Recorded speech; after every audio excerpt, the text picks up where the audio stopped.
It has been a great many weeks of preparation as we have built our way to these playoffs. My name is Shalthus. I am joined by the one and only the Pash, and this is the RLC Pro League playoffs, an all-day event that will be more excitement than I think anybody can handle, quite frankly. I think you're muted, my friend. I literally realized the moment that I started talking. Yes, it is the end of the road, ladies and gentlemen. Here we are. It's been a great amount of weeks. We have so many awesome games. We had so many amazing finishes, and now it's time for the most amazing finish of them all. The final day of the Rocket League Central Pro League, and we have the best teams in the entire world playing for a plus $2,500 prize pool. It's going to be great. In just talking about the prize pool, that is, of course, how we're going to head things off with our announcement today. The big announcement being that our prize pool has jumped up to $2,500 officially. I know we have had it at $2,000 for a little while now, but things have jumped up another $500, so now a $2,500 prize pool. But, and this is the important part, it is just the beginning. Because you wonderful fans, you wonderful people who have not only helped us reach this point thus far, now have the opportunity to make this prize pool even greater. Well, not now. You've been doing it all throughout the entire Pro League season, but your contributions today, any donations you make today, go directly into the prize pool, and you'll be able to watch that prize pool grow throughout the duration of this tournament. It'll be on the screen the entire time, so you can make sure that if your favorite team is advancing through this tournament, you can help incentivize their final position here by making that final match worth even more. But as it stands right now, a cool $2,500 sitting in that prize pool. Yeah, that's a bit of pocket change. I mean, I'd play for that. $2,500 certainly nothing to frown over, but yeah, as he said, every single one of you can make that prize pool rise. Every single donation that comes in today will go directly towards that prize pool. So who knows where we will end up tonight. It's going to be a long day. It's going to be a great day, and I'm looking very, very forward to it. But I believe, apart from the games, we've got some other goodies coming in for you and for the players, most importantly, because we want to honor their achievements in the Pro League. Indeed we do. We've got a lot kind of coming up here. Throughout the day, of course, we will be presenting several awards for achievements throughout the entirety of the Pro League, as well as some MVP awards coming down to the end of the day. And we're going to give our first award before the games begin. And before we dive headfirst into our games, however, because of course we've got a lot of games on our plate, I did want to show off and take a look at the games that we have in store. Now, as we did see earlier, we have Crown and Jewels and Failure to Launch. That'll be kicking things off here. But we got the bracket on screen right now, so you can take a look at the 4 quarterfinal matchups that'll start off today's festivities. All international matches, all leading to a big grand final. So we spent an entire regular season, not even just the regular season, but even the qualifiers, everything leading to this point was a division split. Everything was NA and EU. It was just that way throughout the entire affair. Now we're bringing these teams together, and we're forcing them to definitively decide who is the kings of EU or NA and who really runs the show here in competitive Rocket League between these two regions for sure. But in any case, we are kicking things off with Crown and Jewels versus Failure to Launch. So I would say let's talk a little bit about this one, since that's how we're starting our day. Yeah. But a very interesting match. Yeah, very interesting indeed. It's kind of like the story of Failure to Launch in a nutshell. David versus Goliath. Crown and Jewels has been the dominant, or has for large parts of the Pro League been the dominant EU team, and they have ended the table on rank 1. Failure to Launch, the only team in the Pro League that made their way into it and into the playoffs all the way from the open qualifiers. So at the beginning of the Pro League, for those of you who weren't around, we held an open qualifier. It's not a closed thing. Everyone had the chance to play their way into it. They just had to show up and play like they belong. And Failure to Launch did that. They, in fact, made it through the winners bracket, which means that 3 pro teams, well, at least 2 pro teams, did worse than them in the qualifiers, and they played their way all the way through the Pro League. In the end, they just barely made it into the playoffs. thanks to a bit of luck, or let's not call it luck, let's call it initiative by Market Esports, who got them that spot by beating Orange Creamsicle. And that just clenched them that playoff spot, and now they made it onto rank 4, and now they are up in their first quarterfinal match against Crown and Jewels. So these guys' entire story from the very start has been proving their worth against insurmountable or seemingly insurmountable odds. And this starting quarterfinal for tonight versus Crown and Jewels versus the number 1 seed from EU is going to be their opportunity, their big chance to make that story almost perfect. It's basically their story in a nutshell. They're standing toe-to-toe with one of the Goliaths in Europe, and they're going to be tested mighty hard. Now, this is a Crown and Jewels team that just yesterday placed second in a couple of tournaments and weren't able to fully seal the deal. And it's an interesting situation that Crown and Jewels finds himself in. Now, we know they've undergone a roster change that won't really be reflected during the Pro League due to just how things have played out. And we also know that Yeezy will not be on the starting lineup due to his own situation. I guess he had a brief hospital stay for some undisclosed reason. But that's going to bring in killer number 7, who's going to take that third spot. And that will certainly ask a big question. Is that going to really impact how Crown and Jewels plays during this tournament? Are they going to be able to be the same Crown and Jewels that they are, or they have been, throughout this regular season? Especially going up against a team like Failure to Launch, who not only went into the last week of the regular season 5-0ing their last matchup, and relying on the fortune of Market Esports, who had nothing else to play for, but just acted as spoiler to allow Failure to Launch to get in here. They're riding a bit of momentum. They're riding a bit of energy. They want to be that team that convinces the rest of the world that, hey, we belong here, and we can show up. And there's no bigger test for them right out of the gate than Crown and Jewels. Yeah, Crown and Jewels, you've mentioned them having killer number 7 play tonight because of Yeezy's inexplicable hospital stay. There was an interview with Crown and Jewels by our very own RLC ambassador, CJ Link, and they sounded pretty confident with themselves. They talked about how they played a lot with killer number 7, how he increasingly played for them, subbed in for them in the final weeks of the Pro League. And how they kind of taught him to play a more defensive style, and how they were pretty happy with the results, but also how they don't really have one set game plan for this set roster. Like, they don't try to adjust their play style based on who they're playing with. They try to play the Crown and Jewels play style, and they kind of try to make Killer comfortable with that play style and try to play around him in the game.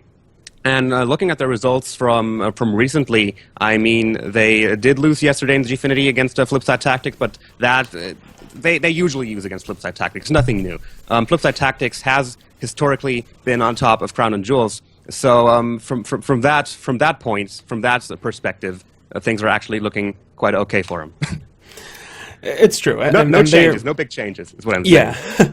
I feel like they're in a pretty good position, and this entire series is really going to rely on the sort of game that Failure to Launch brings, and if they really come into this with the kind of conviction and drive and determination that they showed in the final week of the regular season. If they're going to come in here trying to prove people wrong, they could prove to be spoiler. A lot of people are quick to write them off, especially against a team the caliber of Crown and Jewels.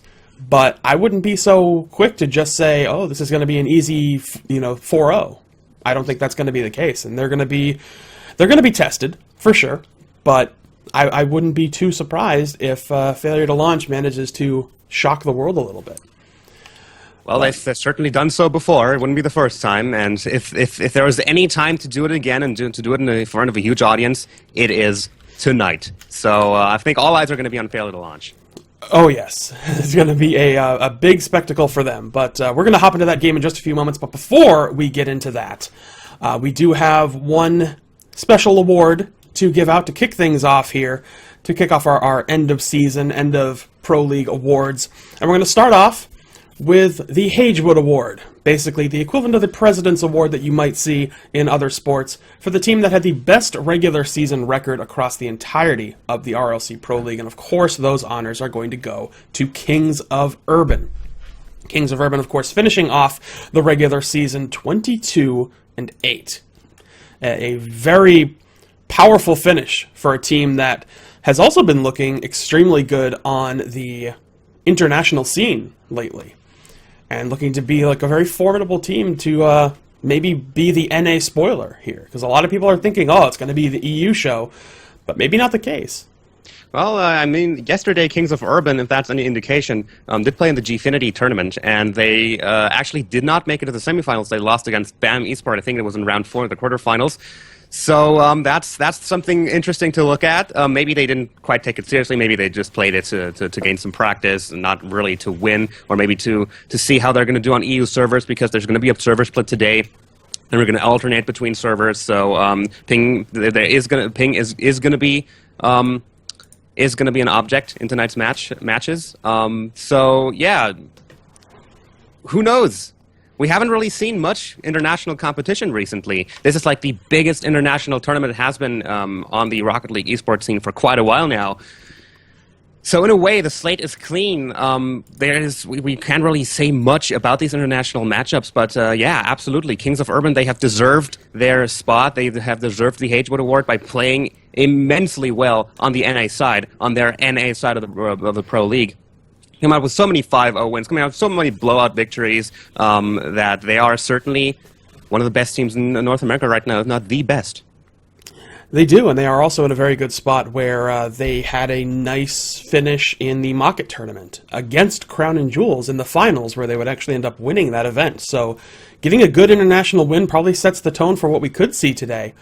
But you don't know, because now that we're in the big event, we're in the main event, and this is the time where a lot of teams are going to start to bring their A game, and maybe Crown and Jewels, or I'm sorry, maybe Kings of Urban can carry that success that they've had throughout the regular season, but we will find out. In any case, I think it's about time that we get things going here with the first game of the RLC playoffs. Of course, we are talking Crown and Jewels taking on Failure to Launch. Oh yeah, it's going to be a good one. I've been looking forward to these games all week long, and I think Crown and Jewels versus Failure to Launch is one of the games that I was most looking forward to, simply because there's just the opportunity, there's just the chance for Failure to Launch to make their underdog story even more perfect than it already is. Indeed. I mean, this is their final, like, I don't want to say final, but it's certainly one of their biggest tests to get past the Goliath of Crown and Jewels, and potentially be that team that, really causes, as we were talking about, a significant spoiler in the grand scheme of things. So, we will have to see, but let's... Certainly will. All right, ladies and gentlemen, here it is. The first game of the Rocket League Central Pro League playoffs. This starts the gauntlet for many of those teams. It's the first match, Crown and Jewels versus Failure to Launch. Crown and Jewels here on the blue side, and Failure to Launch on the orange side. You can also see in the bottom right corner of the prize pool right now. That will obviously increase as donations come in. But for now, it's time for some Rocket League. Let's see who will win out in this very first match of the day. You have any predictions? It's hard to not pick against the Goliaths that are Crown and Jewels, but I have seen Failure to Launch do some very surprising things before, and I will be eager to see if they can actually pull this off here. But yeah, my prediction has to go to Crown and Jewels, but I'm eager to see how well they fight this. And right off the bat, in the first 30 seconds of the match, both teams getting some offensive movements in. Both teams pushing forward and trying to make something happen early, try to go into the lead early to get that early advantage, which is all important. Right now, Crown and Jewels, all three members on the orange side. As we see the little aerial touch, we see Siki retreating back home to defend against the attack from Gino Cop. Otwill's going to try to get a hold of that ball. It was a little too far to the left, unfortunately, to be able to really pick up on it. And that's going to be a wide clear from killer number 7. Patch actually going up into the air for the aerial and passing it over to killer number 7. What a beautiful goal to start things off. Yeah, early finish here. Just a quick start for Crown and Jewels. Big setup. Pashy just redirects it down low to take it off the hood of Sid, who was coming in to try to cause some interference. And fortunately, killer number 7 was right there to pick that up and put that away. So, just an example of the kind of team play we've been seeing out of Crown and Jewels all throughout the regular season and all throughout these, these festivities. And just the type of play that they bring to the table every single time. Yeah, set the bar high early on. What an amazing goal from Crown and Jewels to start the playoffs On a high note, now we might see the response from Failure to Launch. GinoCop passing the ball over to Hot Wheels Sid. Wasn't quite planned as it seemed, as Hot Wheels kind of struggled to get a hold of that ball. Then bounced off the ceiling, come back down in the center of the field. But Failure to Launch still going to have their hands on it unless GinoCop misses, which he does. Now Hot Wheels Sid's scrambling to just dive into that ball, get control out of Crown and Jules' hands. You can't give them the control. They will do whatever they want with it. And Siki going to try to get that touch, but GinoCop interfered there and made him kind of miss that ball for a little bit. And now FTL.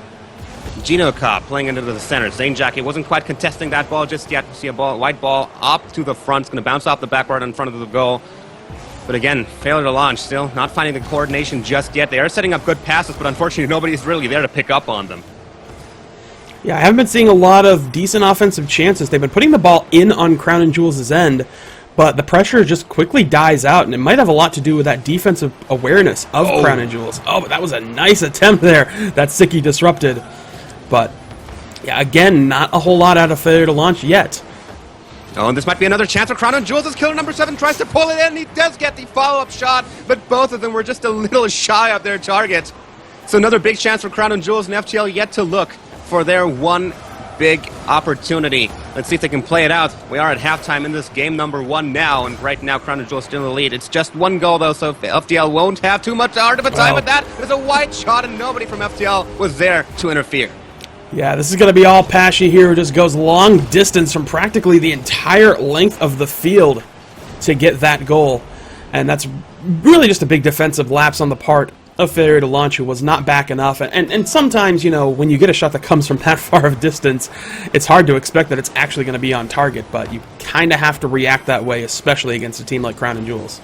Yeah, absolutely. Crown and Jules known for their strong counter plays. We might see an offensive push from FTL. GinoCop's going to lop that ball in, and Hot Wheels set to finish it off. Gets FTL on the board. This is a beautiful little touch by GinoCop. Look at this play forward by Zane Jackie, and he just taps it up, which caused enough disruption and threw the timing off from Crown and Jules to allow that finish to happen. So, great goal there, and they still have plenty of time to get back into this game.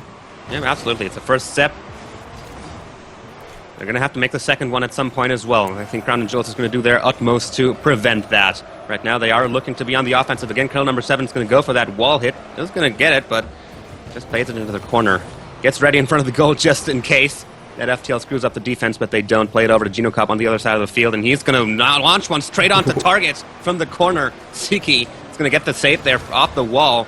But FTL certainly making some offensive strides here. Apache was going to go for that aerial, but narrowly missed it. Here comes Siki, going to need to just bounce it in, and he does. Big goal there on Siki's part. You're going to see this ball take hit off the ceiling.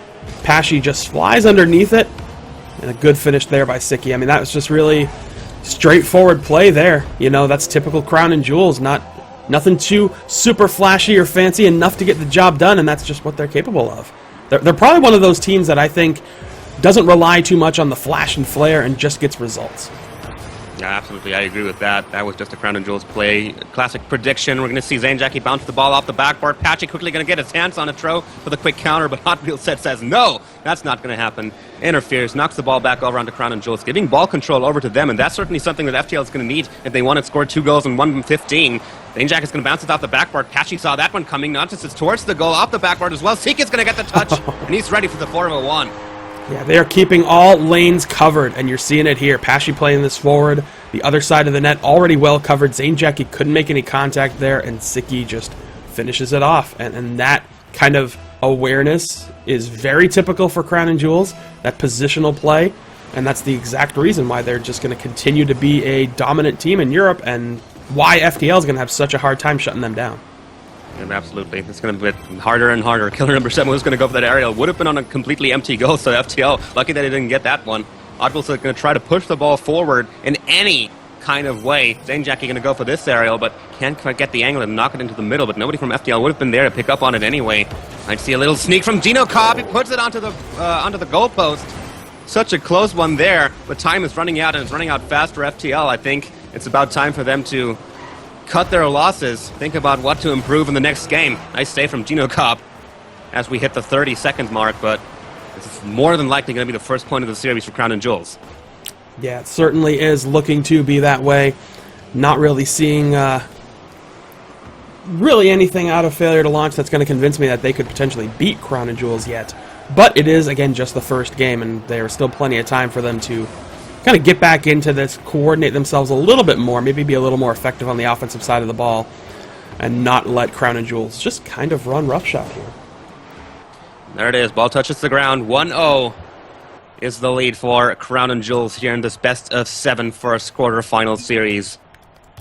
And wow, you gotta leave it to them. Crown and Jewels again, once again showing us quality play like we are used to seeing from them. And FTL just failing to get the definitive chances. Yeah, FTL, as it stands right now, again, it was just the opportunities were not really there. I mean, it was KA-POW who certainly came out shining on that attack. 5 shots in total.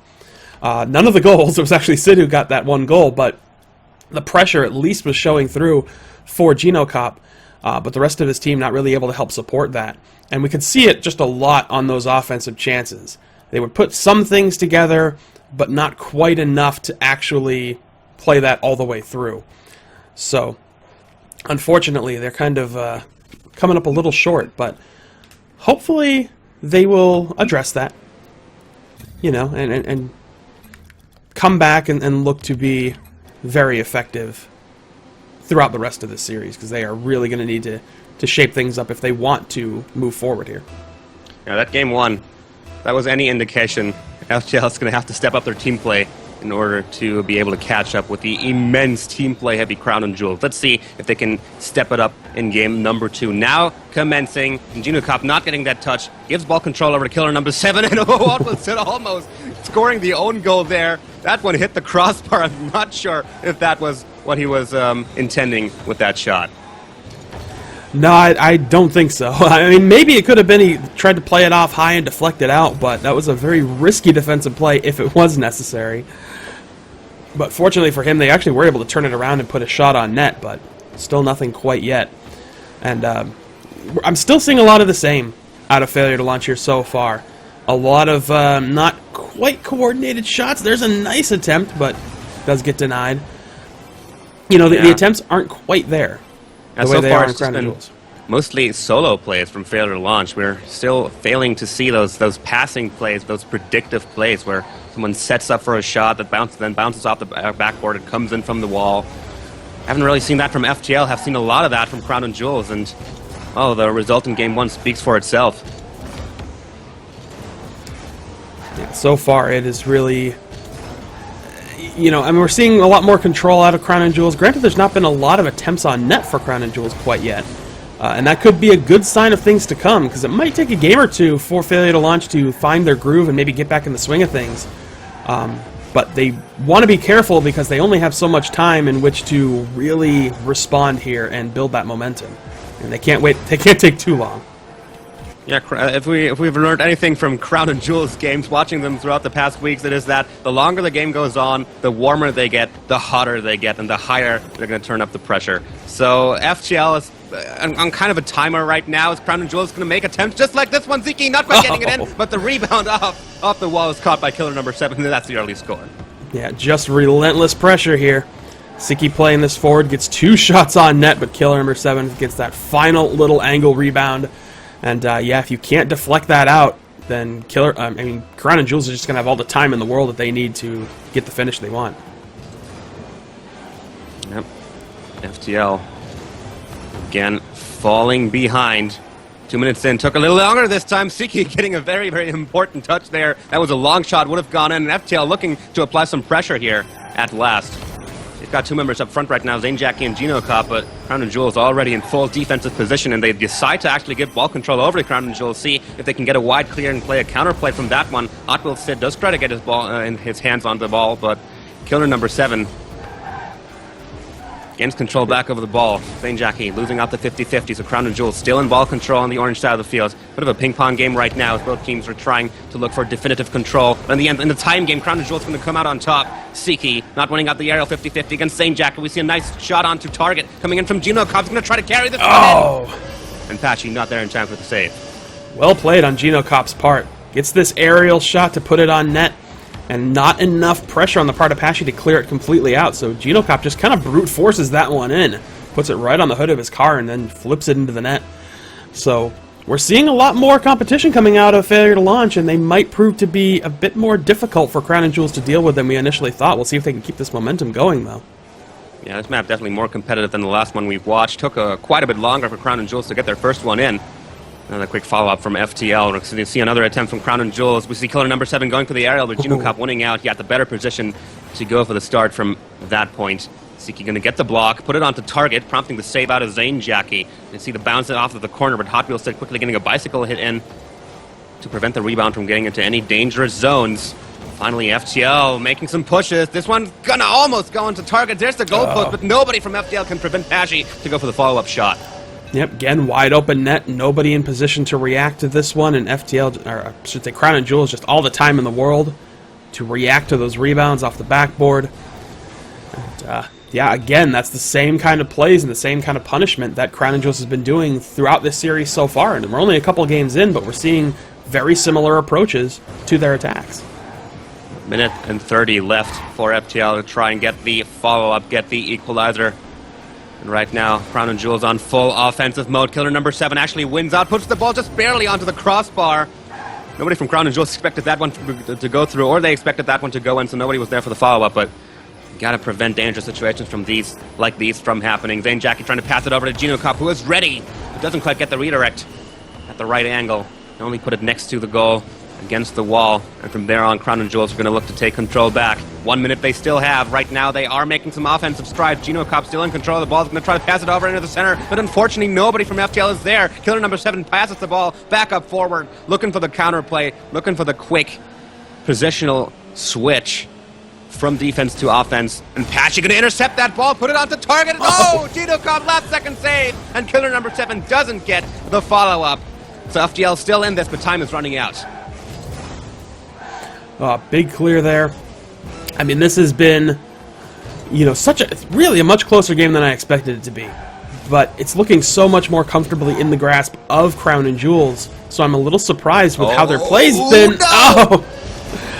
And that's a little bit more like it. I was really surprised how slow this was going, but then Siki picks off this not quite on target clear, and they can't get in front of it, can't get behind it to stop that, and Siki just punishes that poor clear.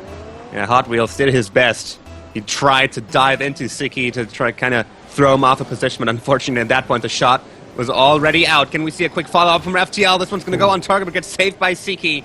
And that's about all they have time for. 10 seconds left, 2 goals still to catch up on. This is going to be a 2-0 lead in the series for Crown and Jewels. And FTL starting to sweat, I imagine. Yeah, now is where the pressure is really going to start getting applied. They're obviously running very low on time in order to get anything done. And, yeah, they're going to have to do their best to get back into it. Yep, absolutely.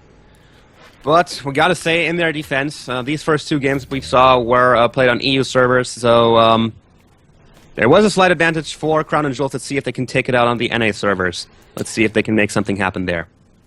Yeah, true. Little slight advantage, and, you know, it all comes down to you have to be, for a team to really be successful in this tournament, they're going to have to be effective on both EU and NA. Now, we do know that EU has the server advantage because they're in such a position where they won the All-Star game. EU won the All-Star game. That put them in that better position. But, you know, again, you have to be effective on both. You can't just let it go the distance and get completely worn out. If you let every series go the distance, then by the time you get to the finals, you're just going to be completely hammered. That's going to make life very difficult for you to actually be an effective team. So it's mostly the pressure is on NA, I think, to be effective on the EU servers and really counteract the advantage that EU has in having that series advantage. So I mean, we'll just have to see how it plays out. And not only do they have to be effective on EU servers, but now, failure to launch, they have to win these next 2 games. They have to pick up these NA server wins, build up some momentum, and maybe they can carry that into the EU server. Well, it's certainly going to be a lot of pressure on them because, I mean, for those 2 losses, it's a bit of a morale thing as well. You kind of want to explain these losses. Want to say, yeah, I mean, yeah, you gotta be fair. Like, if it was EU servers, let's take it out on them on the NA servers. Let's make it happen here. And if they lose the NA servers as well, then that's certainly going to be a hit in the morale department because, well, probably don't even really have to explain it. FTL are going to have to look for a win here. They're going to have to get some to get some momentum in this series, and it's not like they are completely incapable of doing so. They put up a competitive game number 2. Game 1 was kind of lopsided, but game 2 they put up a nice fight there. And if they can keep that going, if they can keep that strength going and let less goals in, let Crown and Jewels wreak a little less havoc on their side, and they can make it happen. And that's an early goal from Zane Jackie, exactly what they need. What positioning here by Zane Jackie. We're going to watch him on this play. Not only does he get this first aerial touch, but he's right there. He stays in position to pick up that rebound and prevent it from bouncing out too far. An immediate start to this game. Very strong for failure to launch, and that's exactly what they needed. If they can build from that, if they can get a really strong win here in this game, that can carry them into the game 5, game 6, and whatever comes left. Touch. Pashy saw that one coming, intervenes. Hot Wheels going to try to get the wall hit, but in the end allows killer number 7 to get the clear. Cop not hitting that aerial. We're going to see another shot onto target from Zane Jackie. Gets saved by Pashy. And immediately another one goes in, and Crown and Jewels finding themselves under attack. Failure to launch is coming out of this gate swinging. This attack was well orchestrated. They kept it going. They didn't quite apply the pressure in the midpoint as much as I thought they would, but they were able to keep an eye on where that ball was getting cleared to and didn't allow Crown and Jewels to send it completely out of the zone, and that allowed them to get that final touch and finish things off. So far, just really nice positional play out of failure. Yep. Right now, Crown and Jewels finding themselves on the orange side of the field, trying to make some counterattacks happen, but immediately they realize that Zane Jack is going to get that touch and retreat back home for the counterattack coming in from FTL. Crown and Jewels kind of struggling here early on, letting in 2 goals by failure to launch. I can't stress this enough. This is exactly what they needed. All that momentum is going to help them out tremendously going into the following games in the series. Zane Jackie going to go in out this aerial hit. Going to almost put it onto target. Nice little redirection there from Siki. Prevented Cop to go for the follow-up shot. There were mere inches between him and that ball. But FTL continuing to ramp up the pressure. Let's see if they can convert it into a 3rd goal here. Or if Crown and Jewels can kind of break out and get one in of their own. Yeah, they're going to have to shut down this scoring attack, but they're not going to quite be able to. Almost gets the follow-up. We see another follow-up. Jackie prompting the save from Pashy 90. FTL just completely on fire right now. We're going to see another one from Hot Wheels. Zane Jackie's and no save this time. 3-0 for FTL. Siki threw his car with every bit of boost he had left in his tank to try and stop that shot, but the pressure was way, way, way too much. Constant out of failure to launch on that play. And a well-deserved 3rd goal. They have yet to effectively stop the offensive pressure of failure to launch in this game. And we are seeing exactly why this team belongs in the Pro League and why you should never take them lightly. Absolutely. Can't write them off before all games have been played. 3 minutes left, 3 goals on the board for failure to launch. Crown and Jewels so far failing to completely break out of their own half. This is like the first minute that we've seen them spend on the orange half of the field, and they aren't really getting the opportunities. Nice little demolition from Siki. Unfortunately, killer number 7 didn't seem to have expected that and didn't go for that ball. Would have been onto an empty goal. So that's a wasted opportunity for Crown and Jewels, and that gives control back to failure to launch. Zane Jackie immediately playing the ball back up front. Cop not quite able to get his touch on that one, with Hot Wheels going to try to play it back up front, try to keep the pressure up, try to make Crown and Jewels crumble. And as we hit halftime, this is such a great game for failure to launch. That's exactly what they needed. Oh, and Hot Wheels barely gets that clear out of there. That was in a dangerous spot. But yeah, that they're starting to get a little bit back into this. Crown and Jewels starting to show a little bit more signs of life, and they've needed to do that because the pressure has been kind of uncontrollable, and you're seeing a bit of a demolition derby exchange from Crown and Jewels. Oh, wow! It's going to have a goal post in the crossbar, and then Pashy says, no! Go in, goddammit! And he does make it go in. That ball took every bounce it could. It was almost on the way out, but thankfully Pashy gets in there to get the finish and finally tie this, or not tie things up, but finally get them on the board and maybe make this a competitive game. But failure to launch, I mean, they started off swinging so hard, and now is the time for them to really get back into it and just keep that momentum going. Can't rule out that Crown and Jewels hyper mode that they kind of seem to hit once the last minute of the game hits, and they are getting close to that one. Killer number 7 putting one just next to the goal. As Crown and Jewels finally getting some offensive strides here, getting out of their own half, putting some heat onto FTL, but so far they're doing quite well on the defensive side as well. Actually going to try to keep the ball in play, keep the play going, but Siki doesn't get that touch. Nice redirection from Zanejack. He puts the ball in front of the goal. Unfortunately for them, Hot Wheel sit not quite fast enough to be able to get a follow-up shot on that. But FTL, just like that, they find themselves back in the offensive, and that one was very fortunate, or let's call it unfortunate, for Crown and Jewels. That one almost went in, hit the goalpost. Going to see another aerial attempt from killer number 7, Vagino Cobb. Wisely taking his time, being patient with that save. Just standing in one place and waiting for the ball to come for him. And that's exactly how they have to play it. Now we are hitting the final minute.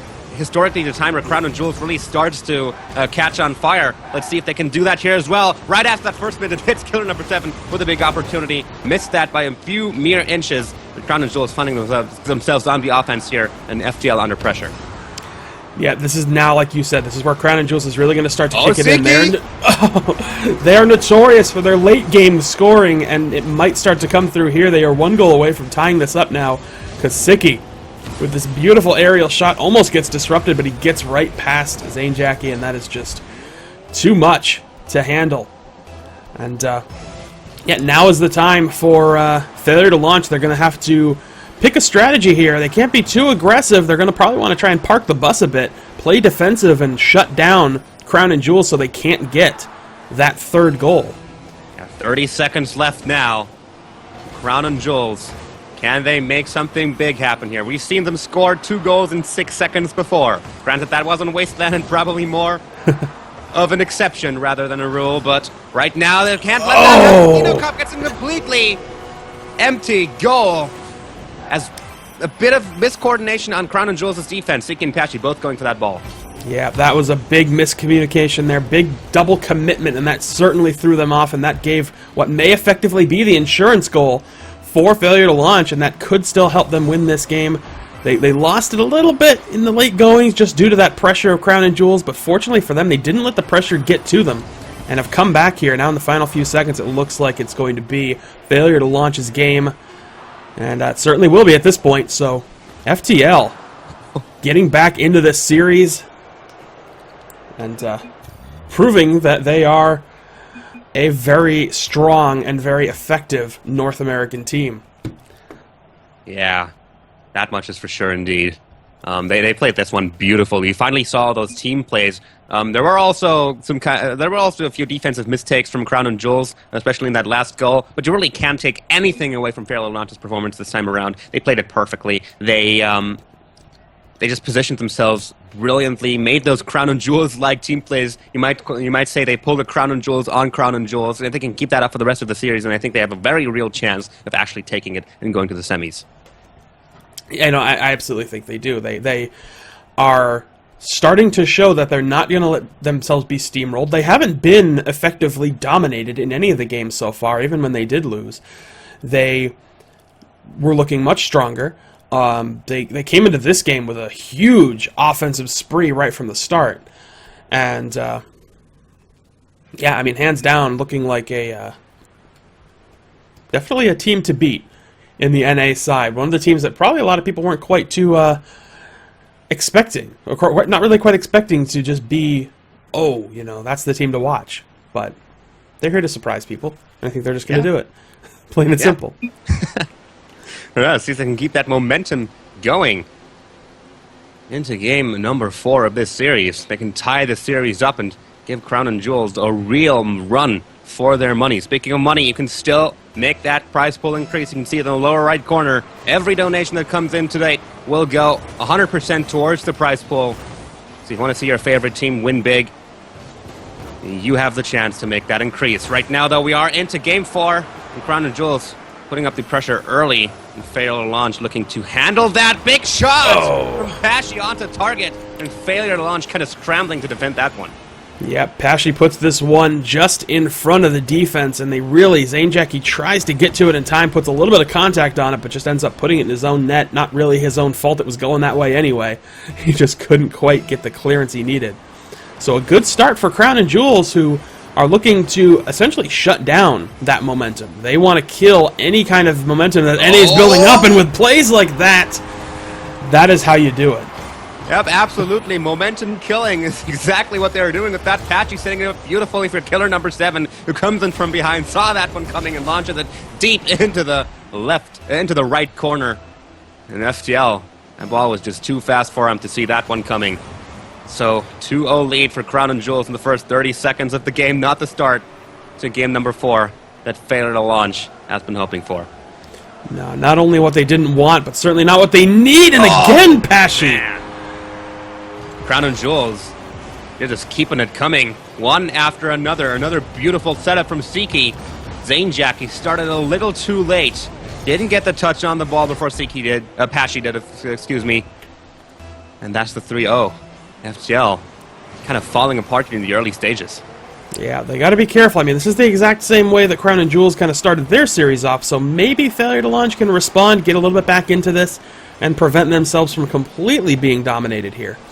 You know, we don't want to see that domination train turn on for Crown and Jewels. It's certainly possible, but I'm not going to write off failure to launch quite yet, just based off what we've seen so far. They have been nothing short of extremely effective in this entire event.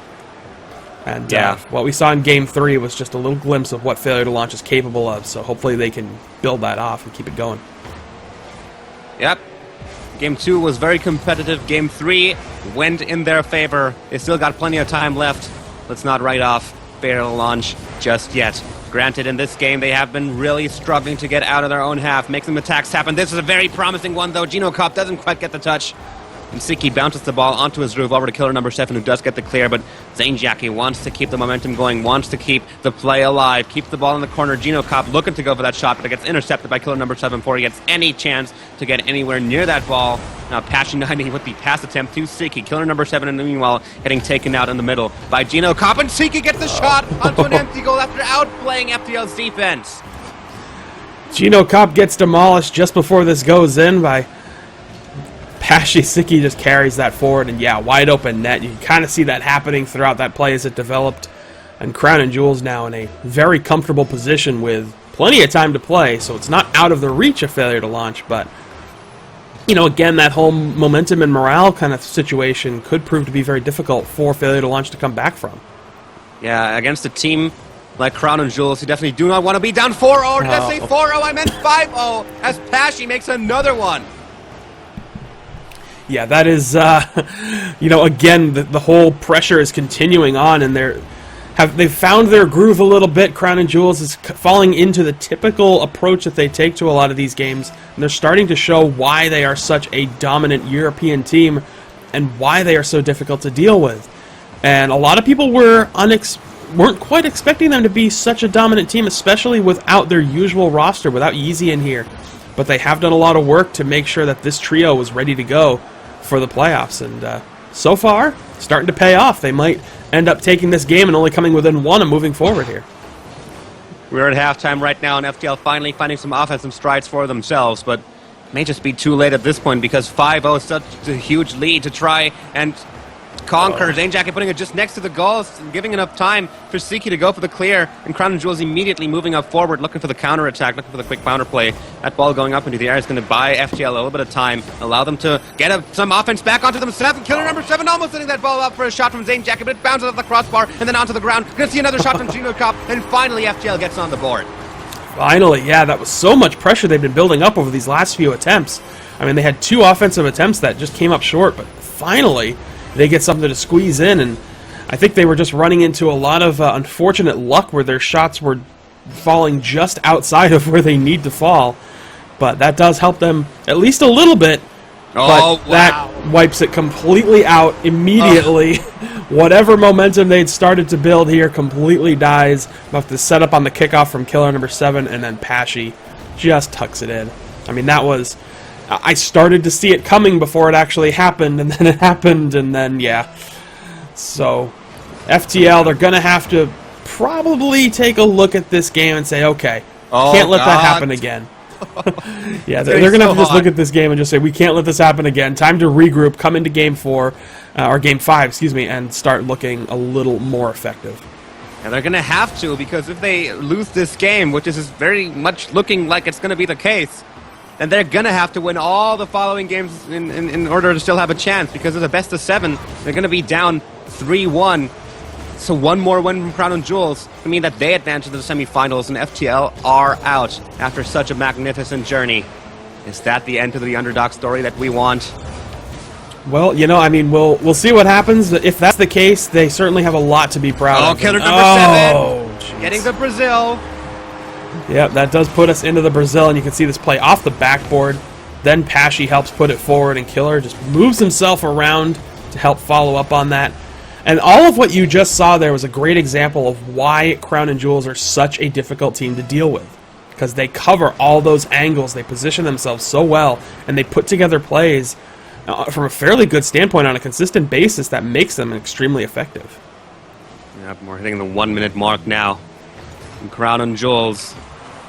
7-1 is the score right now. Siki getting another save for himself. And that's going to be another shot onto target. Gino Cop this time will be there to prevent it from going in. But Crown and Jewels are not about to let go on the pressure. And FTL looking like they have to write this game off for good. Siki going to try to get another one in. Killer number 7 on the angle. Will he get the sharp angle? Siki is going to try to bounce this one in. But FTL intervening before it can happen. Right now, I think all they want to do is prevent the Brazil from happening. With Zane Jackie playing the ball back up front. 30 seconds remaining right now. And as we are in closing moments of game number 4, what will FTL have to do? What is their goal going to be for game number 5 in order to not have an early exit in the RLC playoffs? Well, a bit of a surface-to-air missile a few moments ago there, but yeah, you know, for failure to launch right now, they had such nice momentum coming off of Game 3, and it just fell completely apart here in Game 4, and they got utterly blasted, you know, to a level that, frankly, I was not expecting them to get. You know, I didn't expect to see a game like this. But it puts them in a really, really difficult position because they got to go back to EU now. And now, you know, this is where things are going to get really tough for them because they couldn't win a game on EU previously, the last two, and now they got to do it again. And they didn't win both of their games on NA, which I had said earlier I think they needed to do. And frankly, I'm feeling uncertain about how much further failure to launch is going to get, but I will say they put up a heck of a fight. You know, those first 3 games, including the one they won, looked very good for them in general. You know, they came into it still looking like a very strong and very competitive team, but then that 4th game happened, and hopefully they can shake it off. That's all I can say. Hopefully they can shake it off, come back into this, and get back into that rhythm that they had before. Absolutely. Game number 5 is now underway here on Urban Central, and it's going to be match point for Crown and Jewels. You're going to want to win this one. They have all the advantages on their side. They are on the EU server right now. This is their chance to close it off, and FTL is going to have to stand up to that. This is David versus Goliath in its pure, distilled form. Let's see if we can make something happen here. FTL getting the clear onto the other side of the field. Siki was already waiting in the corner, expecting that one to come in. And Zane Jackie is kind of blocking the block. Ping-pong game between the two teams right now. They are both kind of making slow movements. Pashy's going to try to go for it. Gets to bounce off the backboard. Killer number 7 with the opportunity before Zane Jackie gets it out of his hands. Yeah, nice little play by Zane Jackie. That was really critical for him to disrupt that because, that's that positioning. They're there to respond to those rebounds, and that's how you got to shut it down. And if they could have done that earlier, that would have been really good for them, but at least they're doing it now, so their chances aren't dead yet. Yep, absolutely. First minute is done, and there haven't been many big events to speak of. No big chances apart from that one that was defused by Zane Jackie, but overall this game a lot quieter than the ones that we've seen beforehand. Killer number 7 now playing the ball up front. Gino Cop getting a less than ideal clear, but Zane Jackie luckily was right there to clear it back up front. The Crown and Jewels immediately taking control back over the ball. Hot Wheels Seth's going to try to get a shot on the target. Gets FTL onto the board. Yep, opening goal here, so good way to kick things off. You can see Pashy tries to clear this out, but he actually ends up centering it for Sid. So that's where those, basically a poor clear attempt on the part of Crown and Jewels there, on the part of Pashy, who ends up just centering that ball in a dangerous position, and Hot Wheels Sid, fortunately, was right there to react to it. So, very good start for Failure to Launch to try to get back into this tournament and, keep their dream alive. Yep, keep that up. They're going to go to Game 6 and potentially Game 7 where they can take it. Zane Jackie getting a save there off a shot from Pashy 90 that probably nobody expected. Hot Wheels Sid winning out against Pashy. And Killer No 7, who was back at looking for the offense, seeking out, putting the ball off the backboard. Killer number 7 going to go for the shot. Gino Cobb already positioned himself for the save, and now he's going to go for the quick counterplay. Blows up Siki in the process. Zane Jackie going to get a wall hit there, but unfortunately some miscommunication from FDL meant that Gino and Hot Wheels were already on their way back home to defend against the counterplay. Zane Jackie again going to try to push it up forward. And Gino Cobb not going to go for that aerial. The ball was just a bit too fast. Now they're going to have to go back onto defensive. And no, they don't do it fast enough. Yep, I was saying the defense looked a lot better for Failure to Launch throughout this game so far, but look at what Killer number 7 does here. This little tap just gives it the air it needs to get past the defense, and that's really what put that away. Like, that ball was going to get contested, but he just redirects it over the car in front of him, and that's all you need to do sometimes.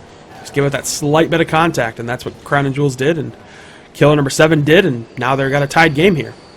Absolutely. Halftime right now. Big chance here potentially for FTL if they can play it out for themselves. Fortunately, Crown and Jewels, so too much pressure on the defense, not allowing FTL to get their hands on that ball to try and play it into a favorable position for themselves. Hot Wheels Sid going to have to get another touch there, or he would have set that up perfectly. Killer number 7, passionately winning up the aerial battle there, so they keep the play going. And Crown and Jewels are going to look to keep the pressure up. They do not want to let go right now. Hot Wheels Sid getting one onto targets, going to bounce off the crossbar and off the ground. Bad luck here for Failure to Launch as they got a good shot off, but it was not meant to go. And Zane Jackie winning up the 50-50 again. It hits the crossbar. FDL just not finding a break here, as it seems. Two big opportunities, both of them thwarted by the crossbar. And now Pashy's just going to carry this one in. Showing exactly why he is such a strong person to deal with. Look at these little bits of contact he makes. To get past the defense, still keeps control of the ball, still puts it in that far right side. And after two shots that came within a hair of going in for Failure to Launch, that one just kind of personified Crown and Jewels and why they're so dangerous. Oh, and Siki's going to try to set this up for Pashy. Doesn't quite get the downwards angle that he was looking for there. It actually worked out pretty good for them because Killer number 7 wasn't back to respond to it. So that helped them a lot. Or at least helped Failure to Launch a lot by not having Killer back there. Yeah, no. Unfortunately, they got the lead, but that didn't help them extend it. Yep, that is true. With 1 minute and 10 seconds left, they're in a good position here for this one. Pashy starting another attack, but Gino Copp's going to be there to clear that one. Hot Wheels going to try to redirect it back up front. Gino Copp going to get the touch, going to bounce off the backboard, right off the backboard. Unfortunately for them, a little too fast to really be able to get favorable positioning on that. So the final minute of the game and potentially of the series has just come in. Failure to Launch going to have to score fast, and they're going to have to score big, or Crown and Jewels will take the first quarterfinal, will be the first team to advance to the semifinals here in the Rocket League Central Pro League playoffs. 30 seconds roundabout still remain. Can FDL make something happen here? Ball has been on the blue side for quite a while now, but they really haven't been able to play any offensive positionings out of it. Time is running out fast. Yeah, they are going to have to play against the clock here. One more goal is all it's going to take just to tie things up, just to keep their dream alive. But, this is not the right side of the field when you want to try to fight for your playoff dreams. 6 seconds. Can they play it up front? Can they go for a buzzer beater? Doesn't seem like it. Now they're going to have to get a wide shot out of the front. That's going to be the most epic, but it's not going to happen. Ladies and gentlemen, your first team to advance to the semifinals of the RLC Pro League is Crown and Jewels. Big congratulations, though, to Failure to Launch. They have achieved so much coming from the open qualifiers, coming from, well, from the foot folk. From the beginning, yeah. I mean, they clawed their way through this to try to get a spot in this tournament, and the fact that they made it this far is more than impressive and really something to be proud of. I mean, they earned it to get into the even to get here, just to get into these playoffs, considering where they started. That's very impressive on their part. But, like we talked about earlier, Crown and Jewels, just too much to handle sometimes, quite frankly.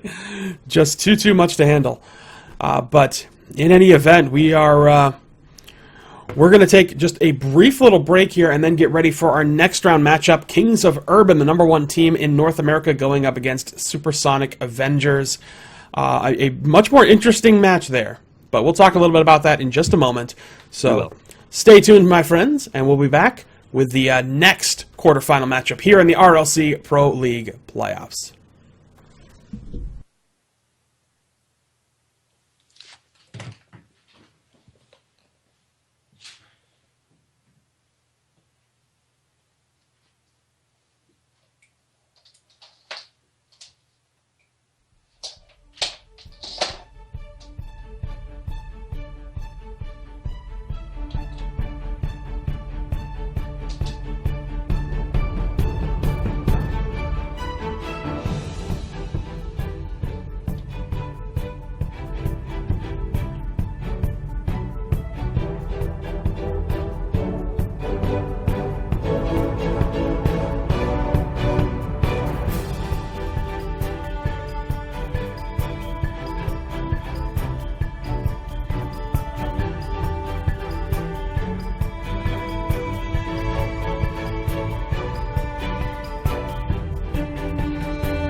All right, ladies and gentlemen, thank you oh so much for your patience, for being so wonderful, and of course, for watching today the RLC Pro League playoffs, the culmination of many, many, many weeks of just fighting tooth and nail. A lot of teams have been a part of this who have tried to make their way into these playoffs, and we just saw the first matchup take place, Crown and Jewels taking out Failure to Launch 4-1 in that series.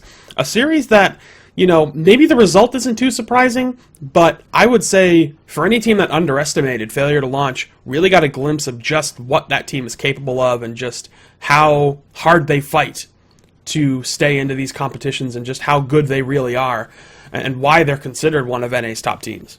Yeah, absolutely. Huge props to them. They made it this far, and that's already more than probably anyone would have expected from them. So congratulations to Failure to Launch for making it this far. Fortunately, it wasn't quite enough to beat Crown and Jewels, but we'll see them later on in the semifinals. But for now, we've got another match coming, another goodie for you, appreciating the achievements of our players. We do. And the RLC Awards. Yes, we do. We have more awards coming up, and of course, just based off of how these players and teams have done over the entire regular season, we're going to talk about the Golden Bumper Award, which is honored by the most goals scored here in the RLC Pro League, and that honor, of course, is going to go to Lachinio from Untethered. Lachinio scoring 40 goals in the regular season, coming through with just a heck of a performance. But he wasn't probably one of the more offensively minded players, but he just barely stole that goal, as Fireburner actually came in second place with 39 goals. So on the NA side, a little surprising. This is again across the entire Pro League, EU and NA. And that was just, a big result from them. And Lachinio, of course, just looking to be the most effective goal scorer for his team for the Pro League. And very effective stuff. So, with that being said, congratulations go out to Lachinio, the winner of the Golden Bumper Award. Yeah, just such an all-round talent. Absolutely. Well deserved. But with that being said, of course, now we have our next matchup. Kings of Urban taking on Supersonic Avengers. And we're getting a little bit ready here to get into this match. So while we're getting everything good to go here, it is going to be very important to certainly discuss, this particular matchup, because we've got the number one team in North America in Kings of Urban, who again also won the Hagewood Award earlier today for having the best record in the Pro League, going up against a team like Supersonic Avengers, who finished 4th overall, but is one of those teams that is really quite strong when it comes to their offensive performance and their overall performance just in general against a lot of different teams in not only the Pro League, but in general. Yeah, historically, Supersonic Avengers has always been a kind of hit or miss team. When they show up, they really do show up, and they're going to smack you against the wall, and they're going to launch goal after goal after goal into the net. If they don't show up, then they are pretty lacking. They're kind of give their opponents way too much freedom. So, if anything, tonight is one of those nights where Supersonic Avengers will have to show up, and they will have to show up big. This match is pretty much the exact opposite from the one we just saw, which was number 1 EU versus number 4 NA. This is number 1 NA versus number 4 EU. So, yeah, Supersonic Avengers. I really think that, based on how strong of a team they are and how well they usually play and what level they are on, a number 4 finish in EU got to be a bit disappointing for them. I certainly would have expected higher from them, but they still made it to the playoffs, and they've got a chance to make it to the semifinals. Just got to beat the best team in North America right now.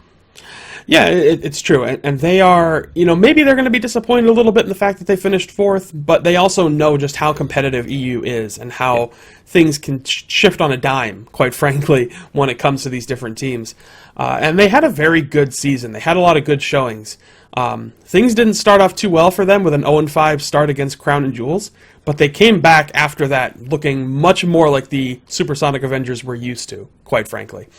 And I think the biggest thing here in this particular matchup is really just they have to be able to shut down or deal with the offensive pressure that Supersonic Avengers brings, because that is going to be probably the hardest thing for them to deal with. We know that the shot totals that SA brings are off the charts sometimes. The pressure they bring can be very hard to deal with, and as long as Kings of Urban can maintain their strong defense, maintain their composure against that, they stand a very good chance of being a very dominant team. And they've had a lot of good international showings. They certainly did. So tonight's going to be game night for them. Let's see if we are going to get an EU versus EU first semifinal or an EU versus NA first semifinal. It's like the game that will decide that. And it's certainly going to be interesting to watch. Here we go. Kings of Urban on the blue side, Supersonic Avengers on the orange side. Any predictions coming into this one?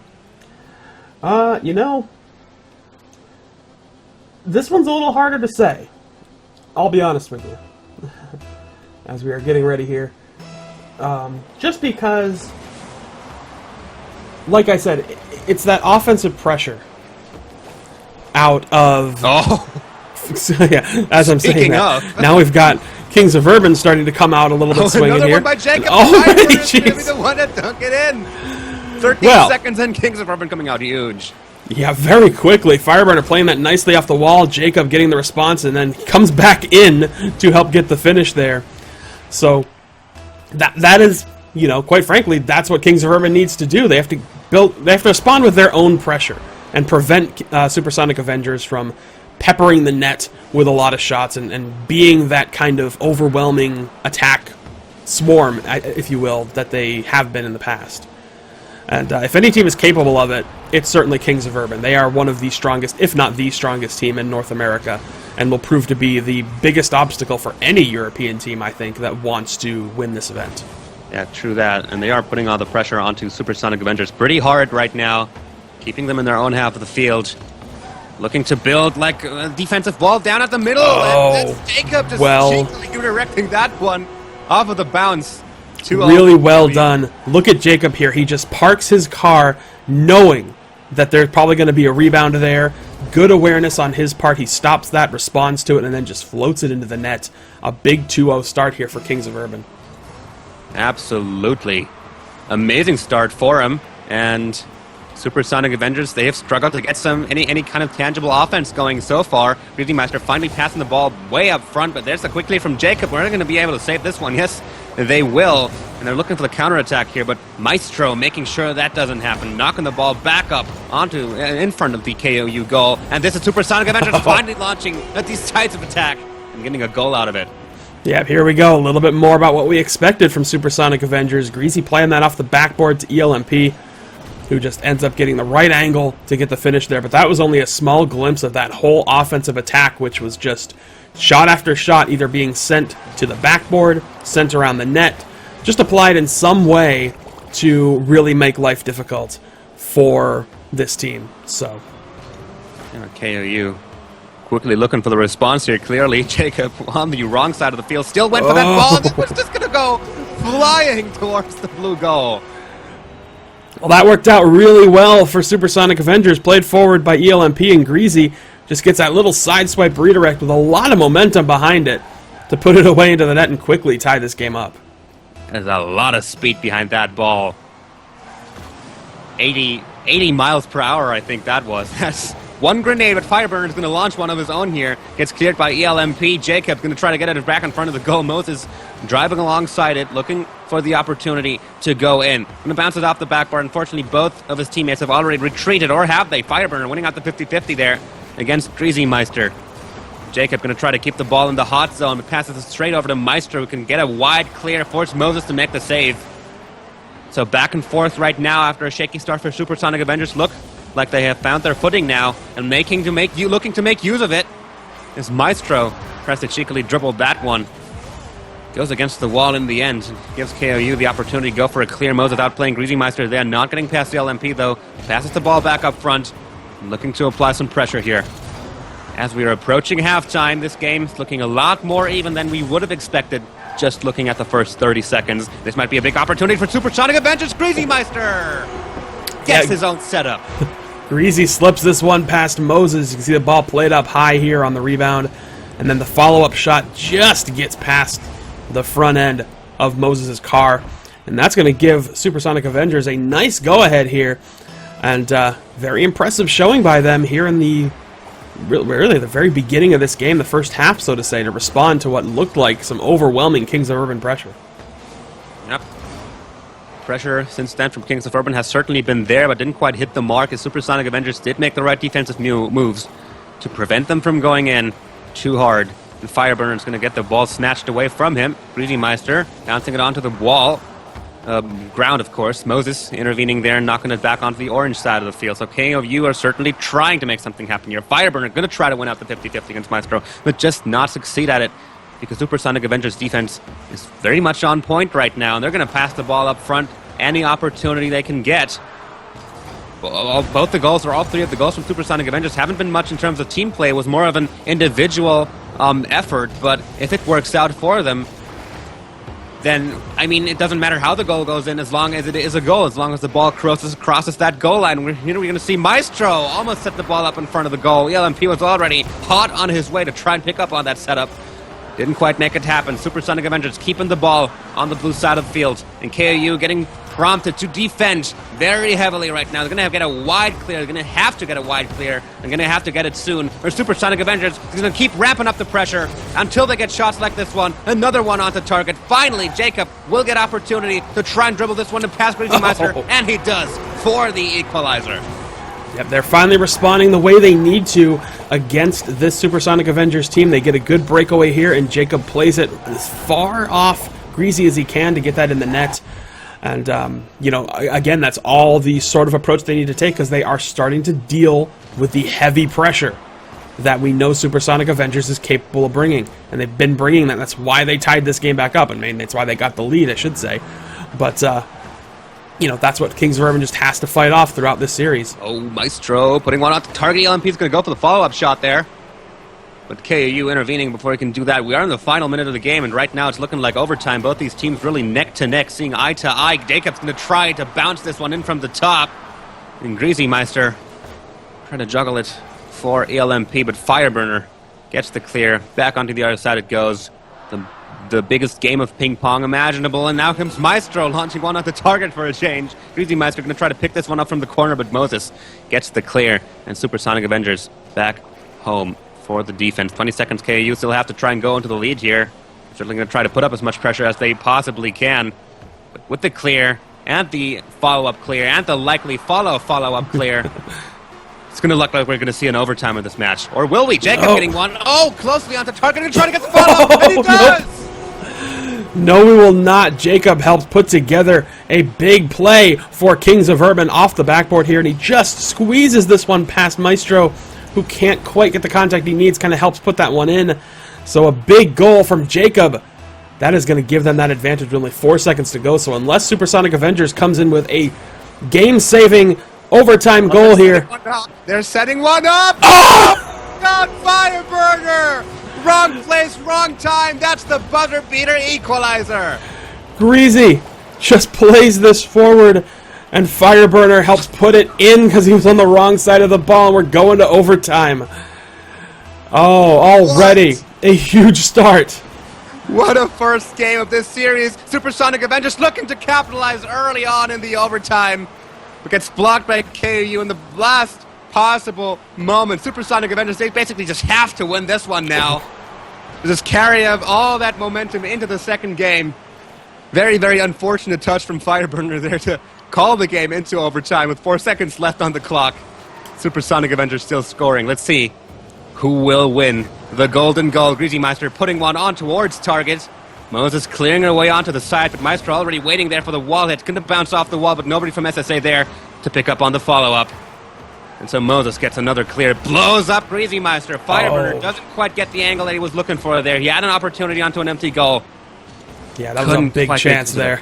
Big chance there, and unfortunately just couldn't quite put it on there. That was a good use of that demo, but then the target was just not there for Fireburner.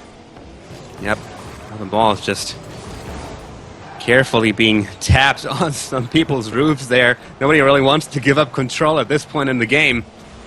One goal is all that it takes to take that all-important first game in the series. Just going to set some clocks here. And Jacob back on the corner. Greasy Meister going to try to follow this one up. ELMP waiting for the block. Doesn't quite win out the 50-50 against Moses, though, which means KOU will be on the offense unless Meister can get a definitive clear. He doesn't. Fireburner keeps it in the hot zone. Going to try to go for this one. Gets blocked by ELMP. And Maestro getting a touch on the ball before Moses can. Now Jacob with a brick shot. Going to get the double tap. No, not quite. Just missing it by mere inches. Huge chance for KOU, though. They're going to follow up on it. Moses just bounced the ball further up into the air. Both teams getting big opportunities, but not quite making use of them. Fireburner with another shot on the target. Gets saved by LMP. And Greasy Meister going to try to carry this one instead of getting the wide clear. Fails at Fireburner. KOU definitely the more dominant team, or the more aggressive team in overtime so far. So far, yeah, but the shots aren't going anywhere. They're getting a lot of great chances, but all it takes is one, and there could be the one, but no, Greasy just cuts that one off at the last moment. But they're turning it right back around. So much defense coming on the part of Supersonic Avengers to try to shut this down, and they did so very well, but they have to flip it around on the offense, and they're having a hard time doing that. Going to bounce off the ceiling. ELMP looking to pick up on that. It's going to try to bounce it off the backboard. Hits the ceiling as well. Maestro getting in position just in case, but Fireburner was always going to get that clear. And now Supersonic Avengers, it's their turn to make some offensive moves. They're going to have to prevent this clear from Jacob. Maestro passing it back into the middle. Unfortunately, nobody from Supersonic Avengers was near that, so that's going to allow Kings of Urban to make the play on their own. And Fireburner! What a beautiful play for the overtime goal and the win. Big goal here, but not sure what Greasy was doing. He didn't quite react to that. I want to try to get a better angle of it. He just wasn't pointed in the right direction. He was pointed forward and couldn't quite get his car where it needed to be to respond to that shot in time. And Kings of Urban having to really fight and claw their way to getting into there. But they do manage to do it. They do in the end. But man, oh man, Supersonic Avengers gave them one run for their money. That much is for certain. And I think that after this game, it's going to be pretty much impossible to really call which way this series is going to go. I had my money on Supersonic Avengers simply because I'm EU and I'm biased. But now, with Kings of Urban, well, let's be honest, Kings of Urban, stat-wise, was expected to win this one. If we just look at the stats, we just look at the pure maths. But Supersonic Avengers, such a huge performance. Talked about earlier how they show up when they show up, and boy, did they show up tonight. They really have, and they're coming in here trying to be, you know, exactly that dominant NA team that a lot of people expected them to be. And Supersonic Avengers did not want to look like a fourth-place team at all. Oh, no. Right off the bat. Yeah, we got to watch this one again. You're going to see Fireburner gets his contact here, but it looks like just a bad attempt at clearing this out. It ends up flicking it backwards. And that's going to allow Kings of Urban to open up the scoring here. So not the way to start for Supersonic Avengers with that sort of goal, but that's a good way to respond. That wasn't even 2 seconds. Didn't even need it. Look at this. Off the kickoff, sets it to Greasy. Greasy finishes the redirect. Jacob doesn't even know how to respond to that, and immediately we are tied up. And that just continues the insanity that is this match. 1-1 after 15 seconds. Let's see if both teams can keep that one up. Kings of Urban certainly looking to apply some pressure here.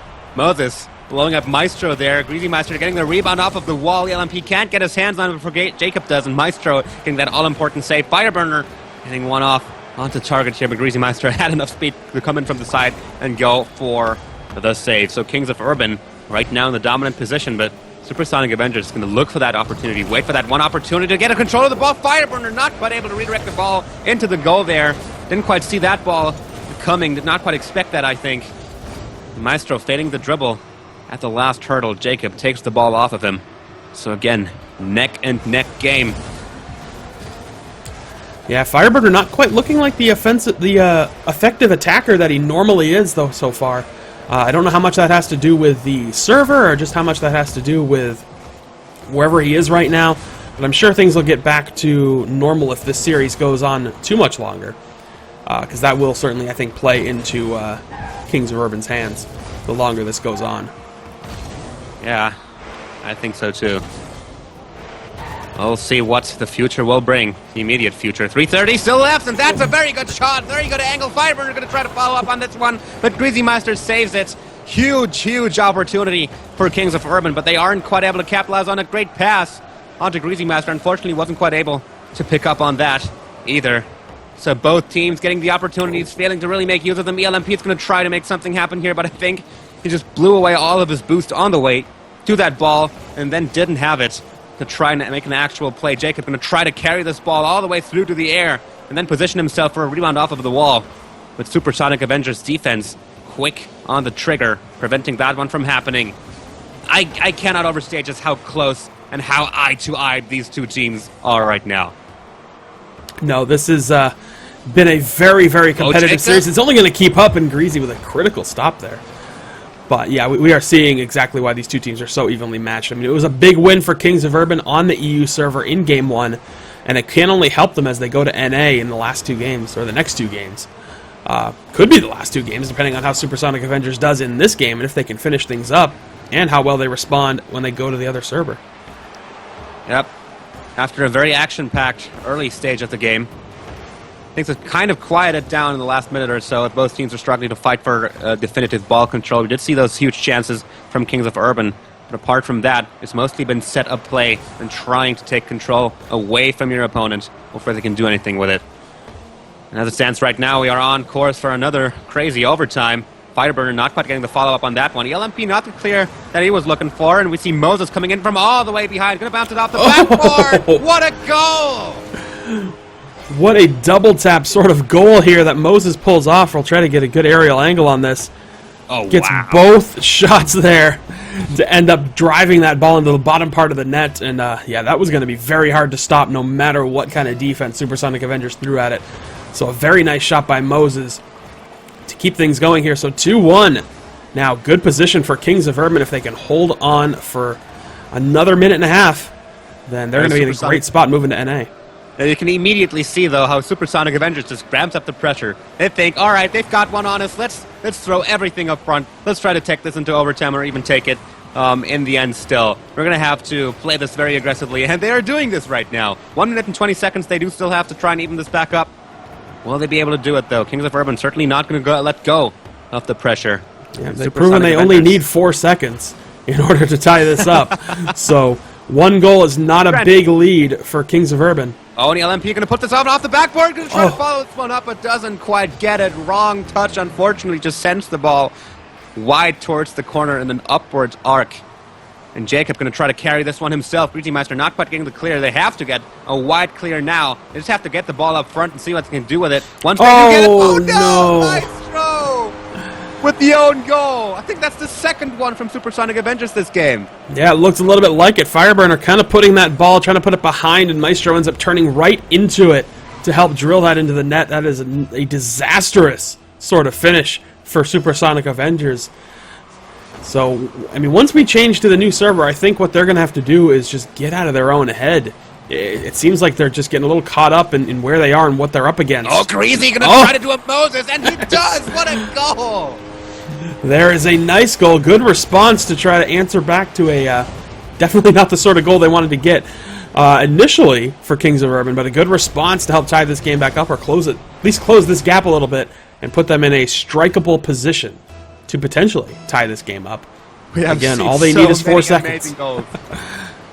In this game alone, we've seen Supersonic Avengers score 4 times. And the score, of course, is 3-2 in favor of Kings of Urban, so make of that what you will. Oh, and Meister going to try to carry this one in. Will Fiber be able to block it? Oh, this is so dangerous. Greasy Meister going to try to tap this one in. Maestro tried to get a touch on that as well, but finally Kings of Urban were able to get that ball out of the danger zone with 10 seconds left on the clock and the ball in momentum towards Supersonic Avengers' goal. Can they get another buzzer beater? Here they go. Ball goes back up front. Can they make it happen here? Fireburner up into the air. The ball goes. Greasy Meister is going to try to go for it. Jacob putting it towards the ball. It's going to hit the ground there. No buzzer beater this time. And Kings of Urban extending their lead. A big pair of wins for Kings of Urban right there. On the EU server, exactly what they needed in order to really establish themselves, and now they could pull off something utterly shocking. If they can manage to, you know, come onto the NA servers with the same kind of dominant showing that they had in these last 2 games. They're not really dominant so much, but just, I guess, We're clutch. switching over to Europe now. Europe servers. Started the game off on NA servers, I believe. So we're switching over to Europe now, and the next map is going to be Urban, as it seems. Urban Central. So, yeah. Supersonic Avengers, they do have a bit more going for them right now. So they are playing on home turf. They were playing on NA, and they put up such a great performance already against Kings of Urban. Let's see if that little extra ping is what it takes for them to be able to overcome their opponents. Or I guess will see. Extra ping is the wrong term here, because they actually have less ping. Just the better ping. I guess that's what it comes down to. The more beneficial server situation. So, my mistake. I thought we were on EU. Shows what I know. Not that bad, though, because you can see that the pings from Kings of Urban are actually in a pretty good in a pretty good spot. I mean, 100 isn't that bad. No, all things considered, and they're a good enough team that, you know, a slight difference like that might not be a big deal, but they are dealing with Supersonic Avengers who, you know, are a very respectable team in their own right. As shown here, starting in the first 15 seconds, with a huge attack. Here comes Moses, quick to follow up, and the game just continues to be crazy, crazy, crazy. Will Kings of Urban be able to get that third point of the series here? Fireburner looking to get it towards the goal here. ELMP does block it, tries to pass it over to Greasy Meister, but Moses saw that one coming, interferes quickly. Jacob looking for the quick follow-up and momentum goal, but missed that ball. Still is on the orange side right now, so they can try to keep it going. Moses putting one onto target, but Maestro saved it. With the elbow, two of his teammates that were pretty much all bunched up in the same spot. They threw every car they had at trying to stop that shot, because that was going about as far to the far right post of the net as they could get to, and they do manage to shut that one down. But a good early start to this game. Exactly what I think Supersonic Avengers wants, but they need a little more offensive pressure now that they have the server advantage.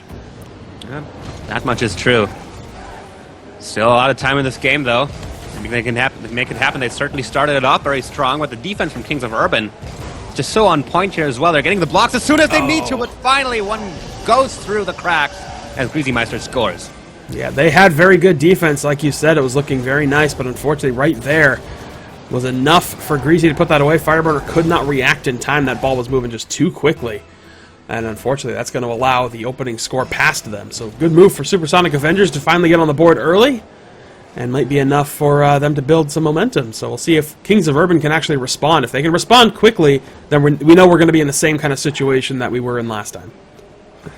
Yep, absolutely. And I mean, the series lead right now, Kings of Urban 2-0. It could have gone either way, honestly, especially after that overtime in game number 1. These teams are so even and close to each other in terms of skill that both of them would certainly deserve the win. Right now, Kings of Urban looking for some offensive here. Meister going to try to carry this one through to the other side of the field. Going to bounce off the corner where Moses were already waiting to clear the ball away. It's going to go right in front of the goal where ELMP's already aiming for it. All he can do is put it against the crossbar. Quick counter opportunity for Kings of Urban, but Greasy Meister prevented Jacob from putting that one all the way through. They carry it just across the backboard. No opportunity to kind of thread the needle there for Kings of Urban. So Supersonic Avengers remain in the lead. We are approaching halftime here. Yeah, just halftime off the clock. Only one goal in, so it's all coming down to the typical kind of offense we get out of Supersonic Avengers compared to some very strong defense from Kings of Urban.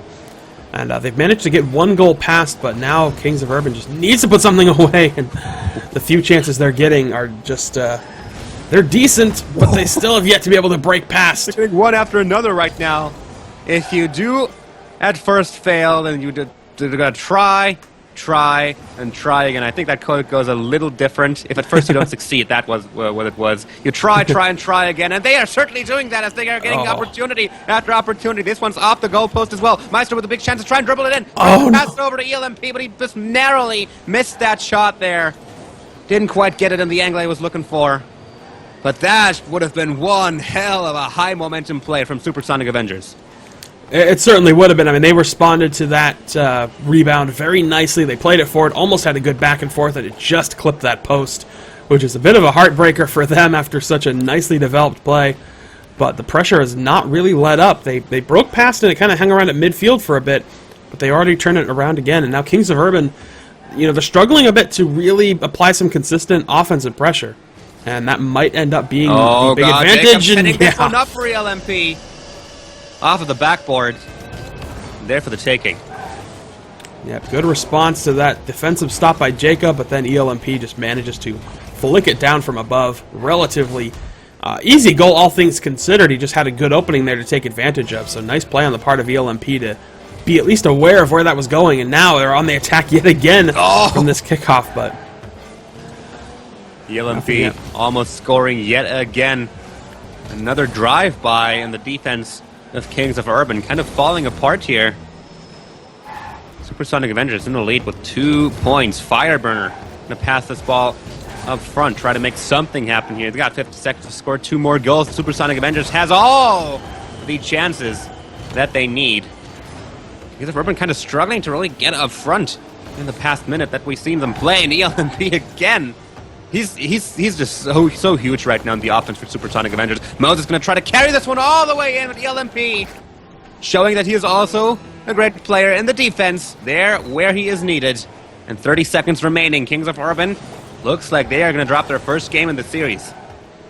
Yeah, unless they can get something put together here and then maybe come back late in the game the same way Supersonic Avengers did a few games ago, then yeah, they might have to regroup, come back into Game 4, and hopefully not let Supersonic Avengers tie this series up. Yep, 5 seconds remain. This is all but lost for Kings of Urban. ELMP going to try to score again, but there it is. Supersonic Avengers getting a score on home turf. Will we see a buzzer beater goal? They're going to keep the ball up as long as possible because rule number 1. Yeah, you do not let the ball touch the ground, but unfortunately that one will touch the ground. And Supersonic Avengers getting on the board here. So it always touches the ground eventually. Eventually. That's the way of life. I've seen some pretty good, some very solid Rule 1s in my time. But in this particular case, yeah, it is just very well dominated there. So good showing by Supersonic Avengers getting back into this game, back into this series, taking advantage of the server swap. And, you know, again, we're in the same position where we need a team that's going to break that cycle. I really think that's all it's going to come down to, is they got to break the cycle of winning on their home server. They've got to win on an away server to build some serious momentum going back to their server. Like, if Kings of Urban can win here, then they've got a lot that they can take going into the server swap that'll happen again. But if they lose, then we might as well just keep going back and forth. Oh. Yeah, that was a big shot there. Yeah, it's quick offense coming in from Supersonic Avengers here. And Kings of Urban are going to have to take this game, or they will give Supersonic Avengers a lot of room to try and take the series over them. 30 seconds in, we already saw them start this game off pretty offensively, but now Kings of Urban is looking for the push. Fireburn not quite able to block that ball, just kind of backflips it into place, but Meister coming in from behind actually wins out the 50-50. In the end, ELMP still the last bastion, does get the clear up front, does get Supersonic Avengers into a good position yet again. Here comes Moses with the wall hit, though. And it's a bit of a back and forth right now between both these teams. Yeah, they're playing tight along the wall, not getting a ton of chances on net. As I say that, a good shot on net that Fireburner has to deny. So a few chances coming in, I will say. Well, a few, but most of it's just being played along the wall and playing at midfield there. You know, kind of in that feel-out stage, trying to make sure they don't overstretch themselves, overcommit to anything, and leave themselves wide open. But we're seeing just some decent play on both sides of the ball, and that's why we are almost a little over a minute in, still nothing on the board. And not much else to say at this point until one team gets an advantage. But speaking of which, wide open net. Wide open net indeed.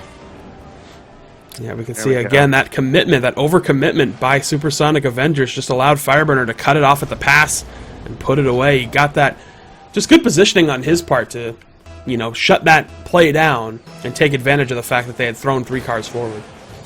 Yep. Can't overcommit against a team like Kings of Urban. They will make you pay for it, and that is just what they need in a low-scoring game such as this. Oh, what a clutch save right there. Went between Moses and Jacob there for a couple of times before ultimately out of the net, away from the goal line. Very close call there for Kings of Urban, but they remain in the lead, and with how even of a game this has been so far, 1 goal, again, might be all that they need to get the chokehold onto Supersonic Avengers. Let's see if it can happen. That's a big defensive blunder. Unfortunately, Jacob was still in a good position to block the shot that was going to come in from ELMP. So still no equalizer from Supersonic Avengers. KAU are going to have to hold on to this. Moses just flying past that ball, getting control wide on over to Supersonic Avengers. Fireburner doing his best to block that shot, but this one's almost going to go in front of the goal. Jacob in a nice defensive position. Blocks the ball. The LMP going to try to dribble this one and potentially pass it over to Maestro. Ooh. They almost get it. Bounces off the goalpost. Supersonic Avengers certainly ramping up the aggression. Oh, yeah, and again, Maestro with a shot. They're pulling forth whatever they can here. They know time is going to be their enemy here. The sooner they can get that tying goal, the better. And just not let Kings of Urban respond. And they're doing a good job of preventing them from getting some decent attempts. But as I say that, here comes a shot. Goes a little high, nobody back there to help respond to it. Usually a very typical play there for most teams, playing the ball high off the backboard and setting it up for a rebound, but unfortunately, nobody there to actually respond to it. Yeah, gotta have someone there. Bit of bit of a mess there as Jacob and Fireburner and ELMP were all going for that same ball, just flip-flopping and back-flipping back between them. Fireburner and Jacob again going for the same ball in the defense just to make sure that it gets really cleared, but resulting from that, they failed to get a really wide clear. Interestingly, Supersonic Avengers actually conceding that ball to Kings of Urban, looking for the counterplay, it seems. They still need that equalizer, and they need it soon, so they're going to have to apply a bit of pressure as soon as they can and look to clear the ball away wherever they can. And Jacob knocking the ball against Greasy Meister, prompting to save out of the Moses with a wall hit. It's a little wide on the angle. And here comes Meister driving up the wall. They are failing to get the ball out of their own half of the field, which is definitely not something that you can keep letting happen against a team like Kings of Urban, because I'm going to make you pay for it. And Jacob almost with the opportunity. Unfortunately, it's a bit too slow to be able to get to that ball. Meister bouncing it on his roof. Greasy Meister trying to pass it back over to him using his trunk, but with the minute mark hit, this one's going to go right off of the wall. Maestro, big goal here. Fireburner gets a little caught up on the wall trying to play this forward, and Maestro responds to it and just gets that distance shot, all he needed to get that critical late-game tying goal. And with the way this scoring and the way the offense has been, that very well could carry all the way to overtime, just with what we've seen so far this game. Yeah, it hasn't been a high-scoring game at all. Certainly less scoring than the previous one we watched. But who knows, maybe both these teams have been saving their last bit of steam for the final few moments of the game. Might still see a goal. All it takes is just one more. Just one little goal, squeeze out one pass. You only need 1 second to put a goal away. Heck, you don't even need that. Oh, Maestro with a big chance as Jacob misses the clear, but unfortunately Maestro misses the shot as well. That was about as good as it's going to get for Supersonic Avengers. Here comes Greasy Meister, though, putting it off the backboard. Maestro there for the follow-up, puts it towards the wall. Supersonic Avengers certainly ramping up the pressure in the final 10 seconds of the game, but this is looking like it is going to overtime. Very well could, but we're coming down to the final 0-second time here, and it will hit the ground, so overtime it is. 1-1 score. No big surprise with what we've seen out of these teams so far. The second overtime game between these two teams. There's a great shot off the wall, and immediately, Jacob puts an end. Taking Supersonic Avengers into the chokehold now. Now they're going to have to win their next 3 games in a row to still have a chance at semis. And this kind of looks very familiar to the first series that we've watched tonight. Yeah, this is a big advantage, though, for Kings of Urban. They took a game off of their away server, so to say, and that is just critical, like absolutely critical for their success, and a really big indicator of just what kind of team we may have here with Kings of Urban. Quite frankly, like this is just some huge performance on their part, and now they're in a great position now because we're going back to NA. They've only got to win one more game, and they're moving on. Yep. That's all they need. That's all they need to move on and get a shot at that prize pool. Speaking of prize pool, we are still and will be throughout the entire evening adding every single cent of every single donation that comes in directly towards that prize pool. So if you want to see your team win big, then hit that donation button and toss in a few coins of your own if you want to support your favorite team. We're almost hitting 3,000 there, so that is awesome. You guys, this community is just amazing. I cannot overstate how grateful we are to have such a supportive and amazing community. But yeah, coming into the next matches, we are back on U.S. turf. That's going to be certainly a bit of an advantage for Kings of Urban. All they need is one more game to advance to the semifinals and making it a EU versus NA semifinals, which is probably what most of the people were hoping for. But yeah, that's yeah, certainly their advantage if they can get to it. And we'll take a look at the bracket when we are all finished up here and see just how everything is starting to shape up, because we've got 2 more quarterfinal series to go, and then of course we will dive into the semifinals and see just who will be playing for that very nice prize pool, at least the lion's share of that very nice prize pool, whatever it may be when the day is all said and done. Yep, absolutely, but as we begin the game in the first 20 seconds, again, a hot opportunity. I think we haven't really talked about this enough. Yes, Kings of Urban is up 3-0, but just look at the way these games have been going. They could have gone either way. It could just as well have been Supersonic Avengers up 3-1 right now in the series. This is not this is not Kings of Urban walking over Supersonic Avengers by any stretch of the imagination. It's just... I don't want to call it chance, of course, but I'm just going to say that this series could very well look exactly the opposite right now. Big, big save coming in from Maestro there, preventing an early lead for Kings of Urban. Yeah, I think a lot of it comes down to what has been very clutch play out of the part of Kings of Urban, and it's something that they're really well known for. We saw a lot of this during their series in the Pro League against Untethered. A set of very close games that actually ended 4-1 in their favor. Oh, but there's a big shot! wide open net. They're not going to be able to do it if they're leaving their net wide open like that. Maestro just sees this opening and takes advantage of it. And that's really all she wrote. I mean, nothing there.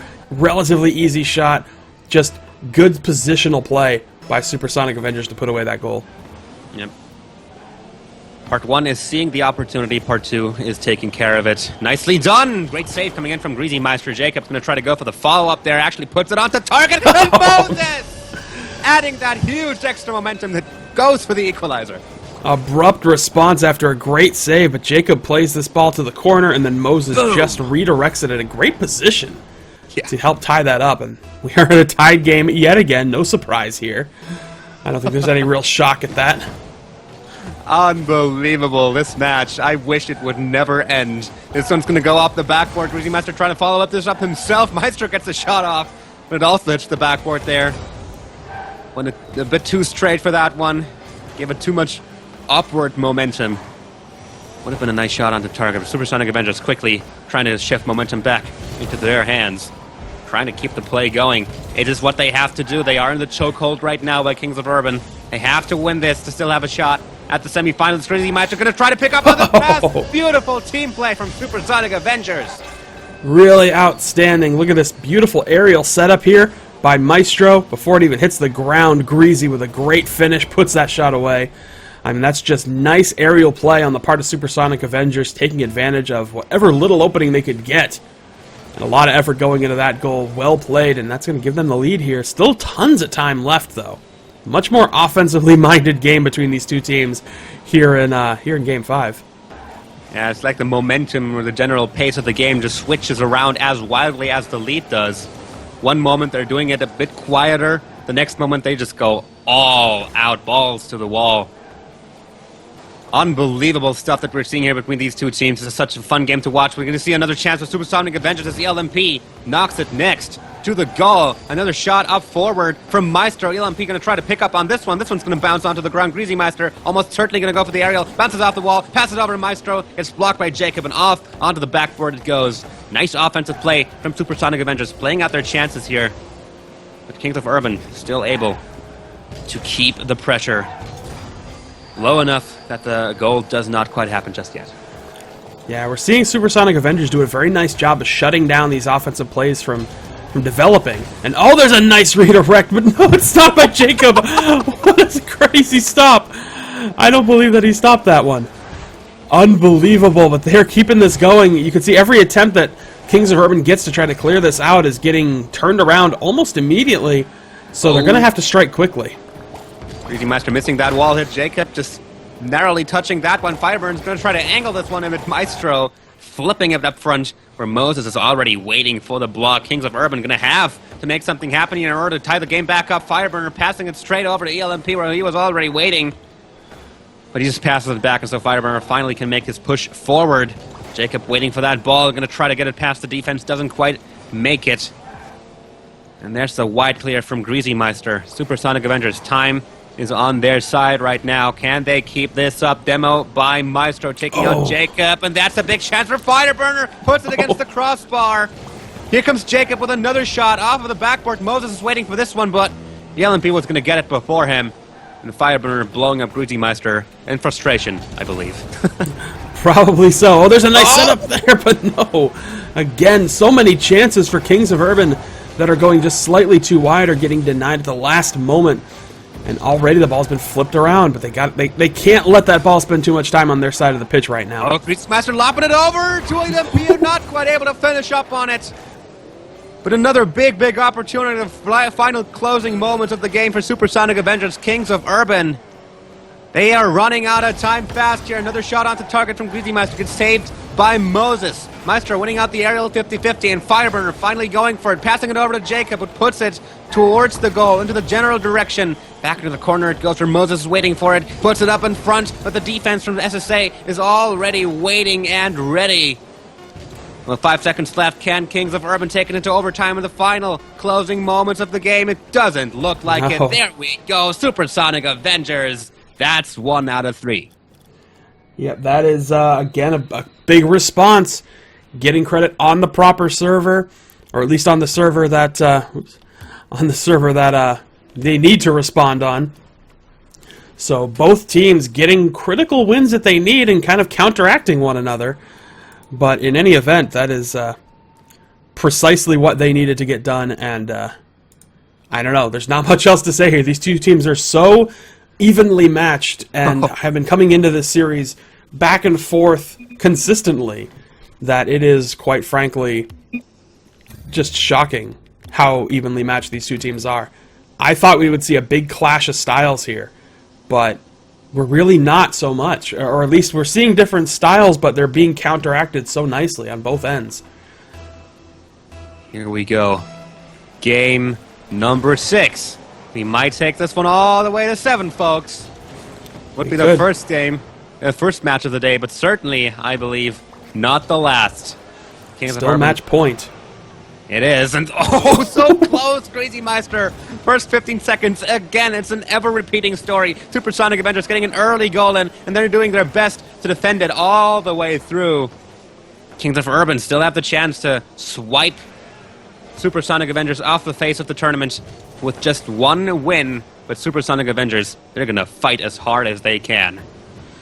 Yeah, Supersonic Avengers definitely capable of getting these 2 last-second critical wins that they need to bring this series all the way to Game 7 and then shut it down there, because they will have a decent little advantage. Oh, it goes that far, but that one... Direction! And that's the first goal for Kings of Urban.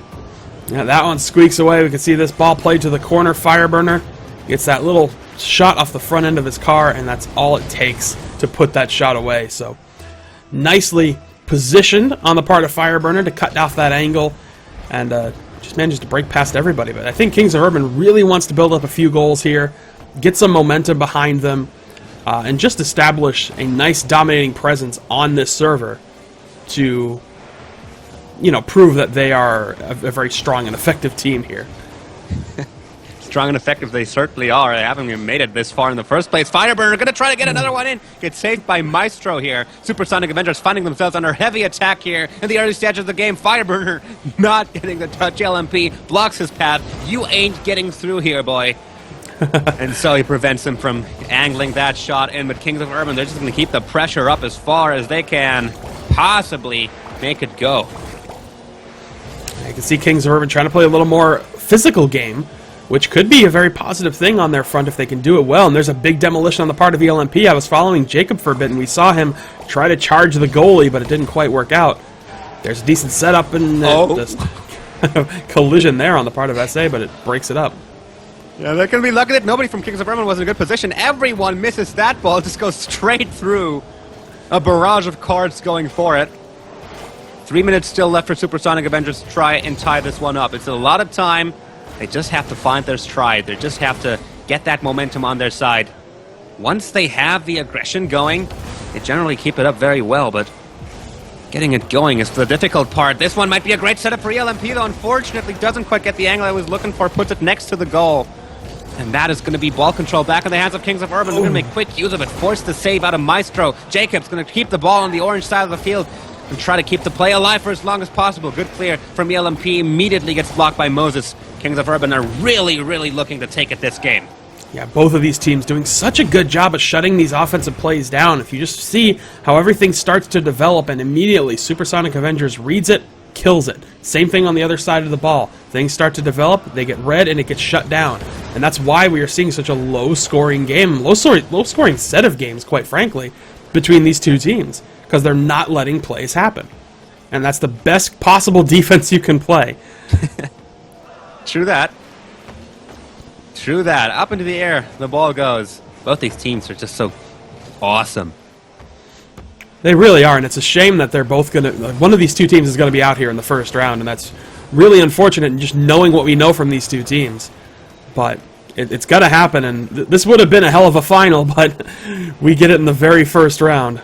Yeah, absolutely. Here we go, 1 minute and 30 seconds left for Supersonic Avengers. They're going to have to make this happen. They're going to have to tie the series up, or they are out, but this is a great setup. On the LMP, unfortunately, Greasy Meister not quite quick enough to react on it. Onto the other side of the field it goes. Greasy and Moses both driving past it. It's going to leave that safe for Jacob. LMP going to try to play it off in front of the goal. They need a good opportunity, and they need it fast. It's been something that they've been lacking so far. Greasy Meister knocking it against the ball, pinching it in place for Maestro, who just narrowly misses the shot. 1 minute still remaining for Supersonic Avengers to try and tie this back up. Can they make it happen? Maestro will get a shot here. Can he get the right angle? No, he cannot. LMP with the follow-up. This one's going on target. Gets saved by Moses. And with every passing second, the situation just gets more and more dire for Supersonic Avengers. It's getting hairy. It's really getting hairy. Time is their worst enemy, but they have been very effective at the late game. So they might be able to squeeze something out here. LMP with a chance. No Maestro on the wrong side of the ball. 30 seconds now remain. And Kings of Urban are on the offense. They're going to get a goal here if they don't prevent Firebird from grabbing it in. They do, but Kings of Urban keeps the pressure up. 10 seconds now left for Supersonic Avengers. This might be the final 10 seconds of the Pro League for that team. They've had one hell of a run, but the ball's going to touch the ground, and that is going to be Kings of Urban advancing into the semifinals to play against Crown and Jewels, I believe.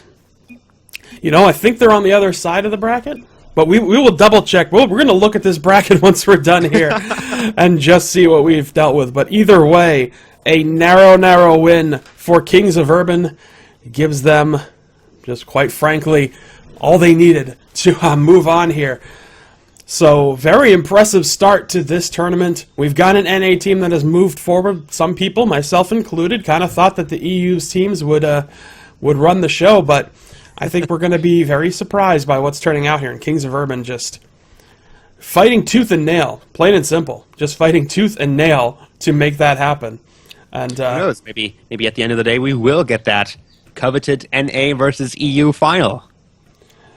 You know, I mean, we very well could. I would kind of want to see it happen just to see the reactions to it, just to see the crowd go wild. I think, you know, that would be the perfect way to end everything, is to have that kind of final, for sure. Yeah. But as we are getting prepared to move on to our next matchup, which we will talk about in just a few moments, we've got another award on our desk here. More awards, of course, always wonderful. And this award is going to be the Gird Your Goal Award, which is for the most saves by a player here, and we're going to bring that up in just a second here, so we can talk about that before we make a little bit of a swap. But in any event, so the Gird Your Goal Award for the most saves is going to go to... There it is. Skyline. There it is. Skyline. Just waiting for that graphic to come up. So Skyline from Noble with 59 total saves. And again, a really close situation because Cook's here from Flipside Tactics coming in with 58 saves.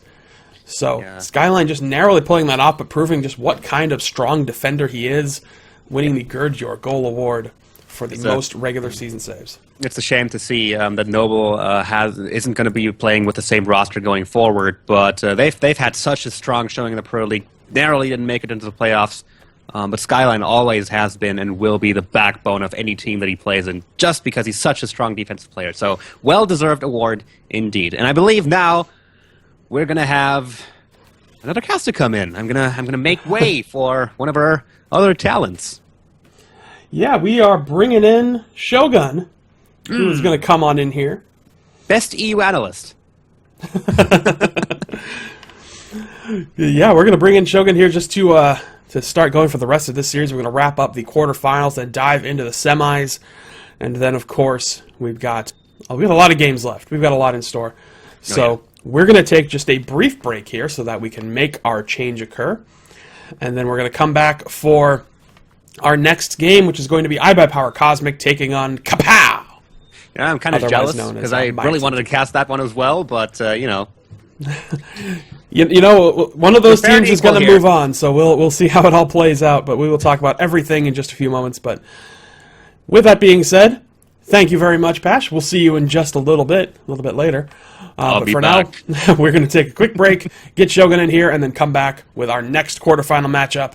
So stay tuned. We'll be right back.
All right, ladies and gentlemen, we are back, just about here, and I am joined by the one, by the only, by Shogun. by me. Hello! Oh, my goodness, and you're being called the Pash right now. I should fix that. Of course I am. That's because people want to pretend I'm the Pash, because that is a certain upgrade. No, come on. It's that great British own put-downs. But yes, this is amazing. This really is amazing. The fact that this is going on. We used to fight in tournaments for golden names on a forum. Now we play for close to $3,000. This, as someone that's been around for the community so long, is the most incredible thing to ever happen in this community. And thank you all so much for being here. Thank you so much for having me, RLC and Shelfis. I'm looking forward to this so much. Well, I mean, we've been deep into this already, and it's extremely exciting, and has been nothing short of just the appropriate amount of hype for an event like this. In fact, it's basically playing out the way I think we all anticipated it would in so many different ways. But, all right. Just making sure everything is set up here. But in any event, yeah, we're getting ready to hop into our next game. I think that's the most important thing. We want to make sure that we're just doing game after game after game. And right now we are doing iBuyPower Cosmic taking on KA-POW, formerly MyXMG. So, this should be an interesting series. I feel like until just a second ago when Kings of Urban took out one of the European teams, this was the one I pegged down to be the match of the quarterfinals. And it's just going to be so, so good. Cosmic, been on top of North America for us ever since this came out. KA-POW, they came out of nowhere about 2 weeks before Rocket Royale finished and we moved into this. And since then, they just look to be getting better and better and better, and we still don't know where their ceiling is because they haven't plateaued yet. Yeah. This is going to be, I still think, even after the Kings of Urban game, this is going to be the series of the quarterfinals. I think this could be really good, and you're right. I feel a lot of it is going to depend on what sort of KA-POW we get. You know, I've seen this team come in and look just devastatingly good and really impressive with the ability to shut down teams that, frankly, nobody really expected them to be able to do. And then I've seen them play not quite as well. So, there's been both sides of that. And that's gonna force Cosmic to really bring their A+ game here to show why they are one of the premier NA teams, if they can keep being the premier NA team. Because they've started to get overshadowed a bit lately. Let's be honest. A lot of other NA teams poking their noses in, Kings of Urban, Untethered in particular, who are starting to show, hey, it's not just the Cosmic show here. Yeah, but they're even going to get compared to the fact that Kings of Urban have just won their last game. If you're going to be in that constant comparison, you need to win now because there's been a lot of similarities between Avengers and KA-POW throughout the time. Yeah, you're right. You need to win today. You do indeed need to win.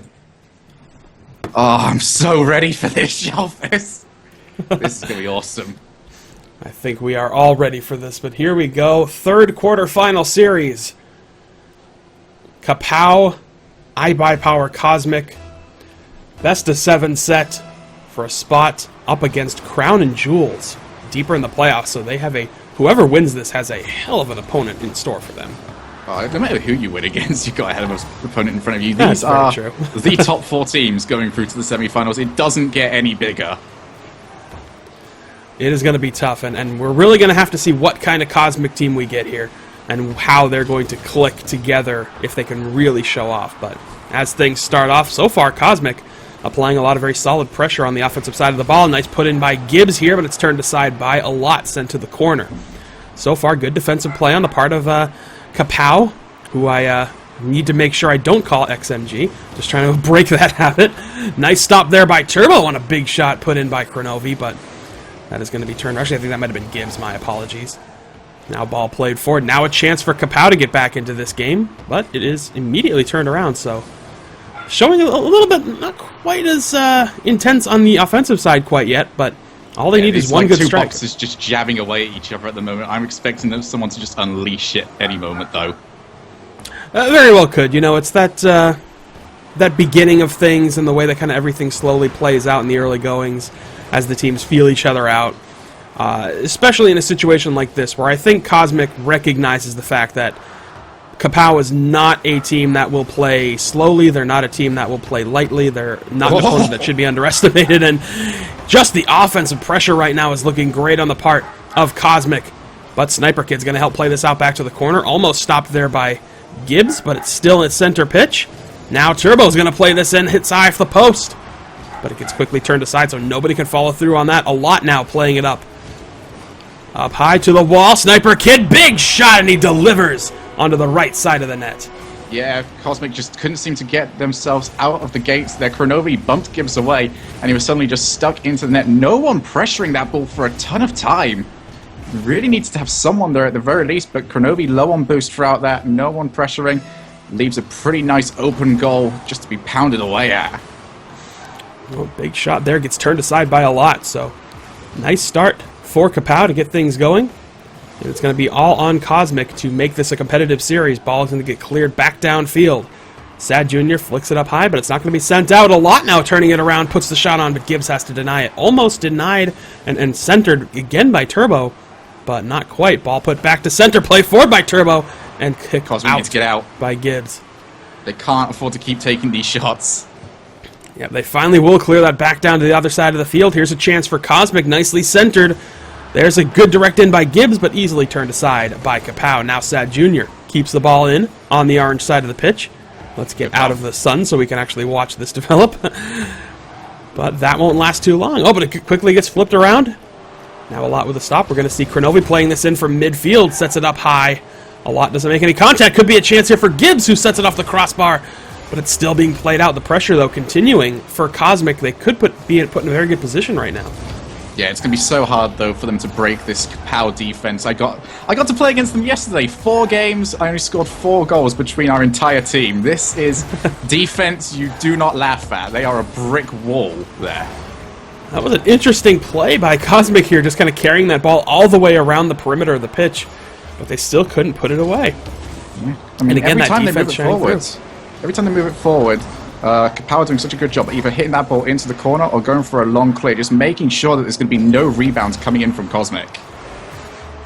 Yep, and right now, nice little clear out there by Gibbs to midfield. Kronovi going to aid that forward, but it will be turned back around by the orange team. Sad Jr. denies it, and we're going the other direction again. Kronovi tries to slow it down for a setup, but nobody there to respond to it, so Turbo, relatively easy time clearing that out. And now a chance for KA-POW. Good setup. Cross there, but the ball's going to slowly roll in, and a lot. Credit for a goal that has just kind of trickled into the net. Yeah, great pass as well. Didn't choose to hit it first time. Instead, bounced out a little bit, making sure that the defense couldn't come over to block. And a lot forces it in. Got another touch after his original shot. And KA-POW taking a comfortable lead right now. We're not seeing enough offensive dynamic plays coming out from Kronovi and Sad Jr. They need to link up a little bit more. Yeah, that playmaking is certainly something that Cosmic is well known for. And until they start doing that, he's not going to score that. Yeah, no, until they can start clicking together as a team, then a lot, or KA-POW is going to have a relatively I don't even blame you. Name changes, just stick with it, boys.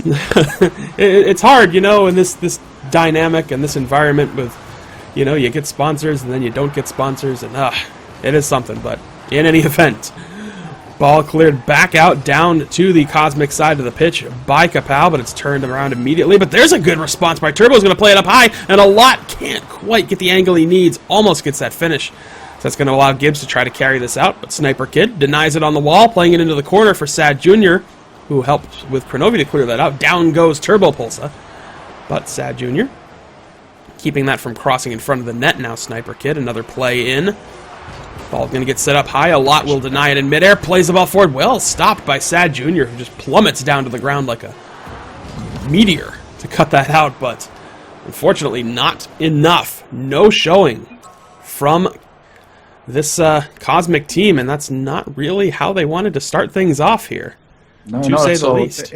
It was a little bit of a slow start, but we've seen them before already today. Like I said, they need to get that playmaking going between Sad Jr. and Gibbs. They had a couple of really good opportunities there, but they just whiffed the ball going towards it, didn't even get it on target, and they need to start blocking these attempted clears from KA-POW. If those get away, you're giving up an entire offensive opportunity. You need to keep that pressure on and need to stop any sort of clears coming in, so that way you keep the pressure on.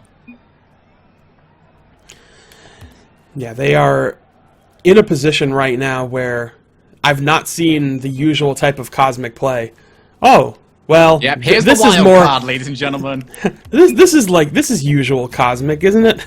This is to wind Cosmic's up wild card, their Joker coming out. I do believe they are completely undefeated this entire season on this map. If there was ever a way of them jumping into this series, this is it. Although Turbo might have something to say about that. Yeah, nice play forward by Turbo. A lot tries to respond to that one, but they're so far doing a good job of keeping the ball in on the Cosmic side of the field.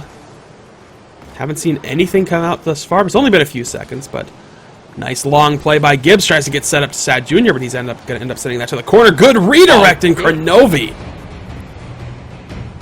Big goal here by Kronovi here to open up the scoring.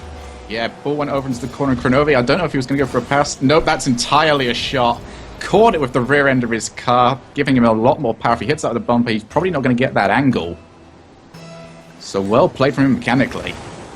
Yeah, Kronovi, well known for being very aware of positional play on the field, knowing just where to send the ball and how to direct it. And we see that quite a bit, and especially here with that opening goal. So a good start for Cosmic. Now MyXMG back on the attack. Ball going to put to the corner. Turbo plays it up high. Could be a setup for a lot. A lot's going to try and drill it down low. It was a nice play, but it does get saved. Sniper Kid can't stop that ball from going anywhere. So Sad Jr. is going to play it out. Carries it downfield. A lot will deny that attempt. Gets credit for the save. Played forward to Sniper Kid. Ooh, almost a good redirect there to Turbo, but he doesn't quite make contact. Now Kronovi going to try to play this out. Nice ball control, but he just loses it at the last second there. Really nice dribble forward, but does fall apart there.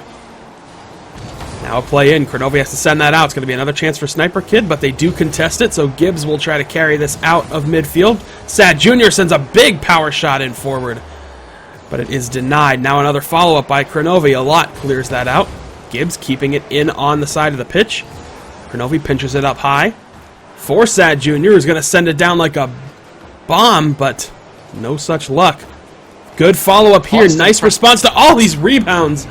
And just Cosmic shutting down every rebound angle on this shot. Yeah, KA-POW, they made so many saves over that period of time, but eventually your luck runs out. You've got no one left to save it.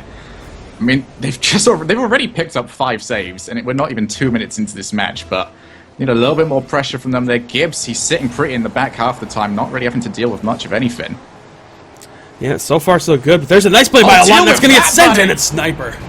Deal with that. Off the kickoff, you can see a lot just slows it down. Kronovi tries to play it hard, but he hits it off the wall perfectly for Sniper Kid, who gets a nice precision shot into that slight right spot of the net. Helps get them on the board and start the process of closing this gap down. Yeah. One thing you need to look out for in these matches are shots that are put behind the goalkeeper. Those are nearly impossible to save because the car just does not go backwards at any sort of pace. Get a shot off like that and you almost guarantee the goal. Yep, absolutely. And now played to midfield, a chance for Cosmic to put something together, but it is beaten in midair. Turbo's going to start putting something together. I guess they're just fighting in midfield right now. Not a lot to deliver. A lot shuts that down. Slow rolling ball, but that one will be cleared out. Big distance shot, and Sad Jr. denies it in midair.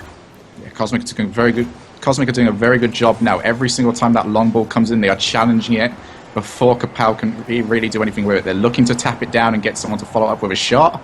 Not getting it, though, because every single time Sad Jr., Kronovi, or Gibbs are just coming in and pounding that ball away. Yeah, very nice defense on the part of Cosmic, and there's a good back and forth. But it does get shut down before Sad Jr. can do anything with it. Kronovi denies that shot attempt. A lot of these offensive chances are just not getting the time to develop, and that's just smart defense on the part of both of these teams. Yeah, the pressure is coming in really well, but we're starting to see it now. Kronovi and Sad Jr. are starting to find those passes a lot more. That will be dangerous if they can get their eyes in. Yeah, good with the distance that they have to play with here on Wasteland, so we'll see if they can carry that forward on some of the other maps. Good play in, deflected out by Gibbs, who has to do it from behind, but he had eyes on the ball. Now a play in here. A lot, nobody there with him to help play that forward. So Cosmic's going to have a chance to now take this up, but here's a good distance shot. Is anybody back to stop it? Yes. Gibbs quickly contests that, helps break well past there. that, wins the 50-50. Gibb? Oh, I thought he was going to go all the way. Very well could have, but a lot fought that off well. Now a chance here. Oh, that ball's going to be in dangerous position. Sniper Kid was not in a position to react to it, and Sad Jr. immediately. Yeah, Sniper Kid was put into a poor position there. Too much of a floater. He couldn't aerial towards that. It was one of those situations he can't drive forward and get it. He can't aerial forward and get it. It was just a little bit out of his reach. Yep, really unfortunate. Did not quite work out for him. There's the kickoff here off of that goal. We'll see if my XMG, if KA-POW even can be the team to end the streak, but it doesn't quite look like it. I knew you'd get that wrong eventually. Oh, I've gotten it wrong many times already, so I knew it was going to happen. It's just, force of habit. But anyway, Turbo Pulse plays it to the corner. Good cross here. He's kind of owning this all the way, and there's a nice side swipe by a lot. Nice team play. If this was as intentional as I thought it was, this is the sickest thing ever. If it wasn't, then no. Turbo Pulsar, he seemed to fake the move by going for that. I'm not too sure how intentional that was, though, if he just got stuck onto the wall. But he made iBuyPower Cosmic react to him, not looking at a lot who was sneaking in from the side. Yeah, that was a really good play. It looked kind of intentional on my part. I mean, I'll give him credit for it. It did look intentional. Oh, that's intentional. That very intentional. The impossible tight angle shot by Kronovi here after a big demolition comes in and it's just like poke. And he just nudges that ball at the about as tight of an angle as you can get to just respond to that goal. In from that corner over there, we'll start calling that his sweet spot at this rate. Yeah, I mean, really, when it comes to Kronovi, just about every spot on the field is his sweet spot. And there's a lot. He's just carrying that in, but well stopped by Sad Jr. Good touch by Sniper Kid to put it back on point, and a lot tries to fight it in, but Kronovi, big stop.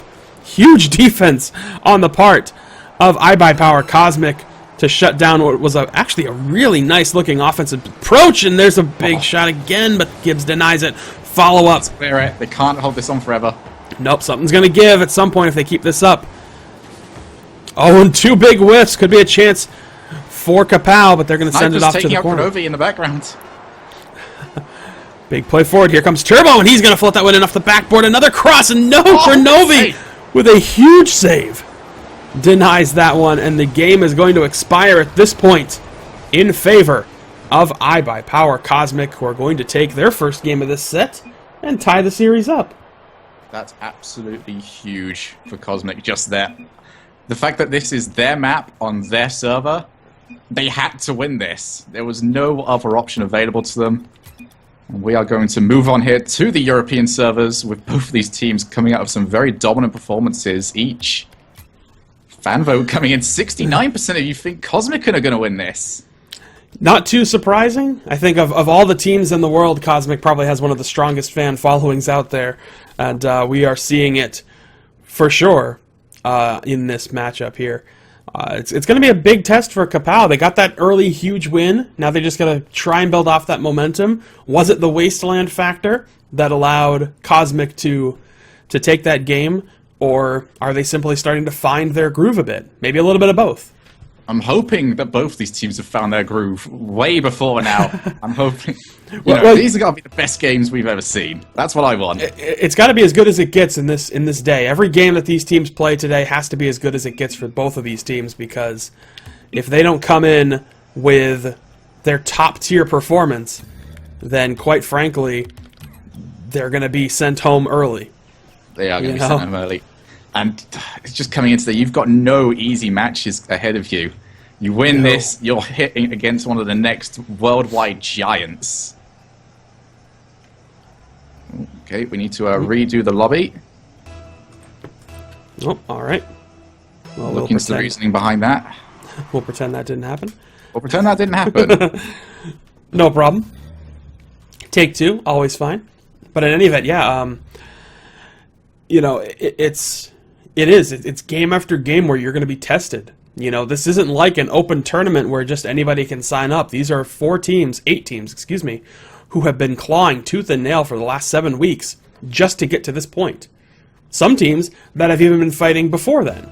Yeah. There's only a couple teams that actually made it, or actually got an invite into the Pro League. And no surprise that those teams are doing exceptionally well. But, that's it. So, All all right. Not entirely sure what the issue was, but it seems to have been rectified now. Yeah, well, whatever it may be, we are in a good spot now, and a quick shot on net for Kronovi, who tries to open up the scoring very early here, as we are here on the lovely Utopia Dusk, a very nice map. One of my favorite of the newer map modifiers. I like both the nighttime maps. I mean, Urban Central. Urban Night, yeah, Urban Night gorgeous. is probably one of my favorites. That's a beautiful map, but in any event, it doesn't matter how pretty the maps are, it matters how effective you are on them, and as it stands right now, fairly even here on Utopia Dusk. But we are starting to see these teams put a little bit together. Good distance shot, but it's going to fall just a little too high up. Now Cosmic trying to put something together. Big whiff there. Could be a chance for KA-POW to move forward here. Turbo playing it high. Going to try to take it off the wall. Good shot off the backboard. Nobody there to react to it, though. They had to fall back. That could be a big chance for them. Now we'll see if Cosmic can turn something around on their side of the pitch. Kronovi sets it up in the air. Sad Jr. putting it into midfield, but no, nobody can quite come up for it. There's a chance for Alad, who's going to put it in. But Gibbs with a relatively easy stop, all things considered. Yeah, Gibbs is going to be absolutely crucial throughout this series, especially when you've got long shot artists just like Turbo Pulsar against you. His decision-making has to be on point. Yeah, absolutely. Alad tried to come in with a big bombing shot, but Sad Jr. interfered with that nicely defensively. Looking, I will say, Cosmic looking much more formidable than they have been lately. They had a very rough 4-1 finish to the regular season against Untethered. But as it stands right now, they are looking a little more effective. Gibbs tries to set it up, and a big follow-up by his teammate there, but it doesn't quite happen. Now Kronovi playing it off in the corner. Trying to see if he can play this out. Oh, he manages to beat one defender, but doesn't get any way further there. Ball's going to go the other direction. Here comes Sad Jr. trying to play this up high. Good center, but nobody there to react to it, so Sniper Kid will get the clear all the way downfield. Chance now for KA-POW. Play it off the backboard. Here comes Turbo with a slow floating shot. Oh, but they whiff on the follow-up. Almost had that rebound and could have put it away. That's going to allow Sad Jr. to try to play this forward. Floating touch. Turbo doesn't get the clear. The ball's still in a dangerous place, but it is in the corner. Let's try to get some perspective on this because these two teams are going back and forth quite frequently. Seeing here, Cosmic, even when they've got an opportunity for a quick counter-attacking play, they're still wanting to work it between passes and teamwork. Might catch them out in the long run, but no one really wanting to go for that long shot. No, and I think you're right. Some of these long shot opportunities could be good. And there's a good shot. Speaking of which, Sniper Kid tries to beat Gibbs to it, but he can't quite do it. Now play off the backboard. Chance for KA-POW. Gibbs can't make any contact there. That shot's going to be disrupted. Sent to the corner. Turbo Pulse not quite playing that up high. Interesting bit of aerial contact, but Sniper Kid will help play that in. Turbo Pulse off the wall. Follow-up shot. Drops a little slow. Oh, and Alad was in a good position to react to it, but he ended up pulling back. Now Turbo will play it in. Fighting along the wall. Sniper Kid helps bring this forward, but it will be cleared out by Kronovi. Turbo denies that. Ball's just kind of lingering in midfield as Sad Jr. puts a shot on net, and it just clips the bottom of the crossbar and dips in. Absolutely perfect shot coming in from Sad Jr. He went up high, and finally they settled for a long shot, and as sweet as you can possibly hit it, even tapped against the crossbar on its way in. No chance for the defense to get there unless they can read mines. Yeah, that is a critical late-game goal here for Cosmic. That's going to put them in a very nice position against KA-POW. And we'll see Kronovi having a bit of a slow time in the corner, trying to bait it up, and he's going to get demolished. That's how you stop a dribble. Yep. Well played. Good cross there, but Gibbs is going to get the contact to send it out. Now Sad Jr. plays it forward. Turbo denies it. We're going the other direction. Doesn't get the aerial contact he needs. Chance for Cosmic, but Sniper Kid turns it into the corner. Alad playing it forward. Gibbs helps get that clear. We're going back the other way. Big chance. Well stopped by Sniper Kid. Sad Jr. almost had a good shot on net. Now the ball's going to get crossed. Alad playing this out. Final minute of play, and they need to get a goal in here. Well, finally Alad makes contact there. Not a lot of contact, but Alad, whatever.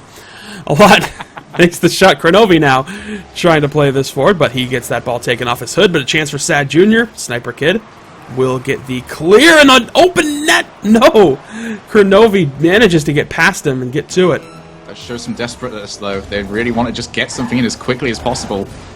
Yeah, they're going to need to turn it on. Final 30 seconds here. Sniper Kid playing it up. Chance for a lot. He's going to put it up high, setting it up for Turbo. Turbo can't quite do it. Sniper Kid wins that 50-50 of the ball. Back downfield. Chance for Cosmic. Another clash. Not a whole lot happens there. Final 10 seconds. Try to get some perspective on everything that happens here. Big play by Gibbs to put it down into the corner, and that ball is going to trickle out of life here, and that will end that game. So Cosmic coming in with another win in this series, a very, very close 1-0 result. They are playing that game in particular. They played absolutely perfectly. Every single time KA-POW went for a long clearance and then looking to try and pass it over to another player, it was getting shut down immediately. Cosmic are doing a great job of contesting absolutely everything, and that's shown by the lack of shots that KA-POW were able to take.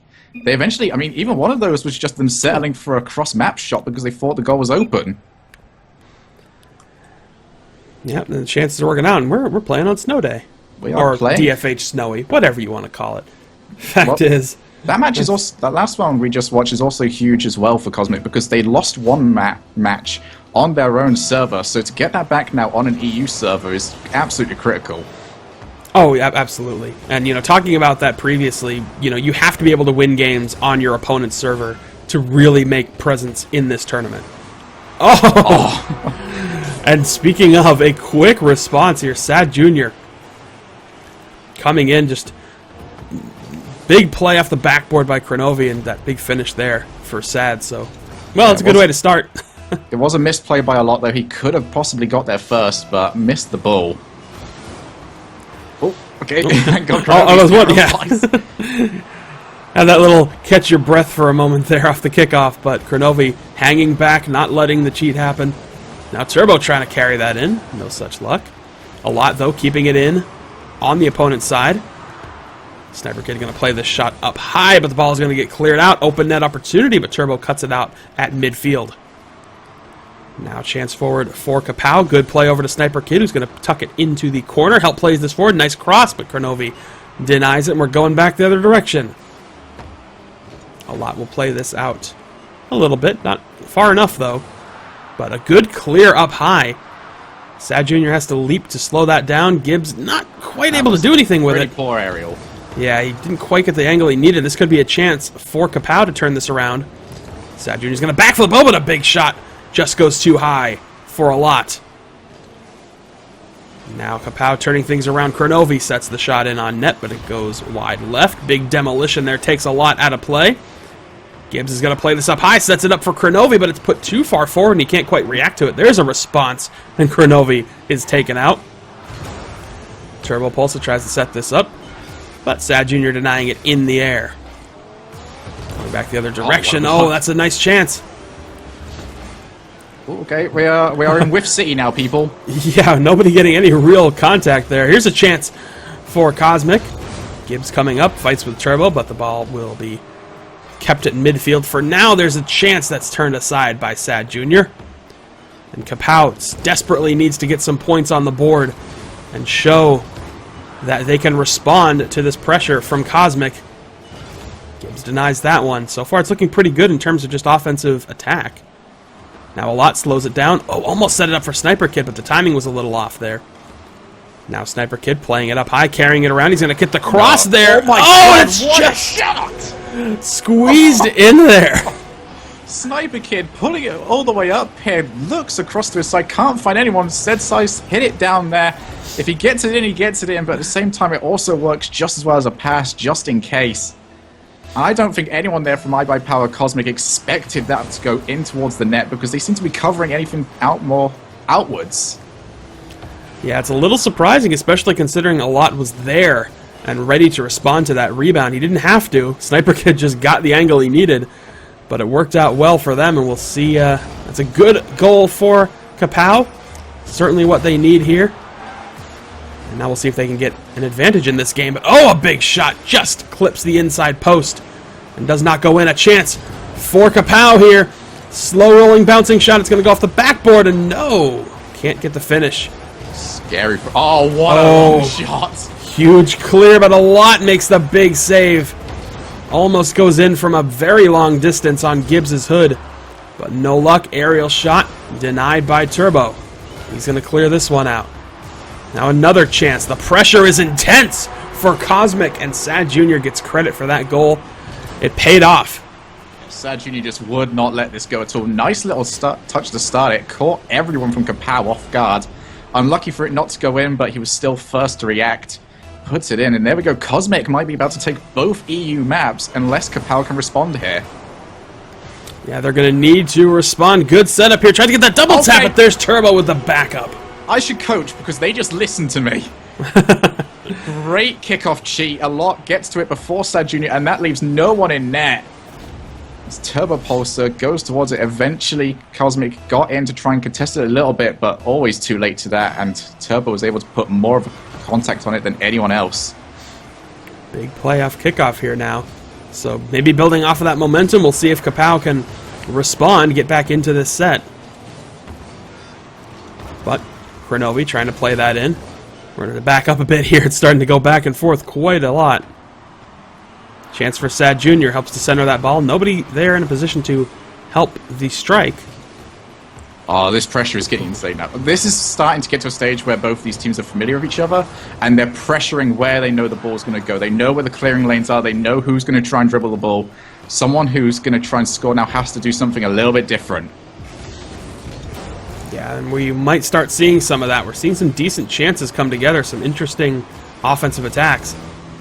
Distance could be a good attempt. A lot of these chances are coming in up close, so distance shots might pay off if they can lure the defense out of position.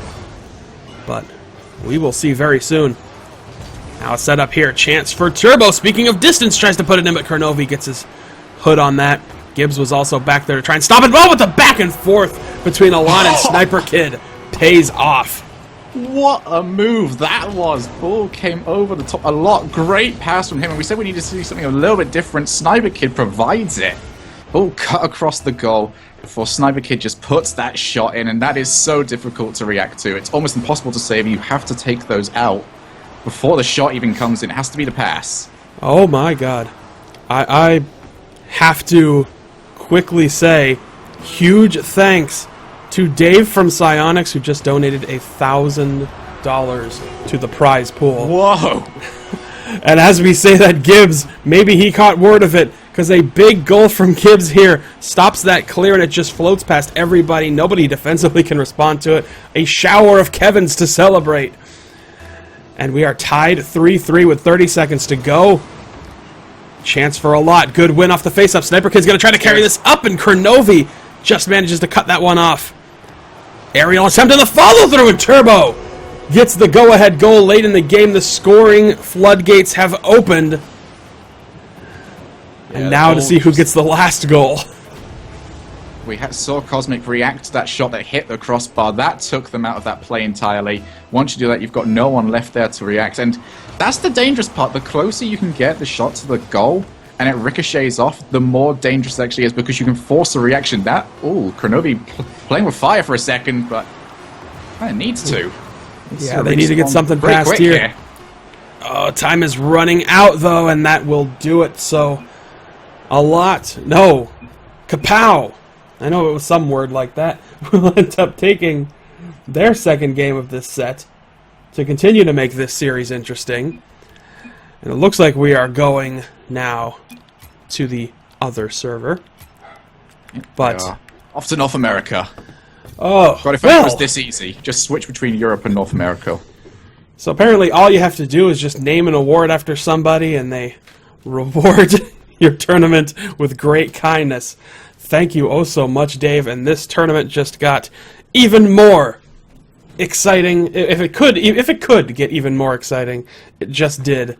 So a huge thanks not only to him, but to everybody who has contributed thus far and who continues to contribute throughout this tournament. As now we are going to get ready for our next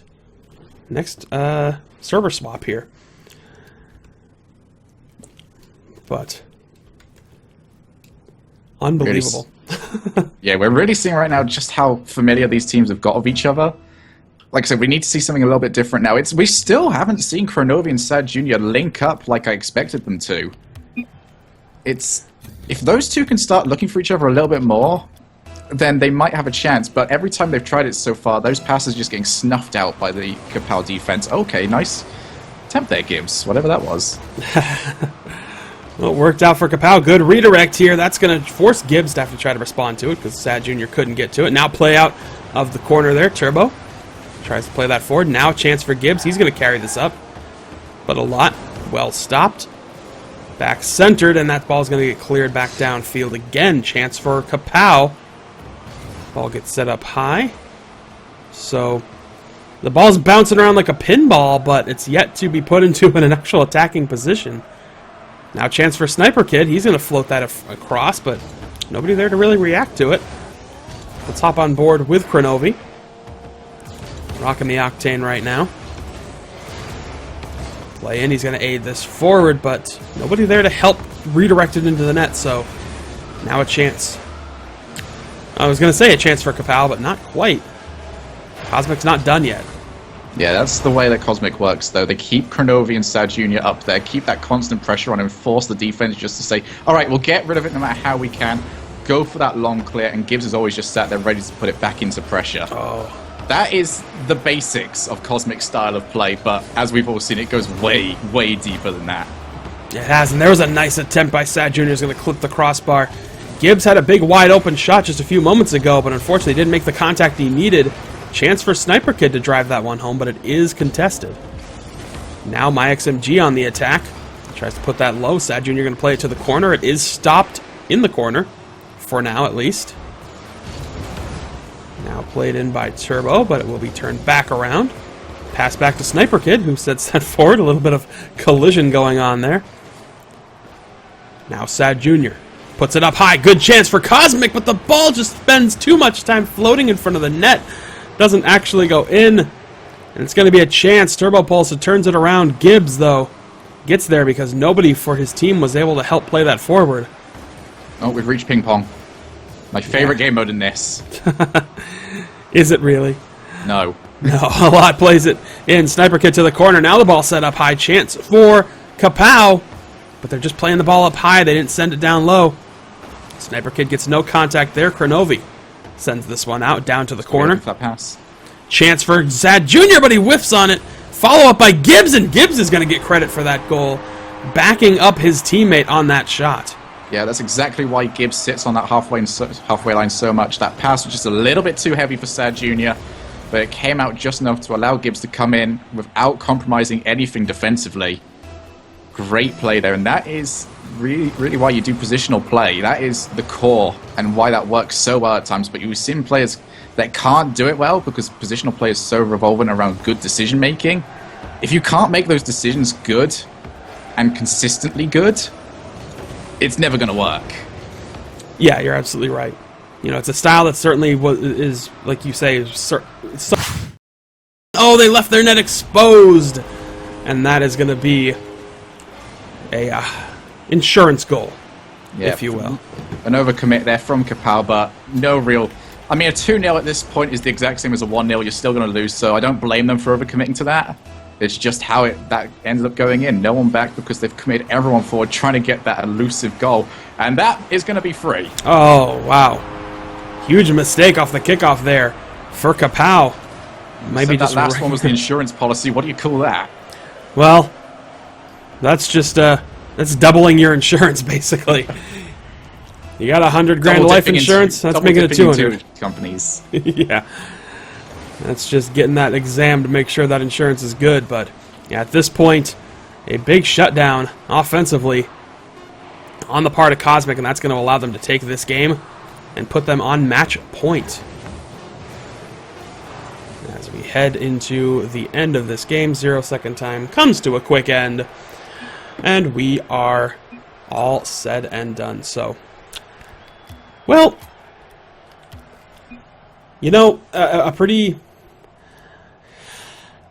I don't really know what to say. Good showing on the parts of yeah, we're getting to that stage now where these teams are just they're really warm at this point. We're seeing these teams do really well offensively, but everything seems to be getting cut out, so we're getting these low-scoring matches where we don't see much until the very end, where everyone's suddenly scrambling for goals.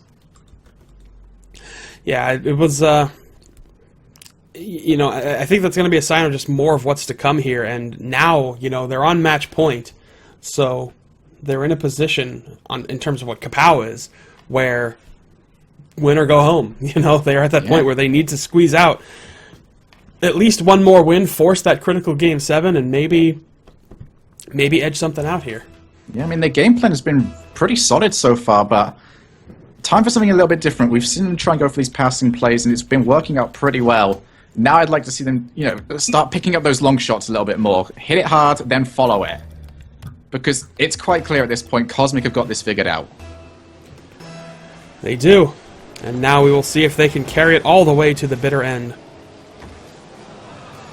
A lot playing that off the wall here. Game 6. Series point for Cosmic. We'll see if they can get past MyXMG. Now Turbo going to play it off the wall. Tries to carry this in. Kronovi, though, doesn't get any contact there, so it's a chance for KA-POW, but nothing quite happens. Set up for Sniper Kid. I mean, they're I don't know. Nothing quite happening there in terms of actual offensive opportunities. Just it's time just passes spent. hoping that a teammate's going to be there. And you can't really do that against Cosmic because they're going to look for your passes anyway, and at the same time you're succeeding with them and no one's finishing them off for you.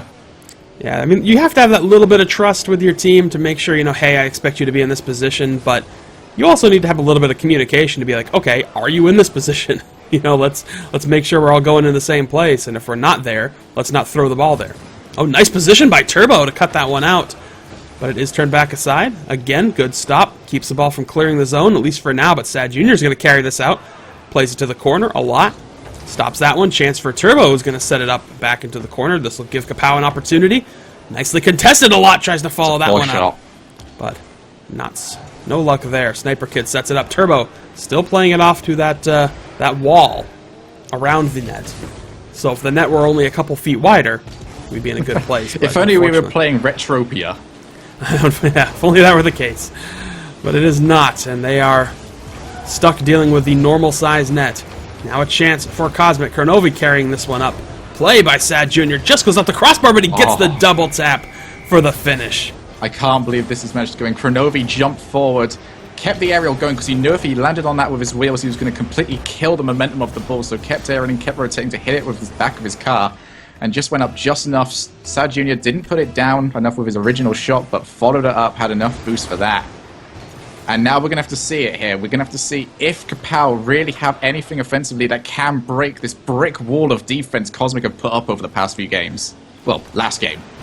Yeah, Snowy was that was a bit of a bloodbath between both teams. Yeah, definitely a bit of a brutal exchange back and forth. Now Gibbs shuts that one down. Turbo playing it in. Kronovi, relatively easy stop to clear it out. Going back up the other way. A lot's going to have to contest that in the air. Oh, it's in a dangerous spot, though. Oh, no! Oh. Well, Turbo. Alright, Turbo, I can see what he's doing here. He can see the ball is coming over the top.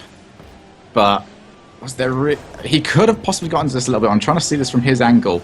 The replay seems to be longer than everything else. Yeah, it's a hard hit, but he needed to catch that with the rear end of his car, and that would have possibly been able to get away with it. yeah, missed timing there. Unfortunately, he's going to put them in a deeper hole, a hole they can't afford to be in. But, there's a good bit of redemption.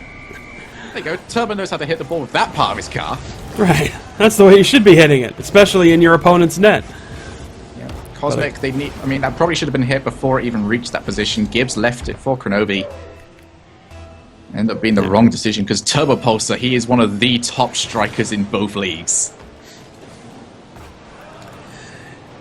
He is, and that's just a good way to at least, you know, redeem yourself. I think that's really all it's about here. But, oh, look at that play forward, and immediately KA-POW back in this abruptly. Yeah, it's roughly the same sort of play as well. Caught the ramp end of that, and a lot nice flick across. Really nice. Well, Turbo Pulsar with the flick across, and a lot just tapping it in for the final bit there. And there we go, real match status achieved, and Turbo Pulsar is looking great this game. 4 shots already from him. He's just keeping that pressure on. Yeah, that's precisely what they need to do. I mean, that approach seems to be working, so I'd be surprised if they don't keep that similar sort of strategy going forward, at least for now. Just force Cosmic to have to respond to it before they adjust their approach. Right now, play forward. a lot's going to send that forward. Gets a bit of a cross, but it will get cleared back off to the wall. Nicely cleared out. We're going to see Sad Jr. coming in here to help aid this out. He does put it up high play for Kronovi, who will send it down, but it is killed in the corner there. Oh, okay. Kronovi tried to bump away Turbo then, and because he didn't do a very good job of it, Sniper Kid came in and said, "This is how you bump Turbo." You know, they got to show exactly how He to seemed do it, very well versed in that. Well, Sniper Kid with a cross. Good stop by Turbo there to prevent Cosmic from doing anything. Good play in, but nobody there to respond to that second shot. So that's going to allow Cosmic a chance to play forward here. Sad Jr. out of the corner. Doesn't get any contact, so Sniper Kid will nearly get the clear, but a lot will get the clear. And that's going to slow things down here for just a moment. Sad Jr. turns it back around into the corner. Turbo clears it along the wall. Just a bit of a midfield tussle right now. Both teams are looking for that gap. POW seems to be looking for that long shot, follow it off the roof. Okay, a bit like that. Ooh, almost. But, a lot was in a decent position, but just didn't quite get the angle he needed. Oh, that might be a poor touch. Ooh, so good lucky play by a lot. backflip that. They're so lucky. Yep. A lot shuts that one down. Set up for Turbo. Turbo's going to hit the backboard, but it's well cleared out before Sniper Kid can get to it. Yeah, Gibbs versus a lot. Gibbs can 1v1. We saw him beat Doomsy. Yeah. No, we have seen him do it, but yeah, there a lot just gets the advantage. Now the time forward here. Chance for KA-POW. He's going to try to drive it in on the ground. Almost got it past, but not quite. Sniper Kid will win that aerial. Going back the other way. Let's hop on board with Sad Jr. See how he's going to respond defensively. Here's the shot goes in, and Turbo squeezes in the go-ahead. Yep, KA-POW have just saved themselves from elimination unless we see something crazy off this kickoff. Nice flick across, gave Turbo a ton of space, and if there's any member of that KA-POW team you want taking that shot, it is Turbo Pulsar. Absolutely, and he picked his moment perfectly. So the kickoff will go in favor of KA-POW, but there's plenty of time for a chance for Cosmic to do something here. They got to not let that ball hit the ground. Oh, but that one! Oh, and it doesn't actually go in. Yeah, it doesn't make a difference, but that would have certainly been pretty cool. Well, in any event, that will force a definitive Game 7. So we're going the distance in this series to see which of these two teams is going to move forward. So if you had any doubts in KA-POW going up against Cosmic, well, consider your doubts cleared up. Okay, just so we are aware of this, I'm going to try and make sure we get a decent enough map to get this as close as possible. So if the ping is a little bit too high, we'll be backing out. Because we want this is Game 7. We don't want anything to be too iffy on this. We want the best match possible. No excuses, yeah. No excuses, just straightforward quality stuff. So well, we are going to get ready here. But yeah, it has been a big even series between these two teams. We're seeing exactly, I think, a lot about what we kind of expected between some of these teams and just how well they play. But KA-POW trying to not be underestimated, trying to not be sent home too early, wanting to have the honor of moving forward here. But both of these teams are going to have a big test with Crown and Jewels, regardless of who it is. And we'll see what happens. I have three attempts max on this. So I'm not going to sit here all day and get it. But my Rocket League brain does want the best matches possible. Yeah, this is a good server. We don't have to waste any time with that. Let's get into game number 7. I-by-Power Cosmic versus KA-POW. Are you ready for this? I'm as ready as I will ever be. Cosmic, KA-POW, Game 7. Winner moves on, loser goes home. And we are underway. It's not the first time Gibbs has tried to do that. He's backing out of these kickoffs. He's trying to get a block rather than being the first person to hit it so he can tap it over into the KA-POW area. Well, not always a bad strategy. The kickoffs are one of those dynamic parts of Rocket League that I think all these players and teams are trying to find, you know, the best way to handle it against certain teams, and it always varies. Oh, but there's a big shot by Sad Jr. Gets denied by Turbo and his friends. Pretty much everybody there to stop that shot. But they couldn't quite stop Kronovi, who comes in to follow this one up. So a big save there, but then you see Kronovi with the initial contact. And then the double tap. Yeah, forced. I mean, that was close enough, as we said earlier. If you can get the shot close enough, you can sometimes force the members of the opposing team to react to it, think that they need to save it. That is what KA-POW did there, and that is going to put them behind pretty early on here, but there is still plenty of time to go. Okay, that was some trustful there. Thankfully, a lot caught him, otherwise we could have been seeing a bit of a bruised noggin. Yeah. Well, Sniper Kid now going to try to play this up. Let's see if KA-POW can turn something around and respond to that early goal. Play in here, slow-moving shot turned aside by Gibbs. Chance for Cosmic now. Good redirect, and Kronovi just flicks it. Cosmic are coming absolutely huge here. Kronovi just sits around waiting. That ball comes flying across, and he hits it first time. Doesn't choose to go for the 1v1 and try and dribble it over the top. No, just hits it straight in before the defender can get close. And Cosmic, they could be running away with this very soon unless KA-POW can get close. Well, we have seen KA-POW respond to an early deficit before in this series, so we know they have the capability. The pressure's higher now. Oh, the pressure is insanely high at this point. They desperately need to close these gaps. They cannot afford to be down for too long, else they will be down and out. Turbo going to carry this in, plays it up high. Chance for KA-POW, but it is well cleared out by Kronovi, who sends it almost entirely downfield. Stopped at midfield by a lot, but Sad Jr. will play it out. Now a chance, Sad Jr. to Kronovi. Ball gets set up. Kronovi with a very tight angle, but no, not that time. Almost had it, but Sniper Kid helps clear that out. Chance in the air. Nope, stopped down there in the corner. It's still being fought over here. Sad Jr. gets the sideways deflection, puts it to the wall. Chance for Cosmic. Oh, but Turbo with a nice stop in the corner. Chance for KA-POW now to carry this out. A lot taps it, tries to float it to center. A lot. If you could have hit that a little bit better, that would have been a chance for KA-POW, but the poor touch just takes that opportunity clean away. Yep, absolutely does it. Now, oh, Sniper Kid lost handle on that ball, and that gave an opening for Cosmic and Sad Jr. Cosmic It's the finish. Aftershock.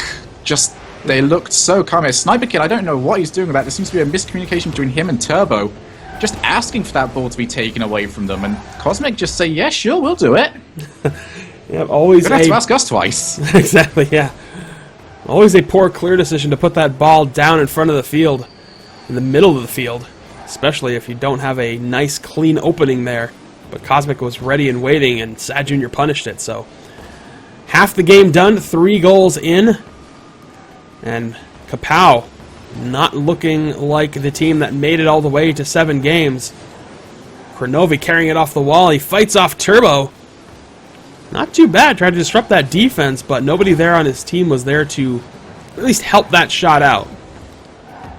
Chance for KA-POW. A lot's going to come in there, sets this ball up high, but Sad Jr. will flick it out here. Going back the other direction yet again. The game seems to, this particular game just seems to go between a lot of moments of just slow, deliberate pacing, followed by huge shots on net and big moments that kind of separate everything apart. You're absolutely right with that. Oh, We're just, Cosmic are playing it at their pace at the moment. Every single time a ball comes in that can threaten them, they have someone to knock it away from the goal, and they have another player sat there ready and waiting to get rid of it. There's no getting rid of that Kronovi with his hat trick. Yep, look at this play. Sad Jr. is going to help set this one up. Stays in the air the whole time. And that's going to open it up for Kronovi to get the finish. Went to the Gibbs cam there for a second. He's all the way at the other side of the field, so that didn't help. But and then you got to see everything. We did see in one little frame. Exactly. We did see the goal go in. Just a nice exchange back and forth by Sad and Kronovi. Another chance in. Kronovi ends up kind of flicking that one off to the wall. Ball back on the other side of the pitch. A lot set up. Sniper Kid who tries to come in and sideswipe it, but it gets contested. No luck there. Let's move in on this offensive approach from KA-POW. Floating shot just gets past Gibbs, but it hits the backboard.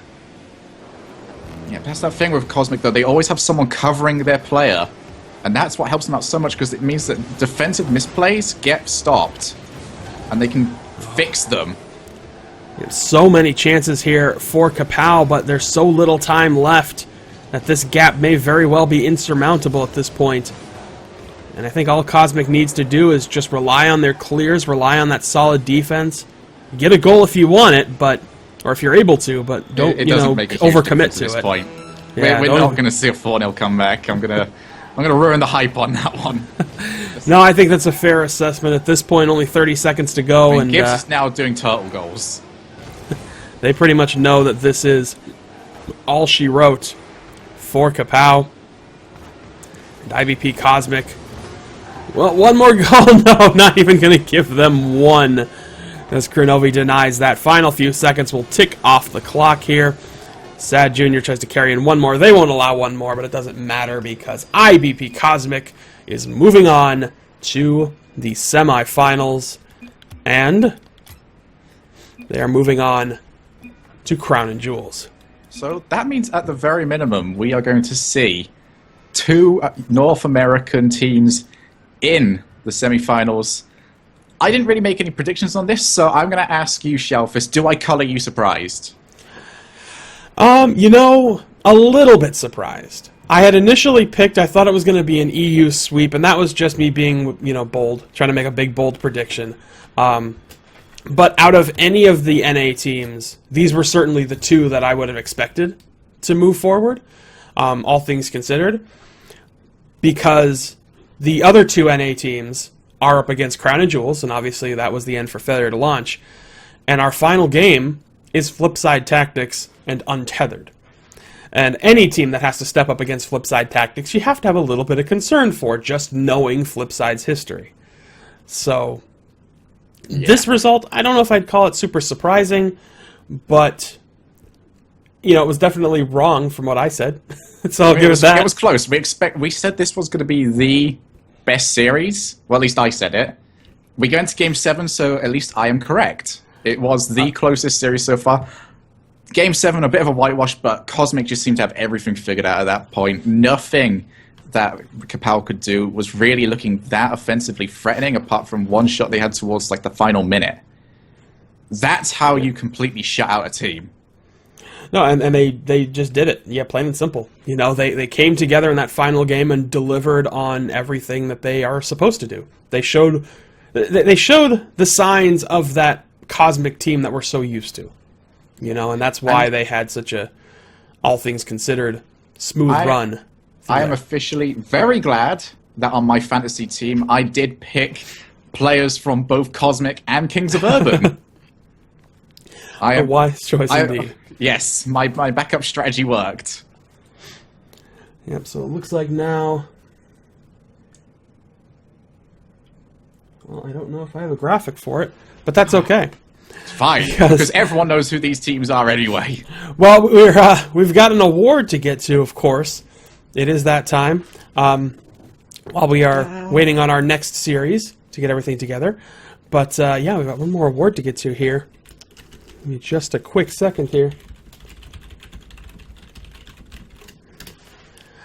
And with that... Which award will it be, Shelfus? The one that we actually have the graphic for, of course. That is going to be our Marksman Award. And this award goes to the player who had the highest shooting percentage throughout the regular season. And that, of course, is going to go to actually the same man who had the most goals. The one and the only, Lachinio. From Untethered. A 4.55 shooting percentage means he was the most effective shooter. And now we're going to get a chance to see the most effective goal scorer in the Pro League in action against one of the more offensively dominant teams in Flipside Tactics. 4.55, you say? Yeah, but he came in first place. Sad Jr. coming in with a 4.17, so not quite as close. But yeah, maybe that's a little surprising to some people that Sad Jr. was the second most effective striker in the Pro League. Kronovi was top 3 for assists, I do believe. And considering we do usually associate those two together as an offensive tandem, not too surprising. When you've got those setups coming in, Sad Jr. more than proficient at going and taking those shots. Oh, for sure. And I guess we figure that, sometimes I wonder if we think it's the other way around. Sometimes it's usually Sad to Kronovi, but in this case, it apparently worked out well for Sad Jr. Had a very good performance, but Lichinio, hands down, not only the most effective scorer, but the most reliable one as well by having the most goals in the Pro League as well. So, Lichinio in a good spot, and we should see him in action in just a few moments. But with all things considered, we should talk a little bit about this contest, Flipside Tactics and Untethered, as we are getting things ready to go.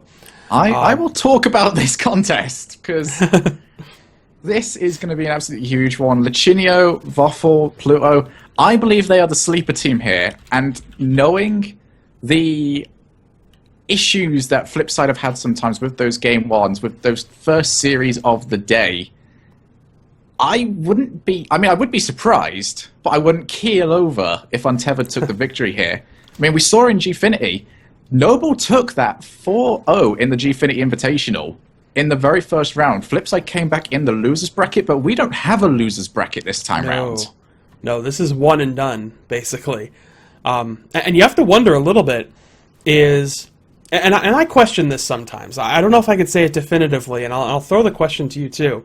All right. Is it a mindset that Flipside has that when they're in a situation where they have to play to win, else they're gone, and it's an essential win?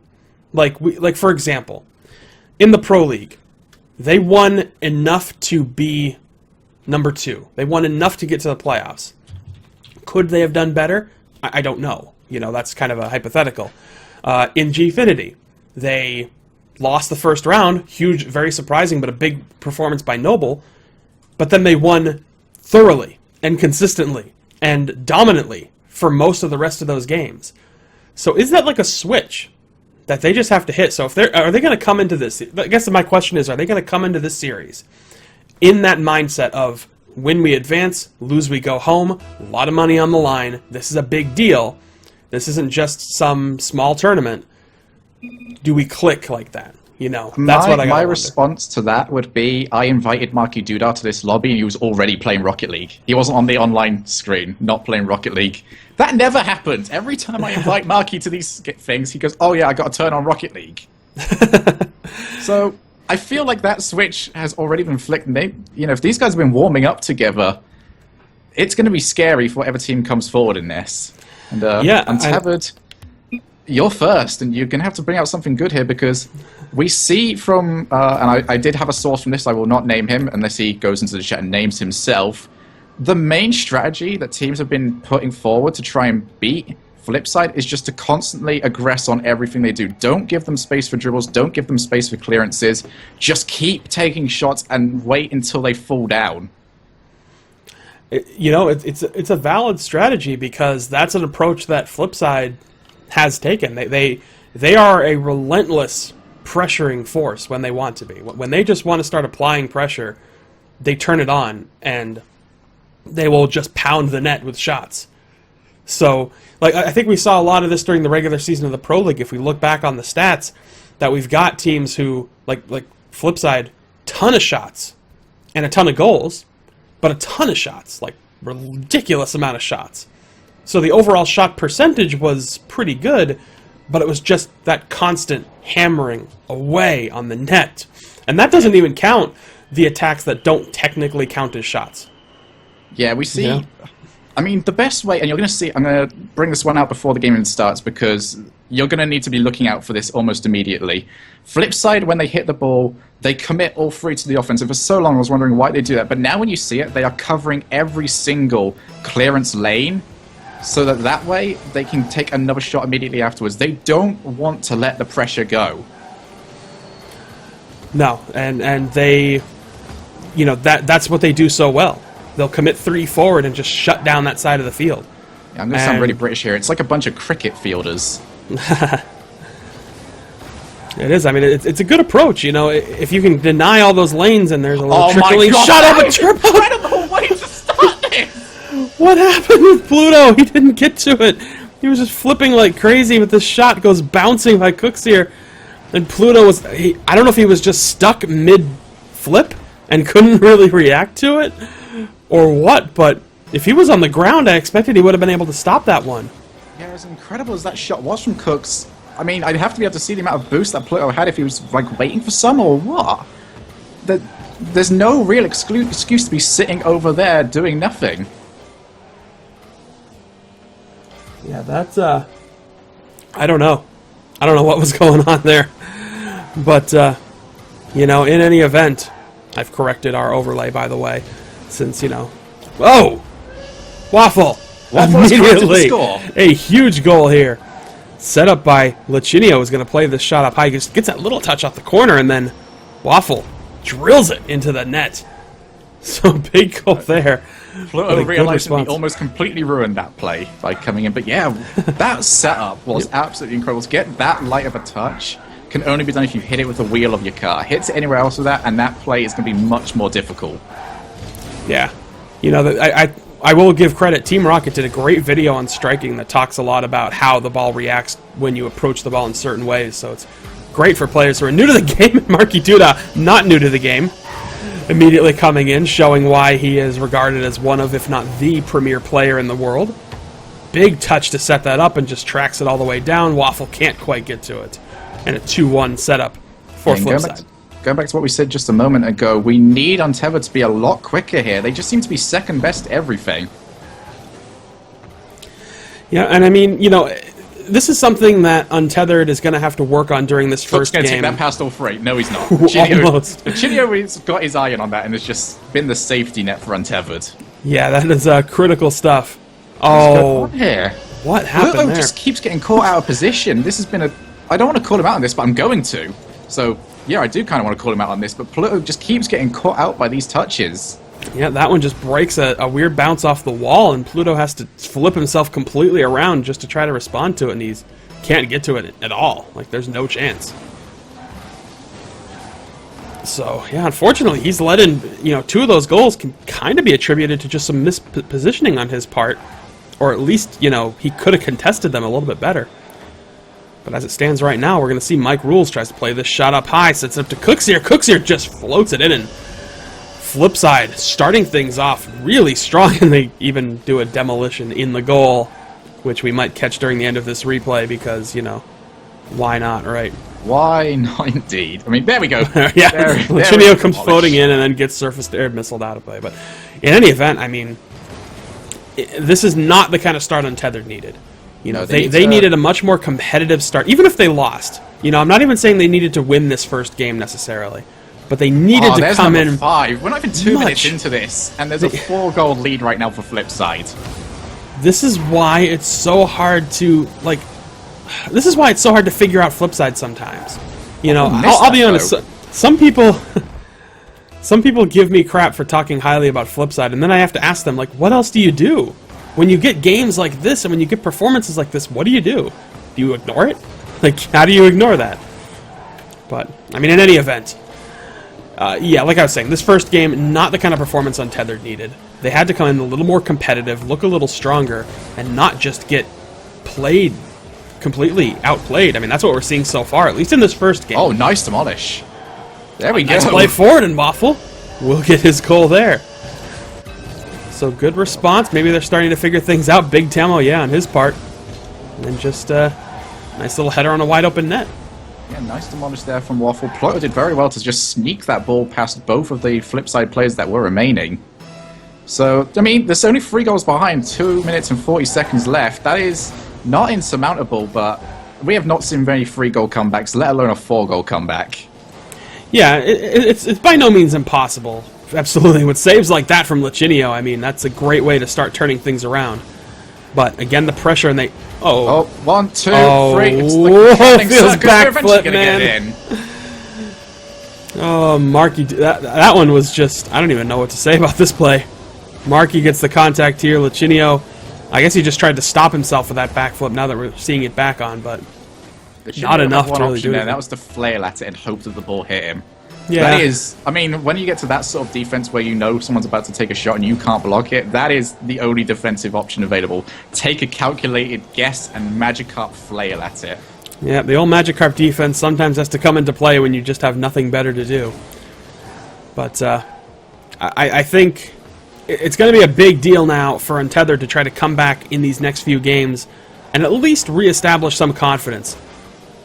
But good play in by Lachinio. Doesn't quite result. Waffle stops that on the wall, but Marky Duda is going to flip that around. Mike Rules tries to get underneath it. Actually, it looks like he was actually just going to try to take the defender out. Not a bad strategy. Lachinio with an aerial tries to set that in on net, but it is going to get cleared back out. Chance now for Marky, who plays that in. Pluto off the wall. Good clear on his part. And we'll follow him through. We'll see what happens here. Mike Rules now. A little bit of that 1v1, but it gets denied in the net by Lachinio and Marky. A brutal response to put away the 7th goal of this game for Flipside. I said earlier, this is a bit like cricket players just crowding around waiting to see if they can get it. And then, once that cricket player has managed to field the ball, catch the ball into his hand, he's throwing it back into your face as hard as possible. That is what Flipside are all about. Yeah, and that is what we are getting quite a bit of here in this first game. That was one of the more brutal analogies I've come up with. Appropriate, though, all things considered. Play in by Pluto. Tries to set up to Waffle, but he can't quite do it. Marky's going to have a bit of an opening here, trying to get that 1v1, but he gets demolished, so a smart demo on the part of Pluto. Let's see if Untethered can turn this around. Play up high. Into the corner. Lachinio going to try and set it up off the wall, but no. Mike will help clear that down. At least right now, Untethered doing a good job of keeping the ball in on the orange side of the field. This one's going to be almost taken out. What are we doing? There we go. Okay. I think because Waffle's on the West Coast, I think he's actually struggling a lot more with this lag than everyone else is, because he has not looked too great this game. Yeah, he might be. It's a difficult place to try to play from, but that is the nature of the beast, so to say. It's the cards you've been dealt, boys. Yeah, that's how this tournament's going to go, unfortunately, for these guys. But all right, ball's going to get cleared down, and this game is going to tick away here, well in favor of Flipside. Yeah, that was just an absolutely phenomenal start from Flipside, especially during those opening minutes. Just constant shots coming in. I mean, that opening goal from Cookser really just set the pace. It was just nice little plays coming in from Flipside and some missteps. I hear nothing now. You hear nothing? I can speak, I think, but I cannot hear. Oh, that's not good. Let's fix this. Or at least I'm going to try. But it looks like we are going for a server reset in any event. So, I'm going to turn my speakers on for a second. You need to be able to hear me, Shellfish. I know. I don't know what... Seems like it's just one of those days, you know? When anything can go wrong, it will. I mean, this isn't last week. Well... Let's not go that far. Last week was its own special event, for sure. Well, in any event, I can at least hear you now. And hey. I'll figure it out. You have dramatically decreased your viewing level and appreciation. Well, all right. Anyway, so I guess we'll be setting to a new server here. Bit of issues on the first EU server, but that's okay. We will get back into the game in just a few moments to start with Game 2 here, which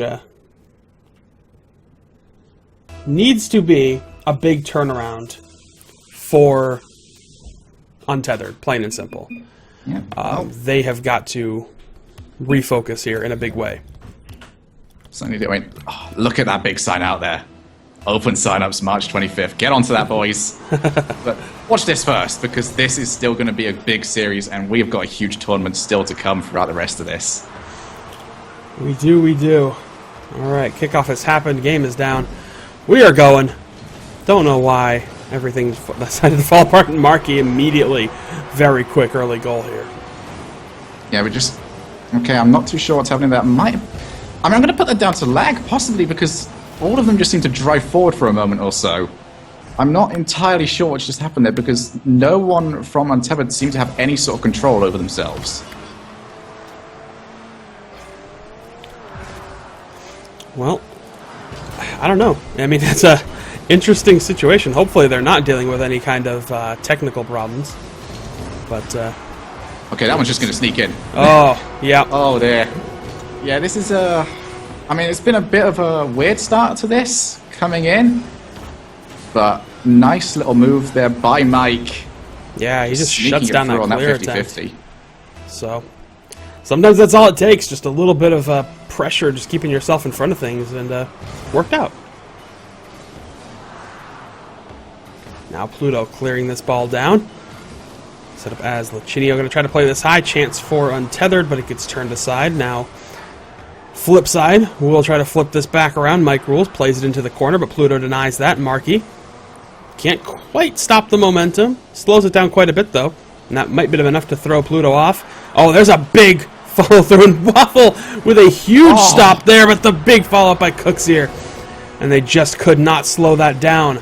This initial play, Cooks here to Markey, was great. A big stop by Waffle, but Cooks here was there just to respond to it.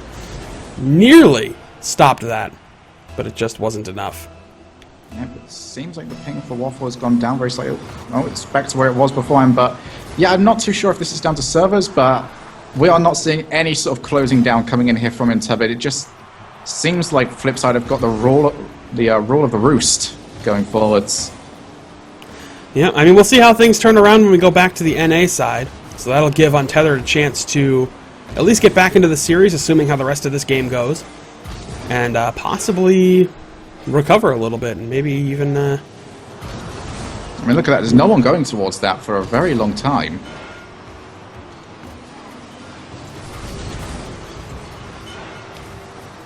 Chance now carried in. Ball's going to get cleared downfield here.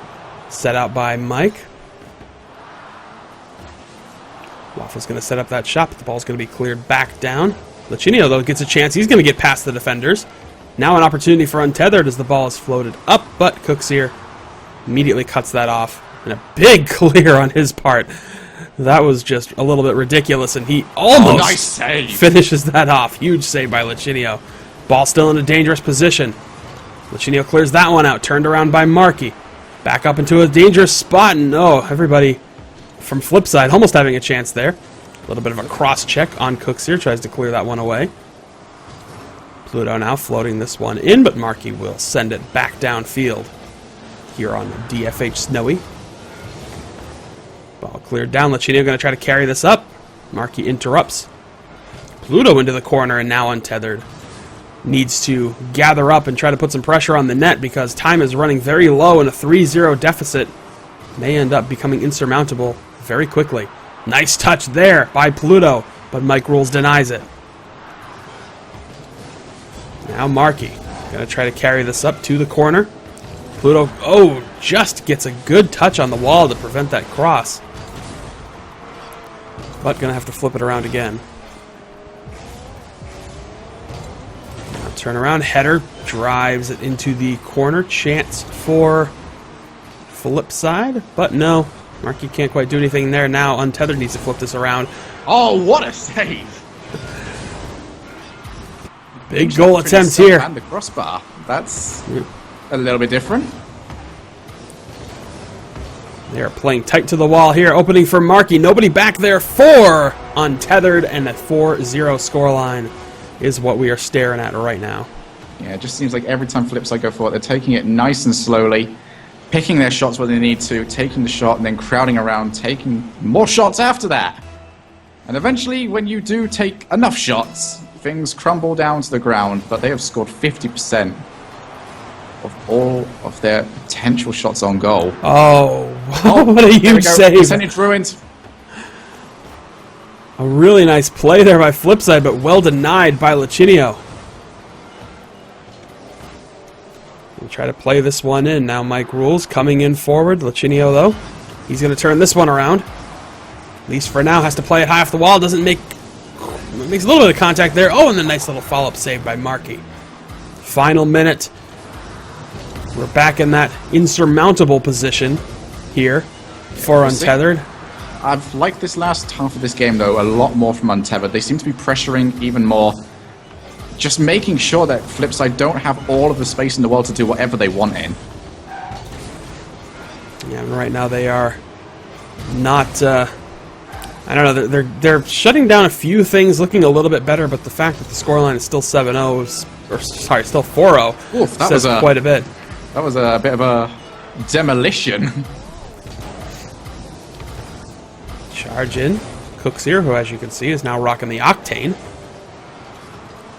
Plays this in by Marky. Marky's going to try to set this up across the net. Doesn't happen. Mike Rules, though, keeps it in. Cooks here coming in from behind. Final few seconds to play. Game is definitely going to be owned by Flipside Tactics. Chinio's got his own back on that demolish from the last game.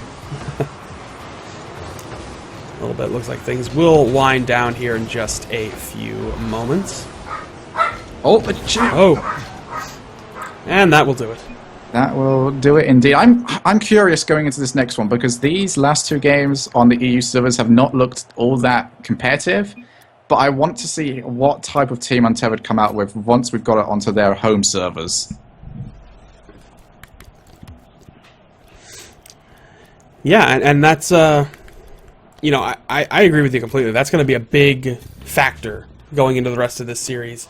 They obviously had a rough couple of games on EU, which could ultimately mean that regardless of how these NA games go, if it does tilt back to EU, it could just fall right back into the hands of Flipside and series done. But, you know, I think that's what we're stuck with right now, is just seeing how these teams are going to fare. Well, with the games being that lopsided in the hands of Flipside on the EU servers, it's absolutely key now that Untethered do not drop either of these two games coming up. And this right here might be a good way of starting, because Flipside did not have a good win percentage on Wasteland. No, well, their chance has come to try to get things back into this. And here we go. On Wasteland, Game 3 of this series. There we go. And just to clarify moving forward, it does seem like Flipside's ping is roughly the same as what we had from Untethered, so we're going to see the differences now. Yep, will that ping be a big enough difference, or will the usual momentum of Flipside just be too much to handle? Good ball control there by Mike Rules. Sets it up high for Marky, but nicely stopped by Pluto. Who cuts that shot off. Now Cook's here sending that shot around. We'll hop on board with Waffle as this play develops. Let's see what happens here. Pluto puts this shot. Let's see, Pluto. Anyway, ball gets sent up, deflected out. Waffle's going to get credit for that stop. Now a chance here for Untethered. Oh, and not a big stop there. Lachinio is going to get credit for that goal, and no chance of stopping that one. A little bit of a misplay here, maybe by Cooks here. Just couldn't quite get to it. I think he committed too far forward. Yeah, you committed too far forward, and as we said earlier, if you hit the ball behind someone, they are not going to be able to respond to it. But I do believe that the ping is taking a little bit of a toll here, because Flipside are not being anywhere near as aggressive as they usually are. Yeah, it might be a little bit of them just kind of being a little cautious in the first game here on the NA server, trying to get a gauge for what sort of lag or latency they're going to have to contest with, or just very well could be that server advantage paying off. We'll have to see. Oh, Micro's got the Chinio, huge save there. Yeah, this is going well for Untethered, getting a little more better reaction time in a lot of ways. Mike Rule's going to stop that one. We'll take back to the sky here. Shot played in off the sidewall there. Another chance for Untethered, but Marky will send that into the corner. Chinio up high, cross there for Pluto, wide open net, and Waffle gets a big goal. Yep, that's the lead starting to open up here. Untethered, we said they needed to take these games. It looks like they are going to if this keeps up. Waffle, he had pretty much a whole half of the goal to aim at. Decided, I'm going to bury that into the very bottom corner anyway. Yeah, big result. Well played by Lachinio. I think he was originally going for a shot, but to block the clearance is just as good.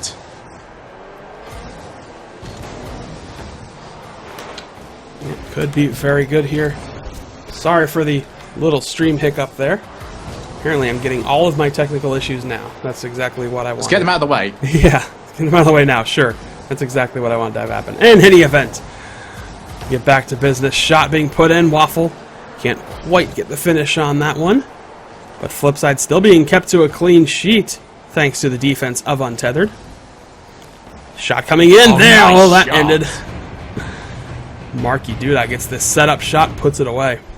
Yeah, ball came up, cooks him nice and high with that setup, and Marky Duda flipped it over so he could hit it with the front hood of his car, get some power onto the shot rather than just dinking it downwards, and that is going to make it almost impossible to save and ends up being unsaved by the Untethered defense.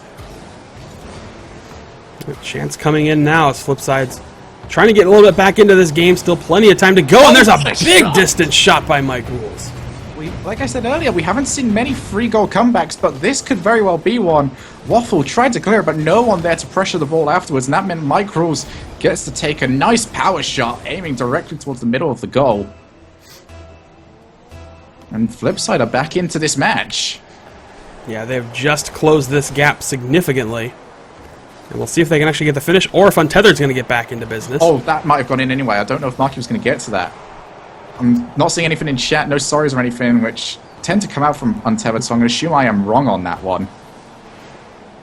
Waffle sets this one up.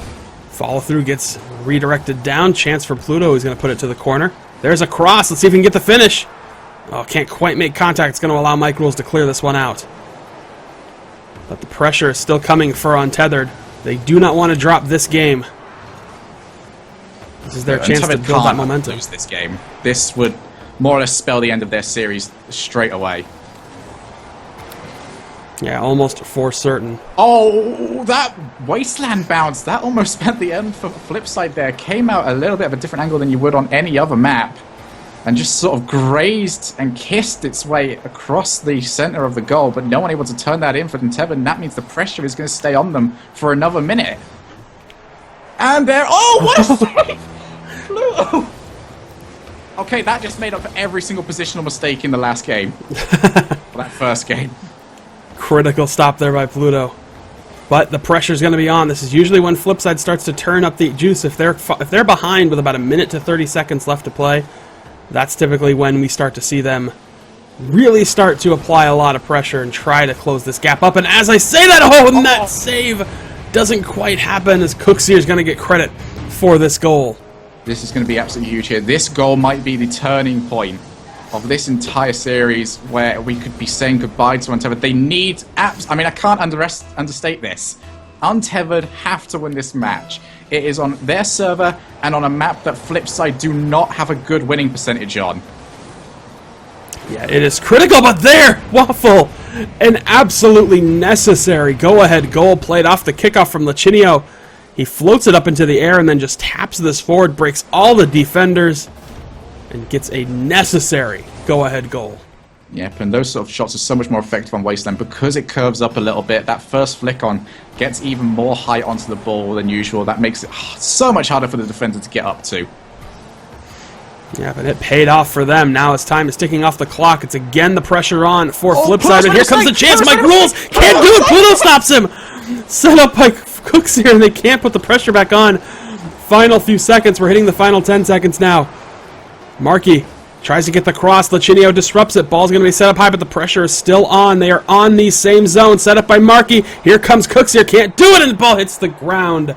And Untethered will take their first game of this set.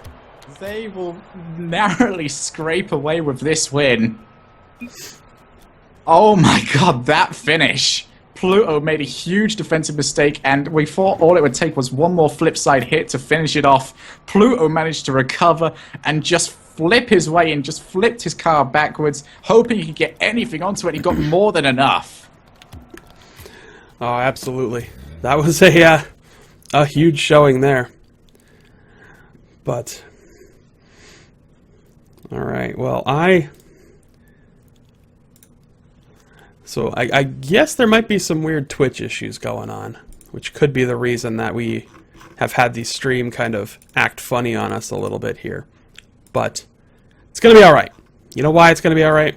Because you haven't missed a thing. You've gotten the same awesome action. We're getting ready for the next little server swap that's going to happen here, of course. It's going to be staying on US. It was just that Flipside wanted to change of server, and Untethered have said yes to it. Oh, good. That's friendly. Always friendly when everybody can agree to do things. get the best tournament possible. These guys have known each other for years at this point. Pluto, formerly known as Plutonium Falcon, also known as Jadusky. You know, he has gone through multiple forms, and we get to see him now performing in front of so many people. You know, these are players that we could have possibly got a YouTube replay of at the end of a tournament. Now we get to stream it in front of thousands of people on Twitch. Just the coolest thing possible. It is a big deal. Big tournament, big money, big everything. I think things are finally settling down just a little bit. But anyway, let's get down to business. Game 4 of this series. A desperate attempt for Untethered to try and tie the series up, get back into it before we head back to EU. I mean, that had no offensive worth at all, but that looked pretty cool, Cooks. You know, that sometimes can sum up Cooksier in a nutshell. Just, you know, doesn't need to have any effectiveness as long as it looks good. Okay, this might be effective, though. Yeah, big setup there, almost redirected, but no, Pluto's going to save it. Big demolition here could be a chance for Flipside to turn this around if they can respond quickly enough. Tap up by Mike Rules. They're not on the opposite side, so that gets sent around. Marky with the cross. Chance Cooksier doesn't quite get it. He's going to bring it to the corner. Now Lichinio clears it out. Mike Rules stops it at halfway. A little bit of an exchange back and forth. Mike Rules now gets an extra bit of contact on. Here comes Marky from above. But doesn't quite get the angle he needs. Cooksier coming in from the side as well. Let's watch this flip side approach from Marky Duda's perspective as Mike Rules sets it forward up high. Chance for Marky. He's going to come in, gets the contact, but Lichinio denies that one. Yeah, Lichinio was smart there. He could have very easily got caught into what Pluto and Waffle both did by going forward and trying to save the original shot. That's hopefully the same thing, but they've got away with it because the crossbar, I mean, the post is OP. It's not going to be there to save them from that one, though. You know, we talked about this previously. You keep allowing the pressure to happen, and something's going to give. And it has finally given. That was a poor clear from Pluto. If he's going to do something like that, he needs to get it next to a wall and follow it up with a wall shot or wall aerial, or he needs to go for a long clearance. Rolling across the floor straight into Mike Rules is the last thing you want to be doing.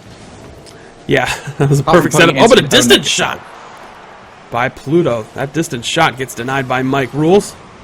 Chance to turn it around. Marky off the wall. Sent down to the corner. Lichinio's going to slow it down there. This will be a chance for Untethered to clear this out. Gets past Mike. Now Pluto carrying this forward. Gets a good cross. Wide open net, and Lichinio puts it away. Lichinio owes Pluto at least a high five for this, taking it past one player. I believe that was Mike Rose. Then lovely little pinch pass there to Lichinio. And he's even going to drive away with Marky Duda on his hood as a trophy. Yeah, that was a big pass play to allow that cross to happen to Lichinio. Flipside doesn't go in on the kickoff, but that's going to be okay because they will still have the advantage here. Now playing this forward, Lichinio, bit of a aerial contact, but Mike Rules quickly flips out aside, gets past Waffle. Chance now for Flipside. Mike Rules in the corner. But they are going to fight over it a little bit. Lichinio just hanging out on the wall, not quite doing anything effective on that one. And that floating shot just gets denied by Pluto. Manages to keep track on that. There's another shot that's going to float in, but Waffle gets to it. Marky's going to come up to try to dunk it in. Doesn't make the contact. Allows for Cooksier to come in. What quite happened there? I don't know. Pluto got the save. An incredible one at that. It was a little bit laggy coming in from at least my perspective, but the shot came in and Pluto just flung himself, hoping that he'd at least make contact, and he did. Very fortunate save on his part to deny that. And they do turn it around for a bit of an offensive pressure, and that now they're regrouping, doing it again. Cleared to the corner by Mike. Waffle's going to set it up down there. Marky Duda, though, gets a good clear. Sets it up for Mike, who's going to get a bit of contact. But Lichinio stops it. It's still in a dangerous place, though. Well played by Waffle to clear it off to the side. Saw that Marky was right there and waiting. Yeah, whenever you play flip side, it's not only one thing to get the save against the shot, but you've got to clear it immediately. And that's what they did. Waffle has just managed to completely decimate the flip side defense with that. Outstanding play. Carries this in, plays it off the backboard, and gets that final touch to beat Marky Duda. And just breaks past all the defenders on that one for a huge go-ahead goal. Yeah, lovely little flick onto the wall. The fact that he didn't even catch it onto the ramp made it all much better. Because doing that took it past the defender and immediately gave him a little gap there in the final goalkeeper. And another shot coming in. And Cooks here with a huge in-goal save to prevent that one. Now a distance shot just can't get past Lachinio, who makes a big stop. And the pressure's back on. Cooks here pinches it down. Pluto slows it down. Good chance for Markey. He's going to try to flick it in, but Lachinio keeps track of it that whole time. No chance for Flipside to do much with it. Ball still in a dangerous place, but they're going to get past Cooks here, though. Turns that back around. Marky Duda holds down the fort. Pluto tries to clear this out. Lachinio flicks it above the defender. He comes charging in, but Cooks here sends it off to the side. Lachinio read exactly what was going to happen there, and that's so impressive from that close of a distance. He is going to be key throughout these matches coming up because, well, Untethered, even if they do win this, they still need another 2. They do, and it's going to be very hard to get 2 more wins if you're having difficult time on the EU server. They gotta win this one first. Yeah, they do, and they're so far so good, but if Flipside can come back and tie this thing up, it'll be much more interesting. Play's going to allow it to be centered. Cooks here gets taken out of the play for now, but Marky Duda, centered shot, he's going to try to carry this in, flips it in. Oh, he didn't have any boost. Turned aside by Waffle, yeah. I believe he was going for the special. He was trying for it. Ball set up high off the wall. Played in. Another shot just hits the bar, but there's the follow-up in Marky. Untethered are back into the situation they were in on Wasteland, but this time we're more than likely to see some overtime. Just constantly taking these shots that were hitting against that backboard, and Untethered kept reacting to it, eventually leaving an open goal that Marky Duda says thank you very much to, and ends up putting it in. That's not going to go in. Pluto's going to look to kill that. No, they're not. They might going to keep playing this. Oh, we're going to see what happens. No. Okay, never mind. Just make me say it then, boys, and then ruin it. Yeah. Prove you wrong. That's all they need to do. All right. Overtime here in game number 4. Chance for Untethered to tie this series up. Chance for Flipside to come within 1 game of winning the series. And they'll be going back to EU, so that's the last thing Untethered wants. Big setup here. But it goes a little too far, so nobody from Flipside can react to it. Long distance shot from Pluto will get turned aside by Cooks here. Yeah, smart from Cooks there because he could have reacted to the potential shot coming in towards him. Instead, saw through it and decided to stay still and save the original shot. Interesting little setup there. They couldn't quite get it. Timing was off. Cooks here coming in from above, but Lachinio has no trouble stopping that one. We'll send it down. Big shot by Waffle, and it's going to squeeze in there. Huge goal by Waffle. Waffle is just absolutely superb in this situation. Comes in, negative angle with that touch. Couldn't play that any better. Nice delivery as well from Lachinio. Really outstanding redirect on the part of Waffle off of an excellent setup, but it is just not enough. And I mean, that was Waffle just coming in there with that light touch. All it took to put it away just inside the post. But an amazing setup there, so that is going to give Untethered the series tying victory. But yeah, I mean, we're going to EU now. Yeah, I mean, I would say it's pretty likely that Flipside. I mean, the last couple of games we saw on EU maps were just complete dominations. But there's a little bit of momentum now coming in for Untethered, so I wouldn't be surprised if they looked a lot more competitive this time round. You know, I hope so. I hope that not only that momentum, but just having found their rhythm now against Flipside is going to do them a lot of favors on the EU servers.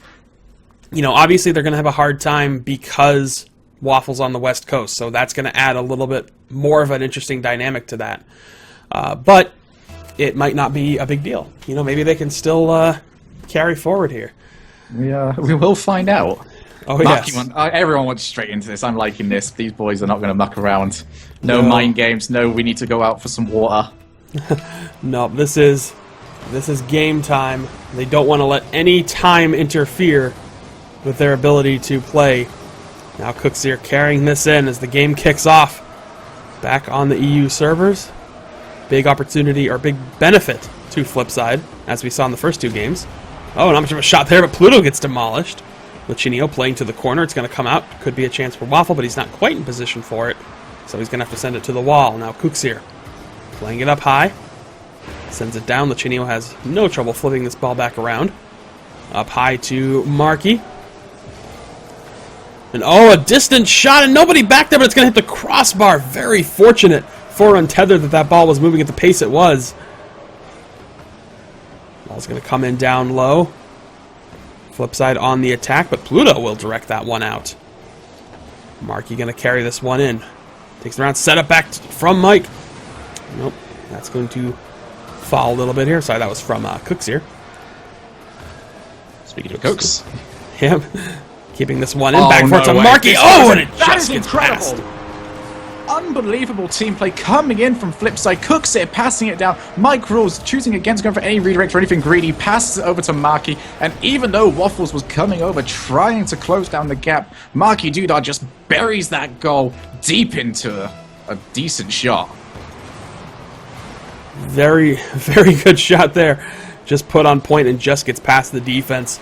So that is going to give Flipside the opening goal here. Both teams are 2 games away from taking the series, so they're both in the same spot right now. Cooks here is going to play this one up. Pluto shuts it down at least for the moment, but Mike Rules with a distant shot. Tries to get that tight angle, but it is saved by Lachinio, who was proven to be a very effective defender here. Say goodbye, And a little- Waffles. And a little surface-to-air missile takes out Waffle, but he's going to come back here. Try to regroup, but Flipside back on the attack. Oh, Cooks How here. do you get that much power from barely moving anywhere? Look at Cooks do this, and try and do this next time you play. He barely has any time to get that speed up, catches it with the little, well, I'm going to call them just dirt tires or whatever it is, just at the front of the car, catching it right on that right angle, puts it in. Yep, and just enough, so that is going to give Flipside the 2-goal lead here. And, okay, apparently nobody wants to hit that ball. There's something No, don't hit the ball. something bad with that ball right now. Well, Waffle does hit it, but it is flicked up and above the net by Cooks here. Now a chance for Flipside to try and move this out, but no. Untethered's going to keep the pressure on. Can't quite get past Marky there. Oh, Lachinio and Pluto, just miscommunication. That should have been a decent shot from Pluto, but he got shut down by his own teammate. Yep, another chance there. Here comes Waffle. Tries to turn this around, but a little too far off to the right. So that ball's going to break too far, but Untethered applying a lot more pressure now. Looking very good here. Just in terms of keeping the offense going. Floating shot. Oh, no! there we Waffle go. brute forces that goal in there. Yeah, this time the communication was on point. Cooks went for the pinch, didn't come out the way you wanted it. Lachinio went up for it, but you must have heard the call from Waffle, who just manages to squeeze that one in. Yeah, that was a big benefit on his part, and he just managed to get that one in there. So now, that'll get them back into this game at least. Still lots of time left to play, but we're going to see if Untethered can continue that momentum, or if Flipside will be able to respond. I will say these games certainly looking a lot better than the first couple did. Yeah, this is certainly a lot more I mean, it was impossible not to be more close. Because that first one was a little bit ugly to watch. This has been much better from Untethered. They look a lot more confident in themselves. Yeah, they do. You know, a little bit more games under their belt. They've got a better read on Flipside now. But we're going to see if they can at least turn it into a victory, because that's what they need to do here on the EU servers. Good setup here to Mike, but he's going to play it off the backboard. It hits that crossbar. Unfortunately, nobody able to respond to it. Lachinio's just bumped away Waffle. Oh, chance there, but Mike's going to clear this back into the zone and get his own rebound. And a big goal for Mike Rules. Yep, this is just a couple of misplays here from Untethered. That ball comes right the way back in. Pluto tries to get up to it, overestimates it, and goes too far to the left. That means the rebound comes in off the wall, which is basically a self-set for Mike Rules. Yeah, really, really well done. All in all, between these players. So no surprises here. Mike Rules now carrying that ball, quite literally. Oh, but then he's left in dust by Pluto. That ball's going to be cleared out. Marky prevents that from going any further, so now Mike's going to try again. Good distance shot. Let's see if they can turn this around. Marky keeps the ball in on the blue zone. Chance here. Pluto's going to fight him for it, but oh, Cooks here right there. Distance and just the angle. The tight angle shot. And Cooks here gets the 4th goal for Flipside. Yep, if Waffle was facing towards, then he probably would have got to that, because his back was turned, unable to get there, especially with the ball put behind him. Nice shot coming in, but he had time to turn, just didn't think he did at the time. Yeah, it's you know, sometimes those shots can be a little hard to read, but you kind of have to, like, I don't know, in my opinion, wherever they are on the flip side of things, just expect the shot to possibly be on target. Set up by Marky to Cooks here. Shot not quite on target, but it's going to stay in the zone. Good clear by Waffle, at least for now. Ball tight in the corner. Here comes Lichinio. He's going to help clear this out, but Marky centers the ball again, but there's Waffle with a good play to clear this out. Lichinio doesn't quite make any contact there, so this ball is going to go off to the wall. Down goes Pluto. Lots of demolitions happening here. Pluto's been really quiet this game. I mean, I don't remember seeing or hearing you say his name that often. Just he needs to get himself into this game a little bit more because he just seems to be sitting around that back area, and every time a shot comes in, he's reacting, but not making anything of it. Oh, okay. Mike no rules. Goal for you. Big save there. And that will wrap things up just about. We're going to wait for the 0-second time to expire, and there it goes. So Flipside Tactics will take that game in relatively convincing fashion, I must say. All things considered, it looked a lot closer. I will give it credit for that. From a play standpoint, the scoreline's a little deceptive because from a play standpoint, it looked certainly better in that regard. From It did.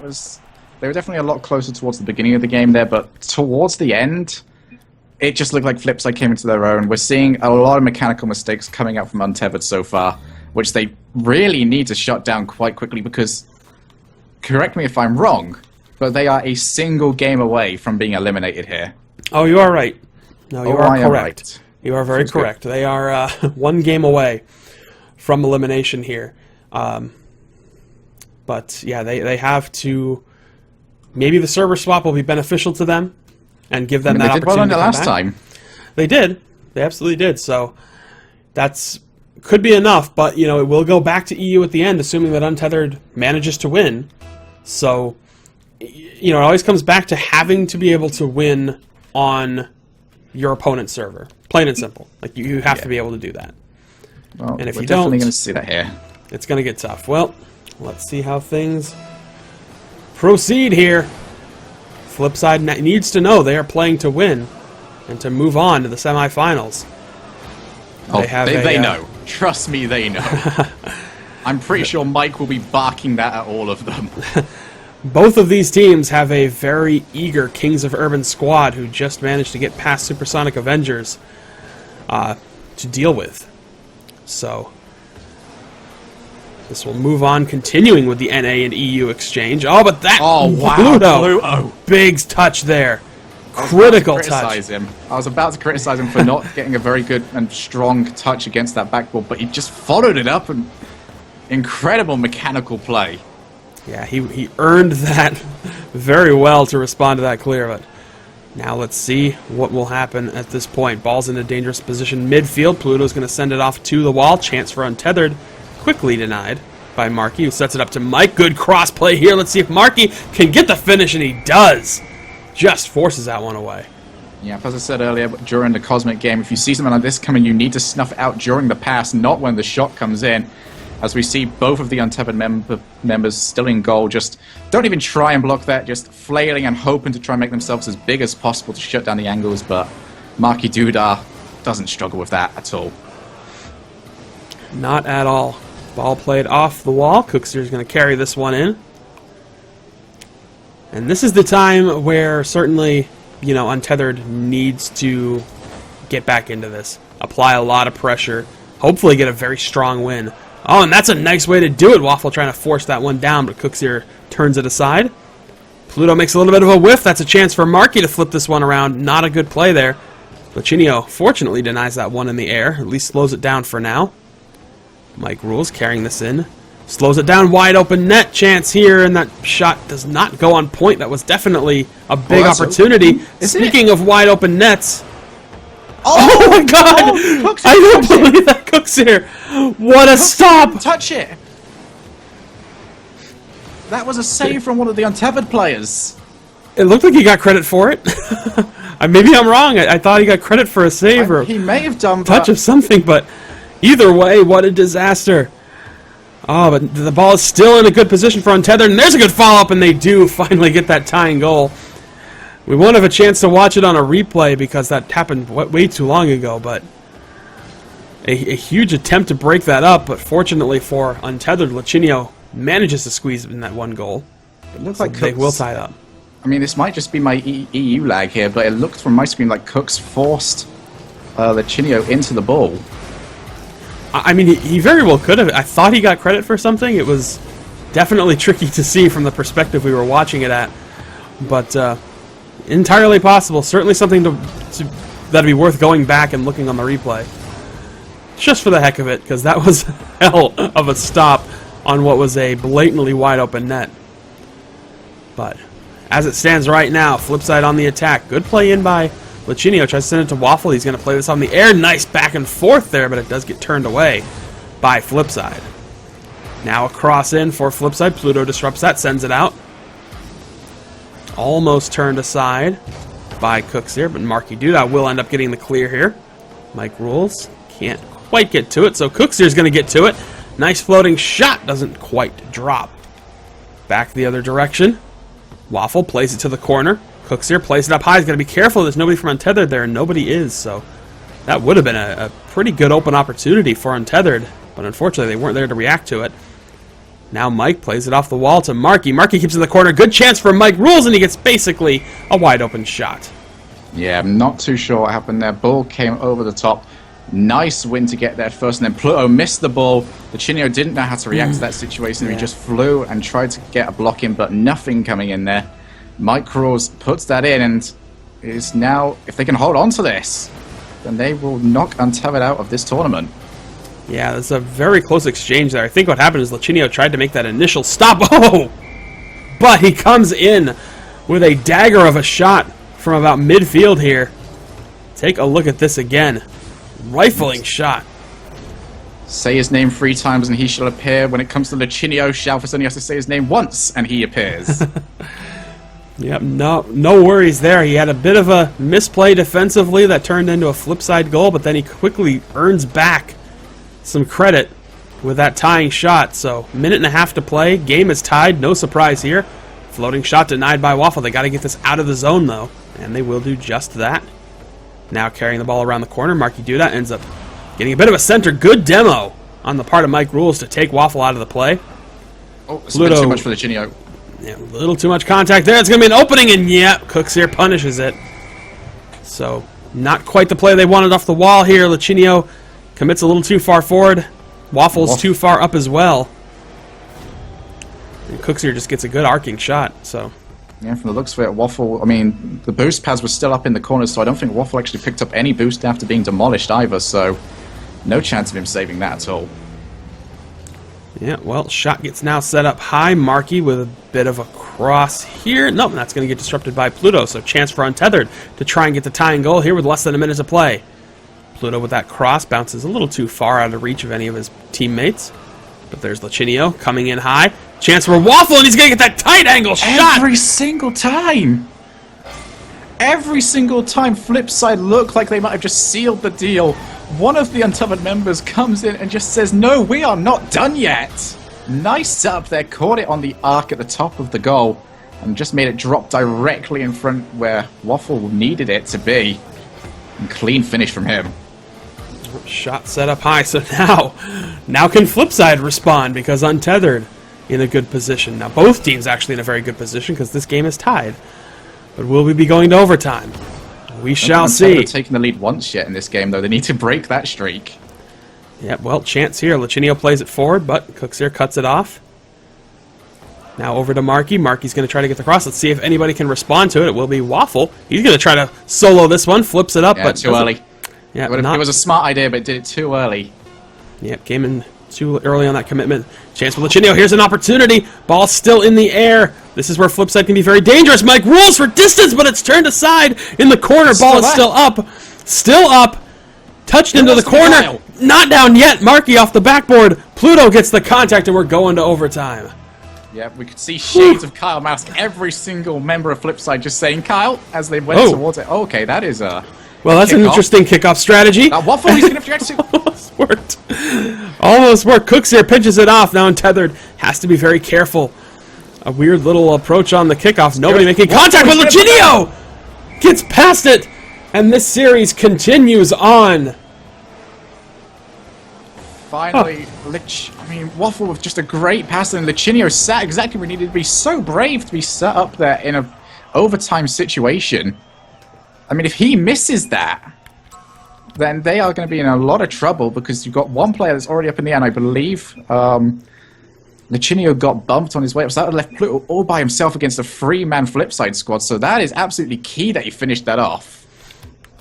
Absolutely. I mean, what a big finish there for Untethered, and they're forcing a Game 7. I'm impressed. I am very, very impressed from what we've seen so far. I think a lot of people might have considered Untethered to be in a very dire position going up against Flipside, but they are not going to go down quietly. Unfortunately, they are going back to EU.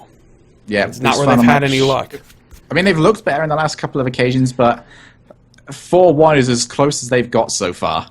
Yeah, and it's all about sealing the deal, and maybe, just maybe, the value of the Game 7, the value of the fact that this is it. This is deciding factor time will be sufficient. Whoops, trying to turn that camera shake off. But this is going to be absolutely huge. Winner of this goes through to take on the Kings of Urban in the semi-finals. Play on, boys. If you wanted a better set of games, I don't think you could have asked for anything better than what we've had so far. I mean, these have been just tremendous playoff games, and we're only one round in. We've still got 3 more full sets to go, both semifinal games, the grand finals. I mean, this is it's only gotten started, and we're going to keep the momentum going, but let's see which of these two teams can manage to squeeze by. Alright, lucky play. Waffle's going to carry this in, tries to slowly roll it down, but Cooks here cuts that one off. Now going to try to play this high off the wall, but he gets a little caught up. So Licinio will make some contact there. Markey fights it out of the corner. Pluto denies the attempt to clear completely out. Good touch there. Fortunately, nobody back to try and follow up there. Licinio was actually far back in his own end. Now attempt for Flipside. Quickly set out. Let's back up a bit and get a good eye on this. Alright, shot's going to go down. Licinio playing this ball in. Markey sends it to the corner. Up for Licinio and Waffle. They're trying to put something together here to squeeze past Flipside. Pluto denies that one. I mean, this has already been... Oh, okay, they could have had an opportunity there, but Waffle and Licinio got tangled up with each other. Yeah, a little hesitation there, and of course, that, like you said, the tangling up, that makes it hard to turn anything around on that play. But I will say, offensively, Untethered looking outstanding right now. I mean, they're looking good. They're getting into the area, but nothing substantial coming out from them just yet. And that's what you need. It's good having the possession over in the opposing half, but you got to get something decent to come out of it. Yep, you really, really do. And now, almost 2 minutes off the clock. Nothing on the scoreline. Oh, risky chance here, but Waffle still manages to cut that out. Untethered need to stop it soon, because so often they've got 2 people in the exact same spot that are just hitting into each other. That has to stop. Yeah, they've got to be extra careful, especially knowing that they're in that disadvantage being on the EU server, a server they haven't been able to win from yet, especially in this set against one of the more difficult teams in Europe. Now play in, ball's going to get set up high. It's still in an interesting position for Flipside to try to react to. There's a cross, that ball's just going to slowly... He missed! Markey missed on that follow-through. Whenever shots hit the post, it tends to flow out a little bit towards the middle of the in-game ground, and they've just got away with it because of that fact. I don't think even Markey expected it to come rolling out like it did. He just expected it to roll across the line. No, and they can't quite get it. We're almost 3 minutes down. Still nothing on the clock. Nothing on the scoreboard. Whatever. Nothing. No goals. Too hype. But as we say that, Markey puts it in. Floating shot. Good contest. He fights Pluto down, I think. He came in and kind of fought down Pluto. I have to watch it again just to be sure, but big goal. He gets a hold of this. He hits it in. I think it's going to... No, Pluto backflipped. Feels backflip, man. We have an emote for that now. We do. Spam the chat with your feels backflip, man, if you're a sub, of course. And you should be a sub. You should be. Oh, no, this is not good Oh, no. Oh, and another Another backflip. Oh, God, no. We're seeing a collapse here from Untethered. They just got caught out immediately from the kickoff. Luchino went for boost, and that put him out of position straight from the off. If he stayed in the goal, he could have possibly gone to challenge it before it even became dangerous. And we see a lot of teams refuse to go for boost to start with because it leads to difficult situations like that. That's an open goal. Oh, wow. Why is that an open goal? No, seriously, why is that okay, Cook's not learning from Untethered's mistakes, goes for boost himself. And there we go. We've had both teams make roughly the same mistakes so far. And we are back to where we were just 10 seconds ago. Indeed we are. At least for now, but it's only a one-goal situation, so there's a lot of room to play with here. But, you know, the fact is, it's a one-goal advantage, and that's so... Oh! Well, the thing is, flip side, no matter what the score is, if it's only one goal, with this amount of time left in such a high-pressure situation, won't change their style of play. No. They will keep coming forward and look to get the killing blow. No, I mean, they can adjust how they play when they're in a disadvantage to try and be a little more clutch and to try to get those really critical late-game goals. But they constantly apply the pressure, and that was a nice attempt there for Untethered, but doesn't quite develop. Chance is that going to finish that off? Oh, no. No, that would have been a great way for the series to end, but Untethered are still in this. They are still in it for now. Big crossing play chance for Pluto. He's going to come in. Waffles there. Gets a good redirect. Oh, and that floating shot is teched aside. Yep, no power on it whatsoever. He had no time to try and get some boost and just fly into it. Instead, he had to take it without just a double jump as soon as he saw it come towards him, and that meant no power at all. Yeah, right now, I mean, even though Flipside's not putting a ton of shots on net, they're occupying the ball. They're preventing Untethered from doing anything with it. Nice touch by Pluto. Tries to set it up for Waffle. Waffle's going to set up on the backboard. Here comes Lachinio, but it gets cleared out by Cooks here. Now Markey puts it off the backboard. Going to try to get that tight angle redirect. Can't quite do it. Wide open net, fortunately for Untethered. Markey couldn't actually get the finish he needed. Less than 30 seconds to play. Lachinio tries to carry this up. Ball's going to be bouncing very hard and very far, and Waffle just manages to save that one. No, but Pluto with a wide open net, no! But Mike Rules cuts that off. Chance now.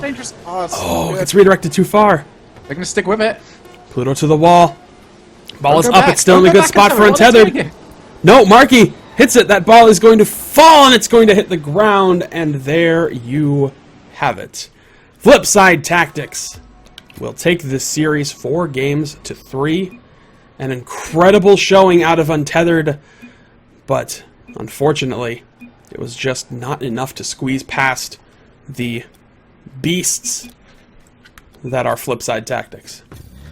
That was, I mean, when Pluto got that dribble going off, that was possibly one of the most heart-in-mouth moments I've seen in a while. Pluto, he tried to figure out what to do, but he couldn't get... If he could get onto the left-hand side of that car, of the ball, and be able to slide it across, we saw tons of players do it last week when we were doing the shootout challenge. If you can get onto the side of the ball and swing it across, you've got a ton of net to aim at.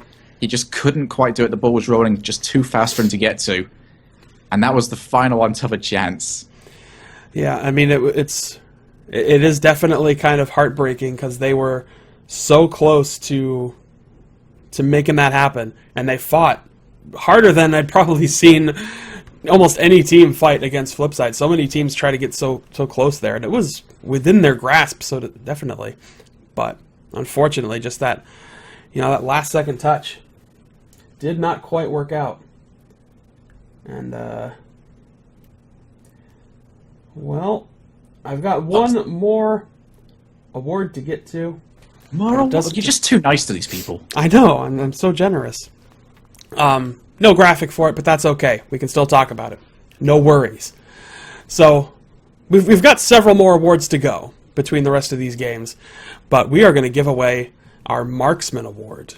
No, not our Marksman Award. We just gave that one away. We're going to give away our Playmaker Award. Oh, okay. So, for that one. This one's much better. Playmaker Award, and this one's going to go to the player who had the most assists during the regular season. So that player, very critical to their team's success. And it's a tie. It's It is a tie. It is a tie I'm for wearing a first tie. place. So You're this wearing a award tie. is going to go. This award is going to go to both Mike Rules and Jacob. Mike Rules from Flipside Tactics. Jacob from Kings of Urban. Ironically, two teams will be playing each other in just a few moments, or not a few moments, but in a little bit here. But 31 assists each, and the runner-up Kronovi coming in with 28 total assists. But big surprise there. Not so much of a surprise? I don't think so. No. I think both of those players are extremely successful when it comes to setting up their teammates. Mike Rules, of course, is probably well known as being a big playmaker, just in terms of being able to set up things for his, both defensively and setting up Markey and Cooks here. And Jacob to Fireburn are very well-known tandem right there, so no huge surprises there. But in any event, congratulations to Mike Rules and Jacob, both of who are going to be this year's Playmaker Award honors. For now, today, whatever it may be. But congratulations to them. But for now, Golf clap, people, golf clap. yes, many golf claps. Okay, But yeah, now we're done. But yes, for now, it is time that we move on to our next game, our first Semi-finals. semi-final game, Whoa. and the winner of this moves on to the grand finals. And you all have done such an incredible job of increasing this prize pool that it's kind of blowing me away with just how much is being given and how much is contributing to this. We are going to have a massive prize pool, so What we have at the moment, do you know? I don't have it on the screen right now because we're not in-game, but last time I looked, I believe we were at about a little over 4,400. That's what we were sitting at. So it is insane right now, and it is intense. But let's talk a little bit about this upcoming matchup as we're getting things rip-roaring and ready to go. If it's going to load up, please display. Please do it. All right. You know what? Don't maybe come That's over fine. there, graphic. That's fine. It's not going to cooperate with me. Not going to worry about it. We're just Don't going worry, to sit and these talk teams, about these teams it. don't need a graphic. We know these teams. There's no do. graphics necessary. We saw them earlier. Crown and Jewels versus IBP Cosmic. Two of the top two teams in their respective regions, not only in the RLC Pro League, but kind of also in general. A lot of people would consider them to be two of the top teams in their regions, right up at the very top there. This will be a very interesting game, to say the least. So we did Certainly will be. we did see Kings of Urban score a victory over Crown and Jewels yesterday. Now, we also know that Cosmic has a different attack strategy than Kings of Urban. Kings of Urban's not so much positional as Cosmic is. So that positional strategy is going to have to really pay off against the type of offense that Crown and Jewels is capable of putting together. I feel like the main matchup we should look at here is going to be called Gibbs versus the World. Because he is usually the player that we see sat at the back. And in this situation, we've seen a lot, especially during the first couple of weeks. C&J are very capable of just pressing upwards and forcing keepers into making less than ideal plays because they've got no other option. So Gibbs is going to have to be very smart with the way he plays the ball here because every time he gets it, he's going to have to look for a play immediately. He can't afford to hold on to it because there's already going to be a player charging in on him. Yeah, he's it's going to be a lot of pressure on him. Absolutely, that's going to be a big obstacle for him to contest with. But I certainly think it's viable. It's possible, and I wouldn't, by any stretch, write out this Cosmic team against Crown and Jewels.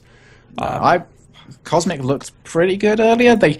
They took on my XMG, who are in that argument up there with Crown and Jewels. So they're going to have to increase their play a little bit, try something a little bit different, but for them to stretch it a little bit and take out Crown and Jewels isn't impossible at all. In fact, I think this is going to be close to like a 60-40 match in favor of Crown and Jewels. And Yeezy. Sorry. Let's get in hello. here. Yeezy is back. Yeezy, good to see you, buddy. How fantastic. Yeezy That is out good of news. hospital? These guys were more ready to get into this game than I was. Now I need to make sure that camera shake's not on. We're going to turn that off real quick. Pesci is already demolishing Gibbs, so that's exactly already what I said earlier. Gibbs, as a positional goalkeeper, more or less, I mean, obviously he does more than that. You know, this game is not as cut and dry as that at all. He's going to have to be very wary of everything charging at him. Oh, yeah. And that's a strategy that Crown and Jewels loves to employ, is that super physical style of play, the demolition style of play. They do that a lot. And we can expect to see that quite a bit here, just as we got a first glimpse of. Every other team plays NFL, Crown and Jewels play Blood Bowl. I will say, the addition of Yeezy definitely changes things up a bit. I was not expecting to see him today. But the fact that he's here, I think, is a huge benefit for Crown and Jewels, to say the least. Like, this is a team that has been extremely effective all season long. So, we're going to see if that actually pays off and how Cosmic's going to respond. But in any event, let's get down to business. Let's talk about this game. So, Yeezy, speaking of which, good clear to the corner. Gibbs tries to turn that aside, does manage to get it past, but not in position to react to it. Here comes Sad Jr., well contested by Pesci, who shuts that down. Kronovi, a little bit of a whiff there. Ball just kind of hanging out now. I think Crown and Jewels taking their time, not charging in on that ball, don't want to get out of position. They want to be able to put together a play, and this is something that Crown and Jewels definitely does. They don't just charge willy-nilly at the ball. They like to orchestrate things. And speaking of which, beautiful attack by Pesci, who gets the opening goal. All in by himself. Gibbs was taken out earlier because one of his own teammates took the ball away from him as he was coming in. And that's as simple as you like, really, from Pesci. Just tapping it up against the backboard, following it up with a shot. And he's done it more or less entirely. Well, he has done it all by himself. So that is certainly a bit of a confidence boost if you're looking towards Pesci to be the big player moving forward in this, and the one player on their team just to really show off what he's got. Yeah, and so far, so good. Oh, big stop there. Gibbs with a critical save prevents that second goal from going in. Now a chance for Cosmic to turn it around. Distant shot. Pesci has to come up and just put a nose on it, which is all it takes. Kronovi now coming up with a possible center. Sad Jr. sets it up high. Now a chance for Kronovi, but he doesn't quite get to it. Gibbs knows he has to fall back. Can't follow up on that rebound attempt, despite the fact that he might have been able to put it away, but that would have been a really risky move. Oh, and a huge stop by Kronovi just saves that slow-moving shot from Yeezy. It's going to be so interesting in this series, watching Gibbs every time he moves forward and tries to attack those, like he is just doing right now, because if he goes for that and doesn't come out first and he doesn't have anyone protecting him like Sad or Crow, then everything is going to fall down. So his decision-making is going to have to be on point today. Yeah, he had to come up there because Sad Jr. got demolished. So fortunately, Sad was already back there on defense. But you're absolutely right. You know, committing forward after, if he's hanging on that, if he's hanging out on that midfield line and he comes in on the ball after both Kronovi and Sad are unable to make contact. Oh, look at that play! Oh, that was beautiful. That was such a good play. That was one of the smartest plays I've seen. Completely just puts his body in front of it and shuts down the defense, but Kronovi comes charging in from behind to make that clear. That was really nicely done and well responded to by Cosmic. That was one of the most unique sets of play I have ever seen in my entire time in this game. And I've been watching this game for like 6 years now between this and Battle Cars. That was unique. Very, very unique. I think it's, you know, you can get out of that without too much trouble, but I think just getting caught up in that is like, what the hell's happening? You know, you're not used to somebody coming in and just cutting your path off like that. But let's see an attack from Crown and Jewels here. It's going to get cleared back downfield. Could be a chance, but Sicky with a big critical stop. Little side swipe there by Yeezy. Series, because Crown and Jewels are not afraid to park the bus if needed. No, they are not, and they are in a good position now to do just that, but they might want to get one more goal just to keep that bit of protection in place. Because when things like this happen, you're going to have a bad time. Kronovi with this huge goal here. Set up off the backboard and just perfectly positions his car. A lot more players taking on Octane these days. Yeah, I mean, Hipster Jr. himself over there, the only player not using Octane. He's going for the Dominus, which a lot of players, if you want to know why players use Octane, it's mostly down to the hitbox. The hitbox is really useful. It's got a good turning radius. Those are the two things you're really looking for.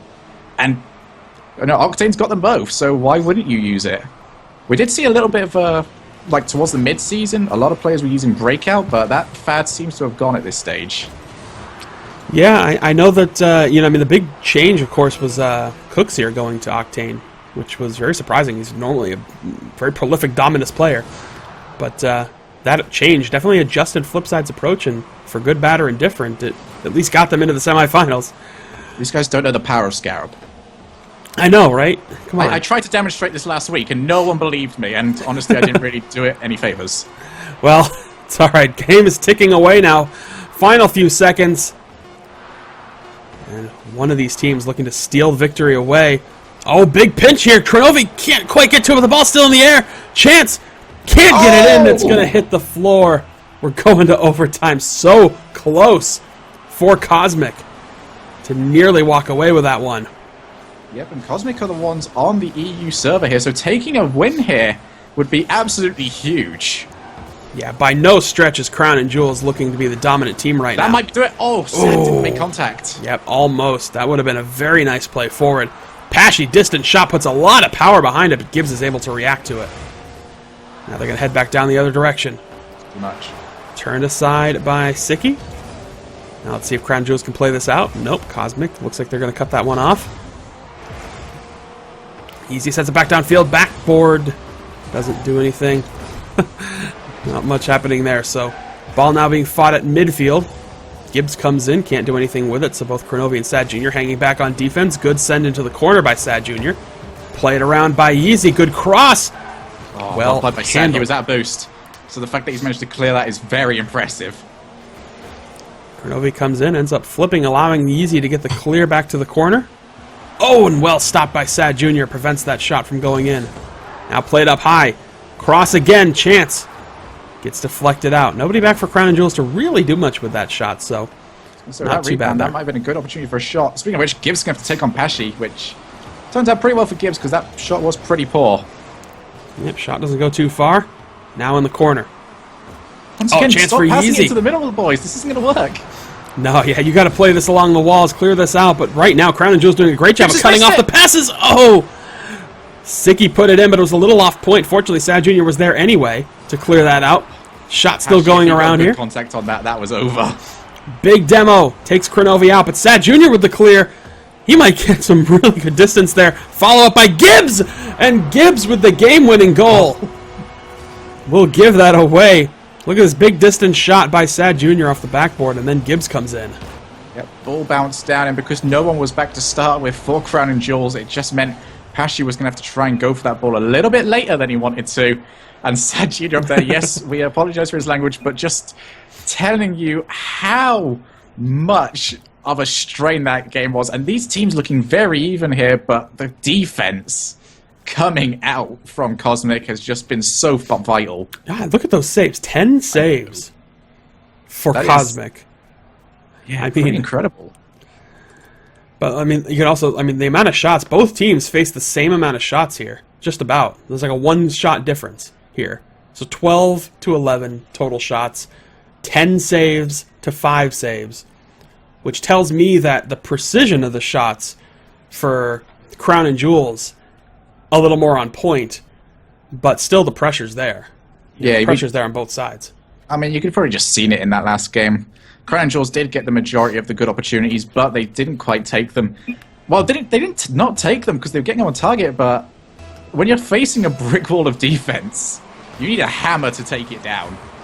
Really do. And I think the fans are just as split as I think we might be. 52% of the fans are voting for Crown and Jewels here, which means 48% going for Cosmic. Really close. That's quite surprising to me, considering Cosmic came in second on the overall vote for who's going to win today, so probably the neutrals starting to favor Crown and Jewels here. Yeah, maybe a little bit of that. Maybe some fans kind of adjusting their vote based off the play we've seen so far. I don't know. So far, a good start, though, for Cosmic. Looking to be a little bit more than I think Crown and Jewels was expecting to have to handle. Well, the fact that Cosmic have already taken a game on an EU server is absolutely huge. I mean, the last couple of series that we've casted, they've mostly gone to whoever had the server of like their preference in that last game.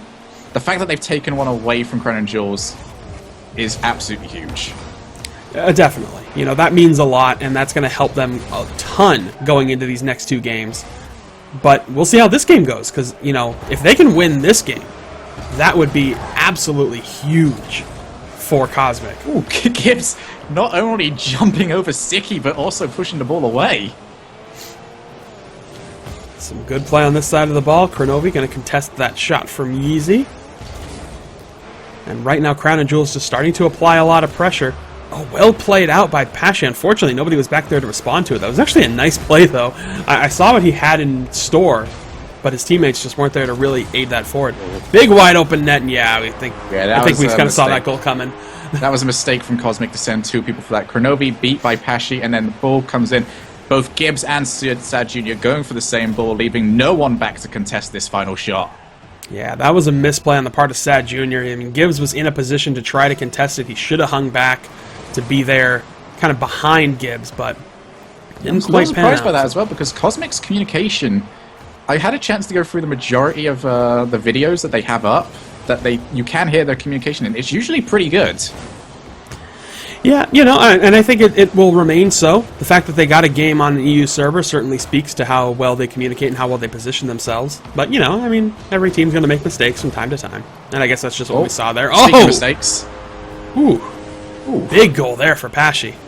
Yeah, Kronovi, he saw the fact that both Sad and Gibbs going towards it, so must have assumed that they were going to come out on top of that, went for boost, and ended up leaving the goal completely open. Pashi, 90. Yeah, very good on that one. Certainly some defensive lapses on the part of Cosmic here. Oh, nice play off kickoff. Good chance for Kronovi to put it down, but doesn't quite get the angle he needs. Now Gibbs helping to play this forward. Kronovi floats it up and doesn't float it into the goal. Well, they're doing a great job of keeping that ball in the corner. I'll give them that much. But unfortunately, the ball needs to actually go toward the net. I mean, has this ball really spent that much time in the Crown and Jewels half yet? Not a really. Single shot coming in from Cosmic. Yeah, this game so far, every time it goes there, they're flicking it back in. All right, well, here's an attempt now. Sad Jr. going to build this forward. Tries to force it in. I think his teammates have to fall back to boost up a bit, but the ball's going to get cleared out again. Now Gibbs tries a bit of a pinch clear. That works out pretty well. So far, these clears have been only resulting in giving Cosmic some time to regroup and reboost and such, but not enough time to actually put attacks together. As we say that, decent cross by Gibbs. Nobody on that side of the pitch to actually redirect it in, however. Now Pashi carrying it up. His 1v1 skills don't pay off, and Sad Jr. prevents that from going. Ooh, weird little collision there, but he keeps it in. Ball played up high. Sent down. Chance for Gibbs. He's going to bounce it off the backboard. Here comes Sad Jr. He's going to send it in. They need another redirect. There's another one. Oh, but Pashi will get his back on it. Play forward. Sad Jr. does cut that off, but it's still in a very dangerous position. And they managed to avoid that. Oh, well played Sad Jr. Nicely done. Honestly, every single time I see something, I just want to see the sickest dribble play coming in. I haven't seen any today yet, and I really want a big dribble. That little stutter step was a very good play on the part of Sad Jr. Doesn't quite work out. Here's a good cross. Nobody there to get to it, though. That ball's going to get cleared out by Pashi. Almost all the way back downfield. So here's the thing, with Gibbs sitting on that halfway line, he can only really react to balls that are trickling towards him. If it goes across that wall area, goes across the wall, he's going to struggle a lot, and if he's going to take it as soon as he sees it, he's never going to get there on time because the car just does not move that fast. Funny thing, we were on board with Pashi that whole time there for just a minute, and you could just kind of see him. He was like an assassin looking for Kronovi for that demolition. Does he have the Predator thing, does he? Oh, he was like just aiming for him the whole time. But here's, oh, what a big goal from Gibbs. That gives them some hope. Very helpful. 35 seconds, that's plenty of time to score if they can do it here. Nice little sideswipe goal.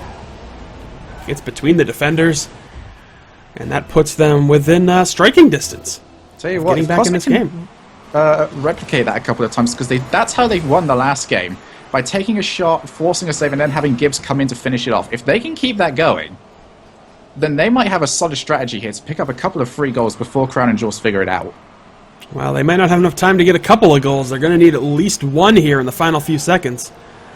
We'll see if they can pull it off. Kronovi gets that stop in net. Now they're playing it Gibbs forward. and Sad went for it. Yep, a little bit of miscommunication there, but Kronovi's going to help play this through. Siki stops that. Pashi's going to turn it around, and that might be the clear that saves this game for Crown and Jewels. A little bit of a back play there. Oh, ball's going down distance. Chance That's here. no chance. Oh, and it just touches the ground. So close was that chance for Cosmic having one last second attempt, but it doesn't quite reach there. So with that being said, it looks like now we are headed to NA. We are indeed, and of course, we're going to see this map come in, because why wouldn't we? Oh, of course. Of course. It's that one, isn't it? It's that one. You That know one. the one. You You're a know fan it. of- You you're a fan love of it. Mad Max. I guess. Mad Max winning 6 Oscars, by the way. Oh, most good movie. Oscar-winning film at the Academy Awards this year. it's Fun the fact. Oscarist. Yes. But in any event, if you like Mad Max, you're going to love Wasteland. And these players very eager to get back into things. Yes, indeed. And with the last 2 games being as close as they were, I'm really glad now when I tab, we're not seeing any pings between this game and the last game that went over 110. You know, those sort of pings are more than playable. Oh, yeah. Yeah, I think that shouldn't cause too much of a technical hurdle, which is very helpful for teams looking for the serve advantage. Nice play by Pash. He plays it out, but Gibbs, good disruption there. Trying to carry this in. Again, this has been Cosmic's forte. Has been Wasteland. Oh, but easy! Sad good call. Really good follow-up here. We'll watch this play develop from midfield.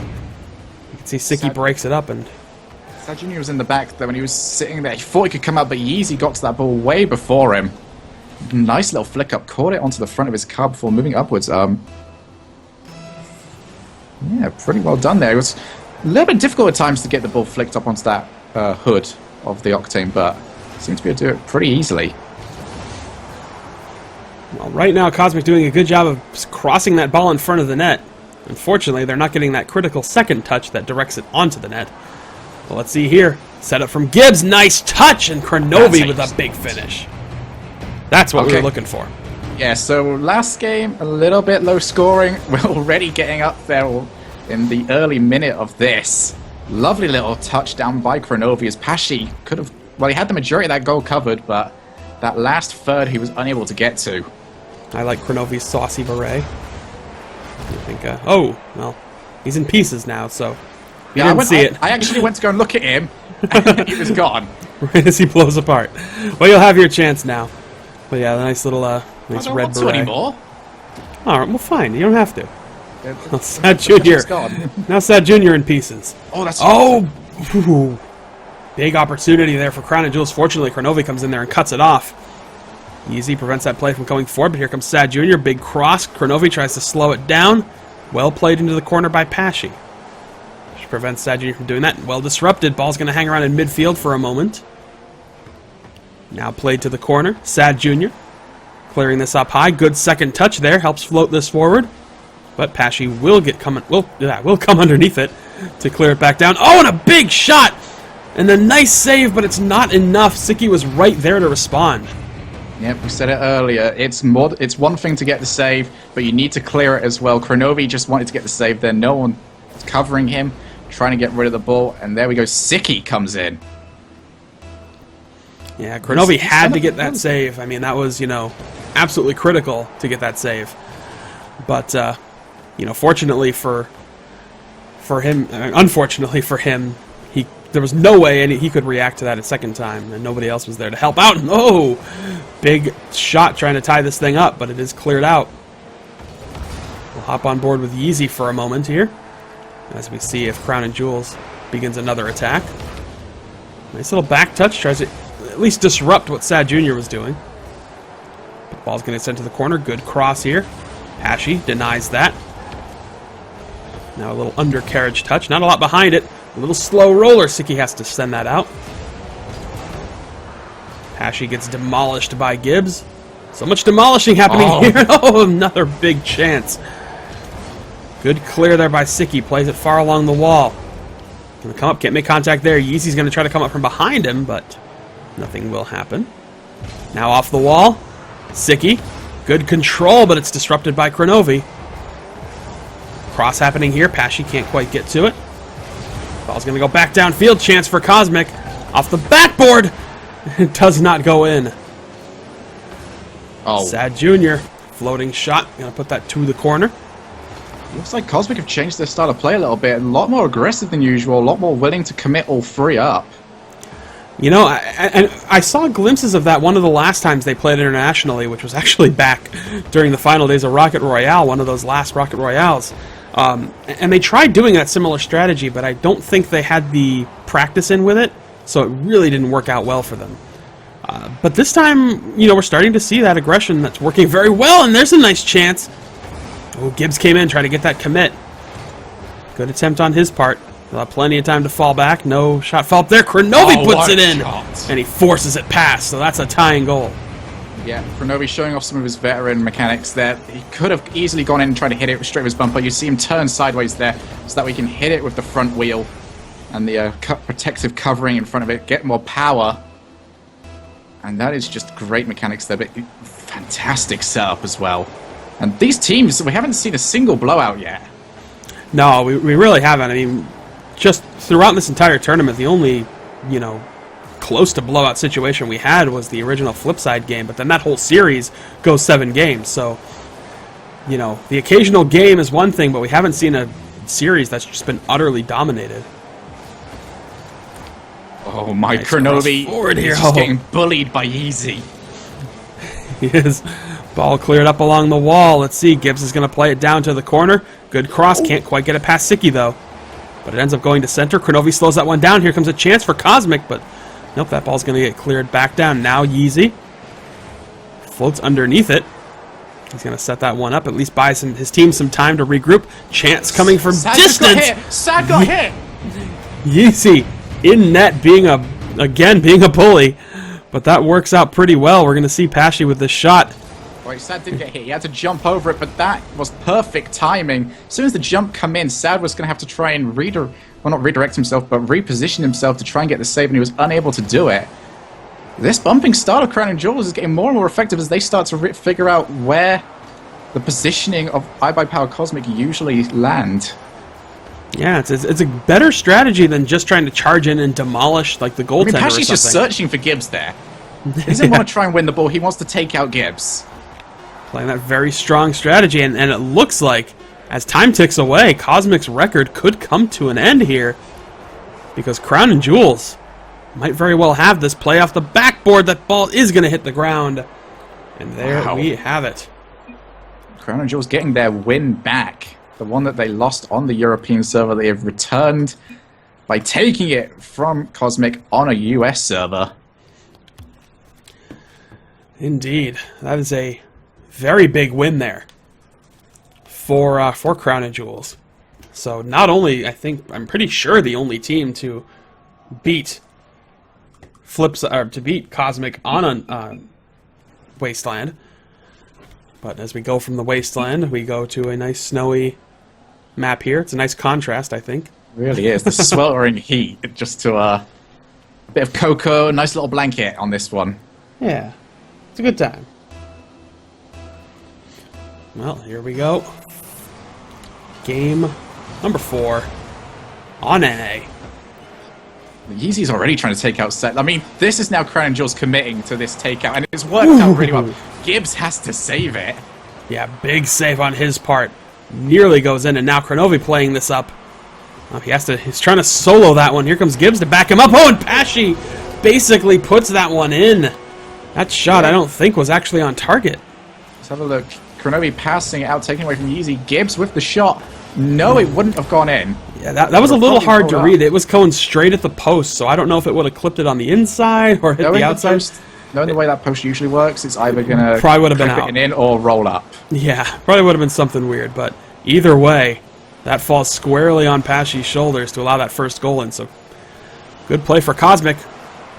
Nice chance there. Yeezy's going to turn it aside. Ball moves up as Pesci's going to play this forward. Now, Sad Jr. helps deflect it back to center. We're going down the other direction again. Play off the back. Slowing down a little bit here.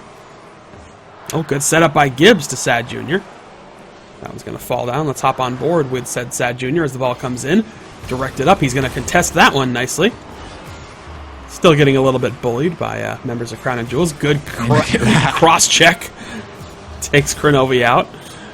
This is so, we don't usually see. I mean, we've seen Crown and Jewels commit to this before, where they were occasionally going for demolish, but never this heavily. Yeah, this is... So he's just bumping out Sad Junior. This is so different. They're really just trying to disrupt these plays and force Cosmic to have to play a little more impulsively and not be able to put plays together. So it's it's an interesting approach to just being so forceful. Oh, that's going to be a rebound. rebound. Backboard, good chance. Oh, and Yeezy just got like the back end of his car on that one. And that's an overcommit. Yep, and that one will trickle in. Credit's going to go to Pashy. I guess we'll watch him on this one, but... Credit should really go to Yeezy, though, because that is an all or nothing. It really was. Ball came in, nice little shot, but it was a great save there from Yeezy. He's going to get both a save and assist for that particular play. Well, so he is well rewarded. Definitely. Critical tying goal there. Oh, Yeezy following that one up, and oh! Yeezy's having a phenomenal game. He really is. Like we said, this was a big deal having him come back. Plays this around, and he just forcefully puts everybody. Nobody defensively on the part of Cosmic could really react to that. Yeah, I mean, he's got a goal already, he's got an assist already, and he's already, within 2 minutes, got a Savior medal. Yeah, he has been extremely effective here for Crown and Jewels. Now play off the backboard. Sad Junior putting it to the corner. Oh, DC can't quite make the contact there, but there's Sicky to help with that cross. Kronovi. Pashy wanted to destroy Kronovi. He settles for Gibbs. You know, take what you can my. get. Oh, there we go. All right. What is this game? Gotta fight back. Fight fire with fire, right? I mean, Cosmic in their early days were quite well known for going for some demolish plays, going for those Fisho smashes. Oh, nice play by Sicky off the ceiling, but doesn't quite get that carry forward. Yeezy's going to help send that into the corner. But still the attack mounting for Cosmic. Pashy plays it off the wall. Has to drop back. Won't quite have the time. He's going to work there with Sicky to help clear this up. Another little cross check there by Pashy, who's now going into carrying mode, but that gets quickly shut down. We're going to see if Cosmic can actually put some shots directly on net. And as I say, that big shot by Zach Jr. We will watch this from above. Yeah, Yeezy tried to get rid of that. Gibbs played it smart. He must have communicated that with Sad, because there's no other reason why he would go for that sort of play. Flicking it up, using the ramp to get some height onto it. And Sad Jr., what a hit from him. He's come out huge offensively this game. Just always there where he needs them to be. He's already got 3 shots off. Big performance on his part. Oh, good control by Pashy. Promotes to the backboard. Oh, they don't get it. Unbelievable. That was a wide open opportunity. And it just fell apart. That should have been the goal. And it's not. And I'm in shock because of it. That had to have been the goal. That was just... Oh, what a save! Just gets his tires on it. Manages to get that save. Oh, unbelievable. We are at a tied game. We're coming down to the very end here. Ball's going to roll back into the corner. Sicky with a cross there, but nobody from Crown and Jewels to react. Out of the corner, they're going to fight for it. Pashy playing it in. Sad Jr. going to get the cross, but oh! Yeezy tried to come in and steal that. I think he saw that Sad Jr. was going to try to cross it in front of the net, and he wanted to punish it, but he couldn't quite get to it. Now Sicky crosses that out. Sad Jr. bouncing off the corner. And Gibbs with the clear. He will send it back downfield. Nicely stopped by Pashy. Very close. Oh, floating goal is going to go up high. Oh, and Gibbs! Gibbs just always there when he's needed. Yep, absolutely critical goal here. We'll watch this again off the backboard. Gibbs just gets that angle, beats 2 defenders to it, who are trying to interfere with that. So despite this very high-pressure offensive or high-pressure defensive strategy of Crown and Jewels, Cosmic's finding a way. Cosmic's fine. I mean, Kronovi's been pretty quiet so far this game, so Gibbs and Sajin, they've really stepped up here. Yeah, this has been a game of the players who aren't normally the highlight players, or at least the headline still players. Putting in a huge performance, but yeah, absolutely. But you know, it's definitely been more featureful for players like Sad Jr. and Yeezy and Gibbs now, who is starting to stand out. I think Pashy's just dedicating all of his time to destroying Gibbs and Kronovi. I mean, you know, it's not a terrible strategy if you can really make it work. There's a big shot by Gibbs, and Gibbs. Pesci didn't sealed get to it. it. I'm going to watch this one happen here. Pesci was in a decent position. I thought he'd be able to get to that one. But he side flips. Feels side flip, man. But Gibbs, I mean, for a player that's usually associated with being defense, 0.75%. The 0.75 ratio on his shots.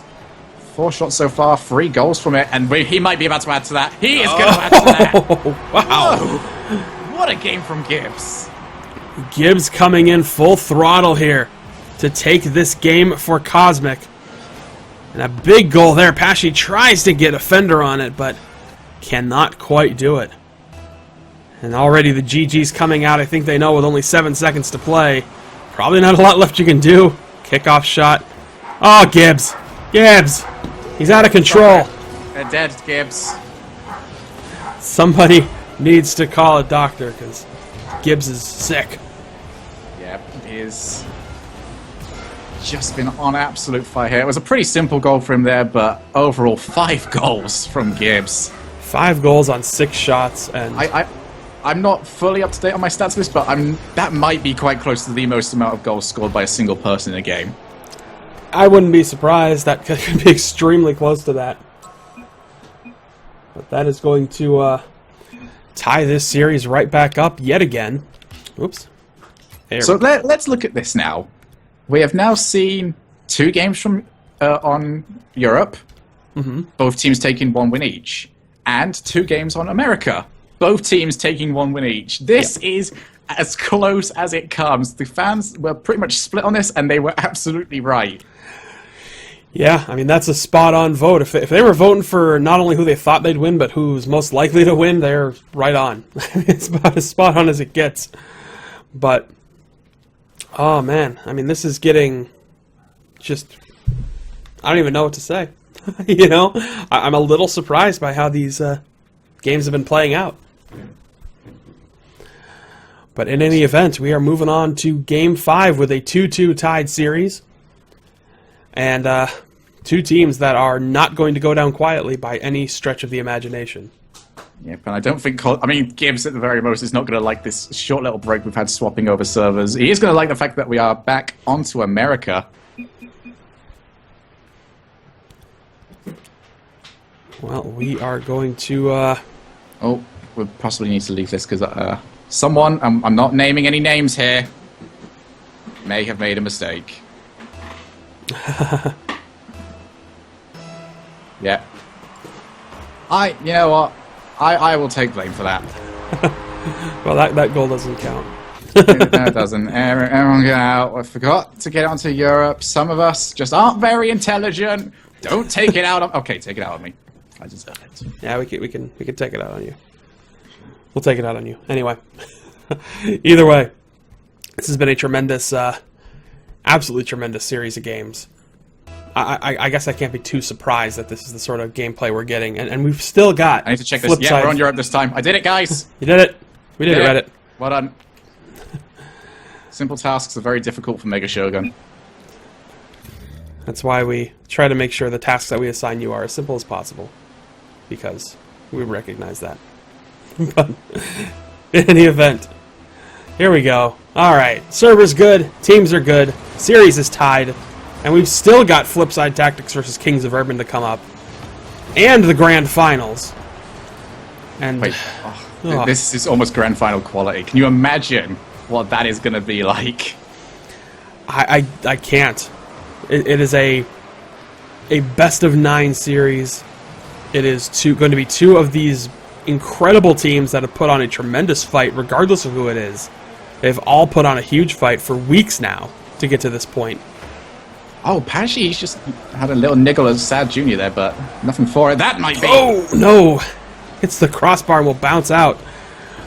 That's going to allow Gibbs to try to play this out. Sad Jr. Sorry, Kronovi misses on that one. Now play off the top. Big shot on an open net and Yeezy. Credit for that goal. Yeah, that's going to be a very good start there. Bull came out. Sad Jr., he was the only one back, but he got demolished by Pesci, meaning he couldn't even put any sort of contest onto that.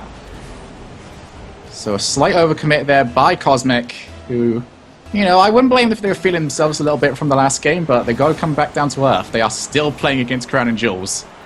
They are indeed, and then, you know, we are back on the European server, so that's going to be, you know, at least a bit of momentum on the part of Crown and Jewels' side. They aren't struggling at all. These have been very close games. And it's been a big fight for both of these teams. But for now, the attack looking pretty good for Cosmic. Trying to respond to letting that goal in, but Yeezy now. Going to carry this up. No, good play by Kronovi. He's going to send it to the wall. It's going to allow... Okay, Sad Jr. is going to play both Kronovi and the ball forward. Pashy tries to clear it out. Sad Jr. keeping it in the corner. Really good at keeping this in the corner. Alright, chance to play out here, but nope, Pashy will send it back. They're going to need a cross here. And they will just fight and drop it. And now a chance for Crown and Jewels on this side of the net. Gibbs has to try and slow it down. Seems like Cosmic having a little bit of communication issues here because they've had a couple of offensive opportunities where no one really claimed the ball, or both people have claimed the ball.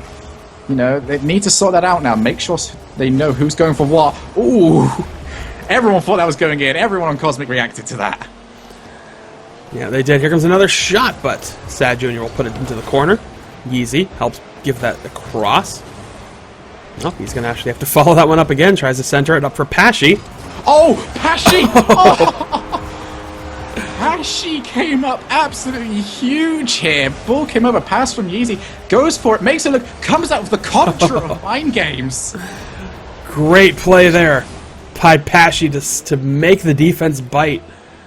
That is just spot on play. And that is going to give them that 2-goal lead, an absolutely necessary 2-goal lead here in Game 5.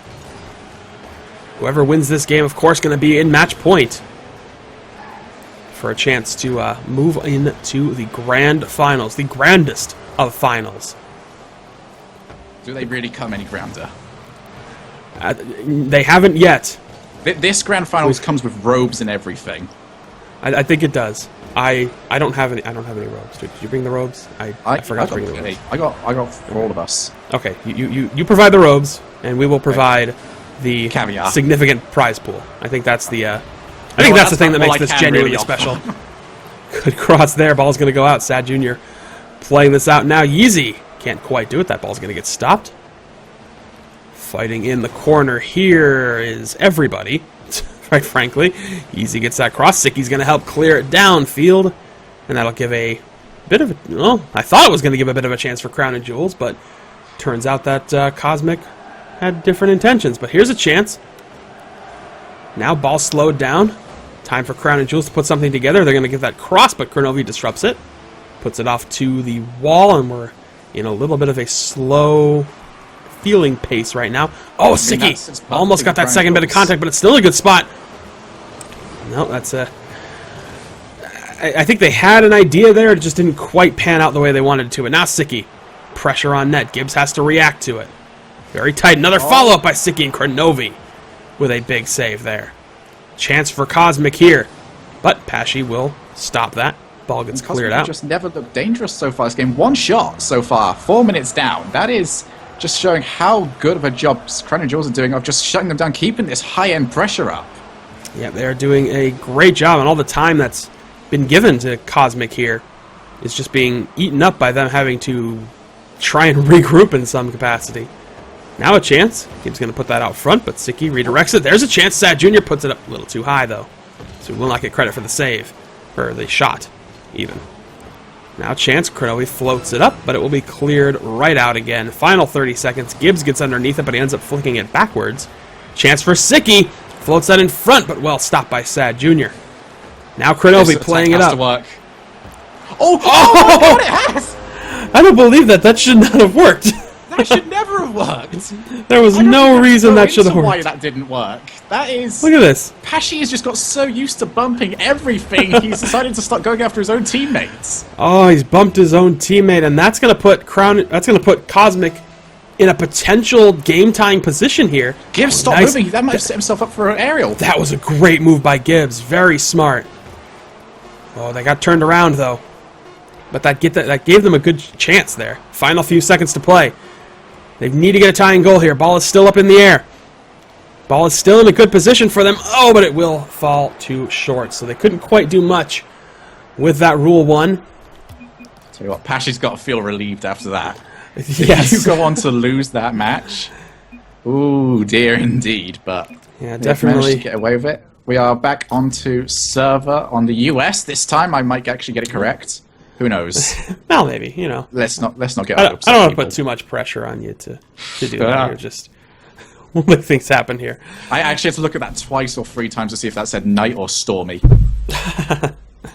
It's all right because we're getting it good. We're moving into our next game here, and yeah, it is going to be match point for Crown and Jewels.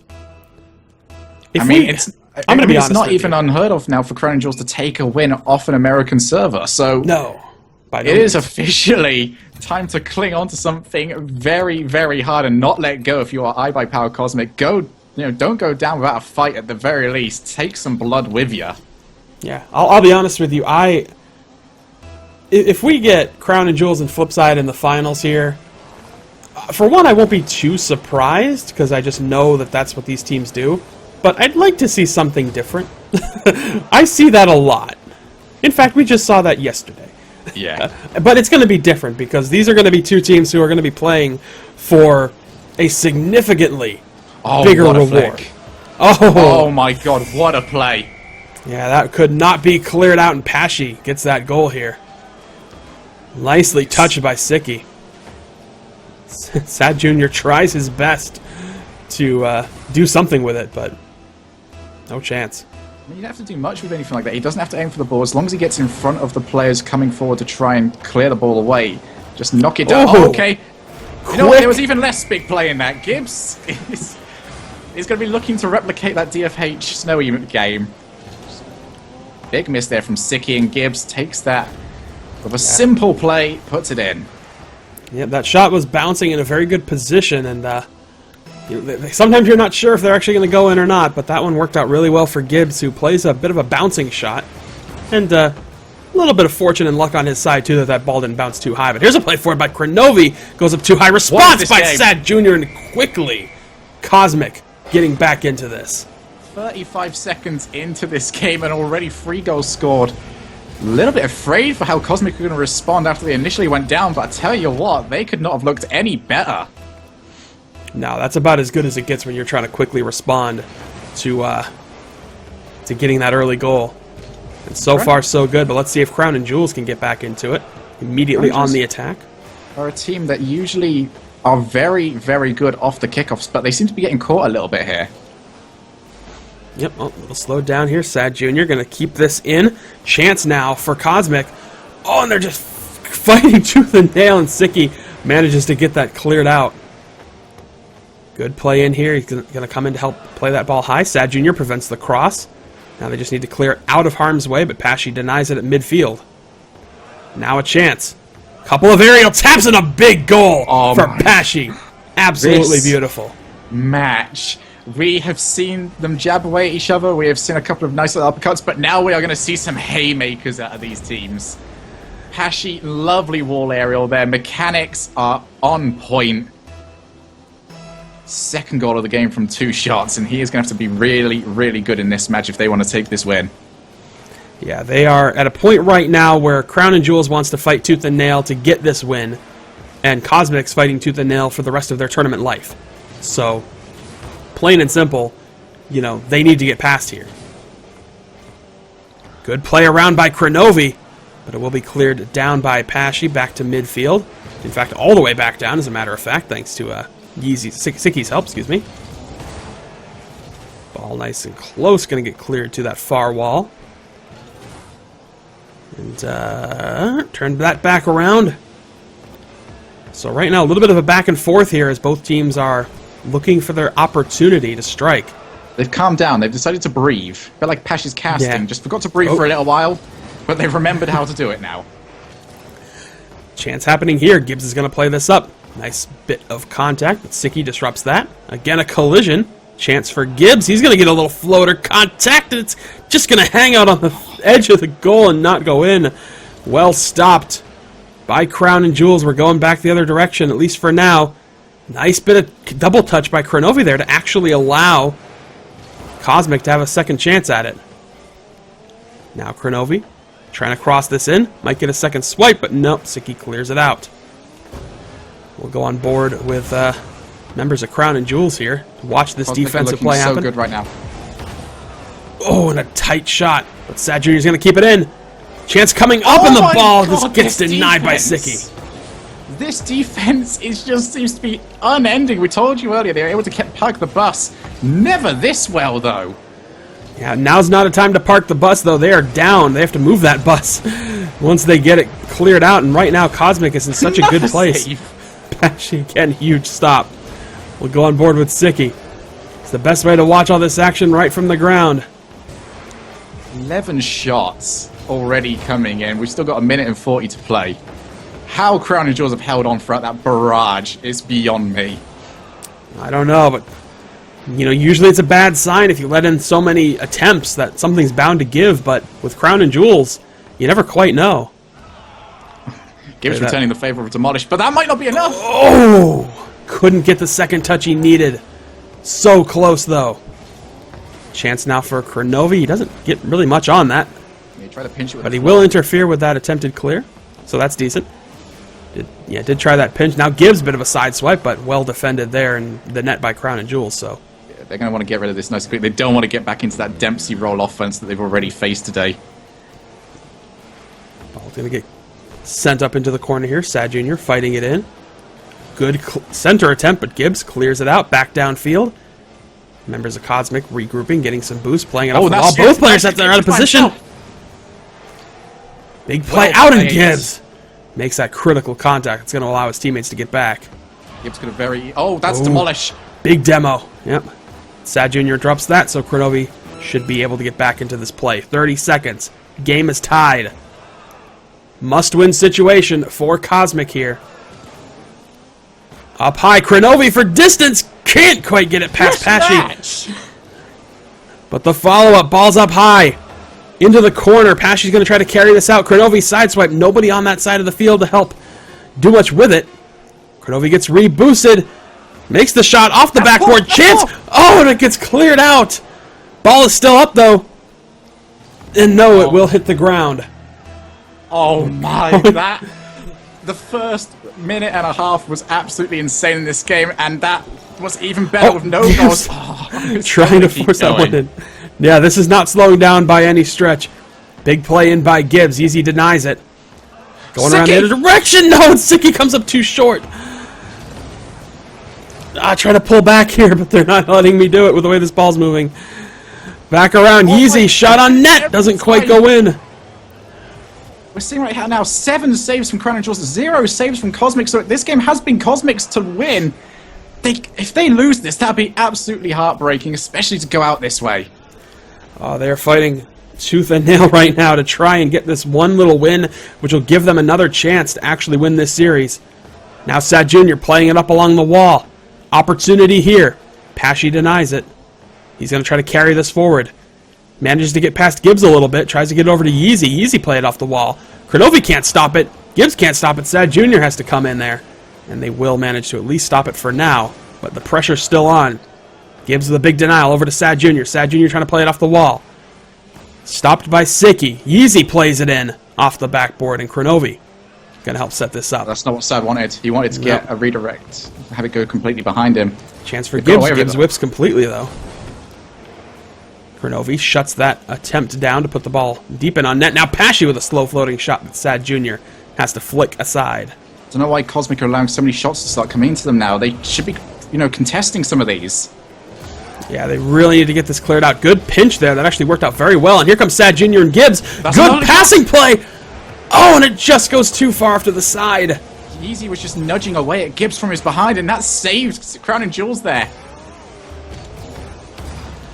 Good touch by Gibbs. That's going to clear it up along the wall. Second touch puts it in toward the net.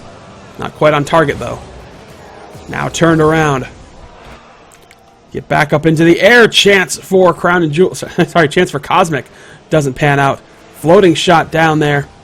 Pashy is going to clear it off to the wall. Now Gibbs keeps it in. And Sicky sending it back out. Back upfield again. Off the backboard. It is slowing down a little bit here as they feel out their shots. Oh, that slow floater gets denied by Yeezy. Now here comes Crown and Jewels trying to play it in. Surprising, as we've got into this, Crown and Jewels aren't doing anywhere near as much bumping, which has really been what's helped them out so much throughout this series. Well, it's helped them out a little bit, but they don't want to overcommit. If they bump and they miss, then that's going to take a player completely out. So maybe they're just playing a little more cautiously. I don't know. But now, Siki doesn't make any contact there. Kronovi doesn't get the contact he needs. Gibbs is going to play it off the wall. It's going to be a setup for Sad Jr. Sad comes in. Shot. Still a little off target, but Siki was there to disrupt it. But that's going to allow some time for Cosmic to regroup. Now Gibbs playing it in. Ball in a good position. Sad Jr. can't get to it. Who's going to make the first mistake? That's the question. I don't feel like either of these teams are playing well enough to do something incredible. It's going to be who makes that first mistake. Yeah, we are going to see very soon. Now Kronovi trying to aerial carry this out. Plays it off with Sad Jr. Easy. Gets contact now. Pesci carrying this forward. Chance for Crown and Jewels, but it's shut down before it actually crosses the front of the net. Big opportunity. Now Gibbs playing it downfield. Siki will get to it relatively easily. Kronovi in the corner. Chance for Gibbs, but he's going to end up putting that off the wall. Kronovi to the corner. Set up now. Big cross here. Sad Jr. again off to the backboard. Pesci will help clear this out. Oh, Gibbs can't make Kronovi versus Pesci. Yep, Kronovi has to fall back here. The 1v1, and he does manage to clip it. Disrupts that play, so. This match. Chance now. Sad Jr. sets it up back for Gibbs. Bit of a collision midair there. And another big save by Kronovi. Both committed. They both committed. Big shot! What a save. Sad Jr. cuts that one off. Gibbs was falling back into position. Might have been able to react to it, but didn't have to. Now a chance. Sad Jr. can't cross it. The ball's going to be pinched out a bit here. Nicely contested by Gibbs. That prevents what it was a almost wide open shot. Now Sad Jr. playing it up. Will cut off that clear by Yeezy. And let's see, Kronovi gets that backflip touch. Yeezy clears it out again. Oh, this is a long overtime. It really is. Bit of a touch there. Still nothing happening. Ball in a precarious position. Gibbs follows it up off the crossbar. But no. Falls up short. Now Pesci in a position to do something with it, but Gibbs will disrupt it. Oh, it's a little risky, but no, they managed to clear it out. Oh, chance here, but it gets dropped into the corner. Now Sad Jr. carrying it up along the wall. Siki tries to interfere with that. Pesci playing it high. Big pinch is going to clear it well downfield all the way to the opposite corner. But Siki will react to it first. Now Gibbs. Chance here. Kronovi gets a contact on it. Pesci is right there. Crown and Jewels doing a smart job here. They're trying to go a lot into their defense and try and catch out iBuyPower Cosmic on the rebound, on the counterattack. Oh, Sad Jr. With an absolute squeezing little shot here. Gets the game winner. Huge start to this game where we saw 2 goals come from both teams so early on. And after almost 10 minutes of play, we finally see the 5th. A huge overtime victory there. Oh, God. Shalfus, we're not even done. No, we are not done. Free. We had that. Now we got to go back to another Game 7. As if we needed more Game 7s. But apparently we do. We need more. We need all of them. Many, many Game 7s. But here we go. Getting ready for another one. Another Game 7. Another Game 7. This time, this Crown and has Jewels. just been absolutely incredible. Both these teams bringing their A game. Really and truly have.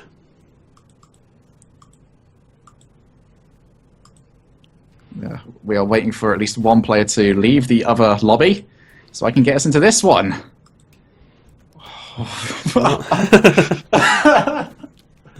Okay.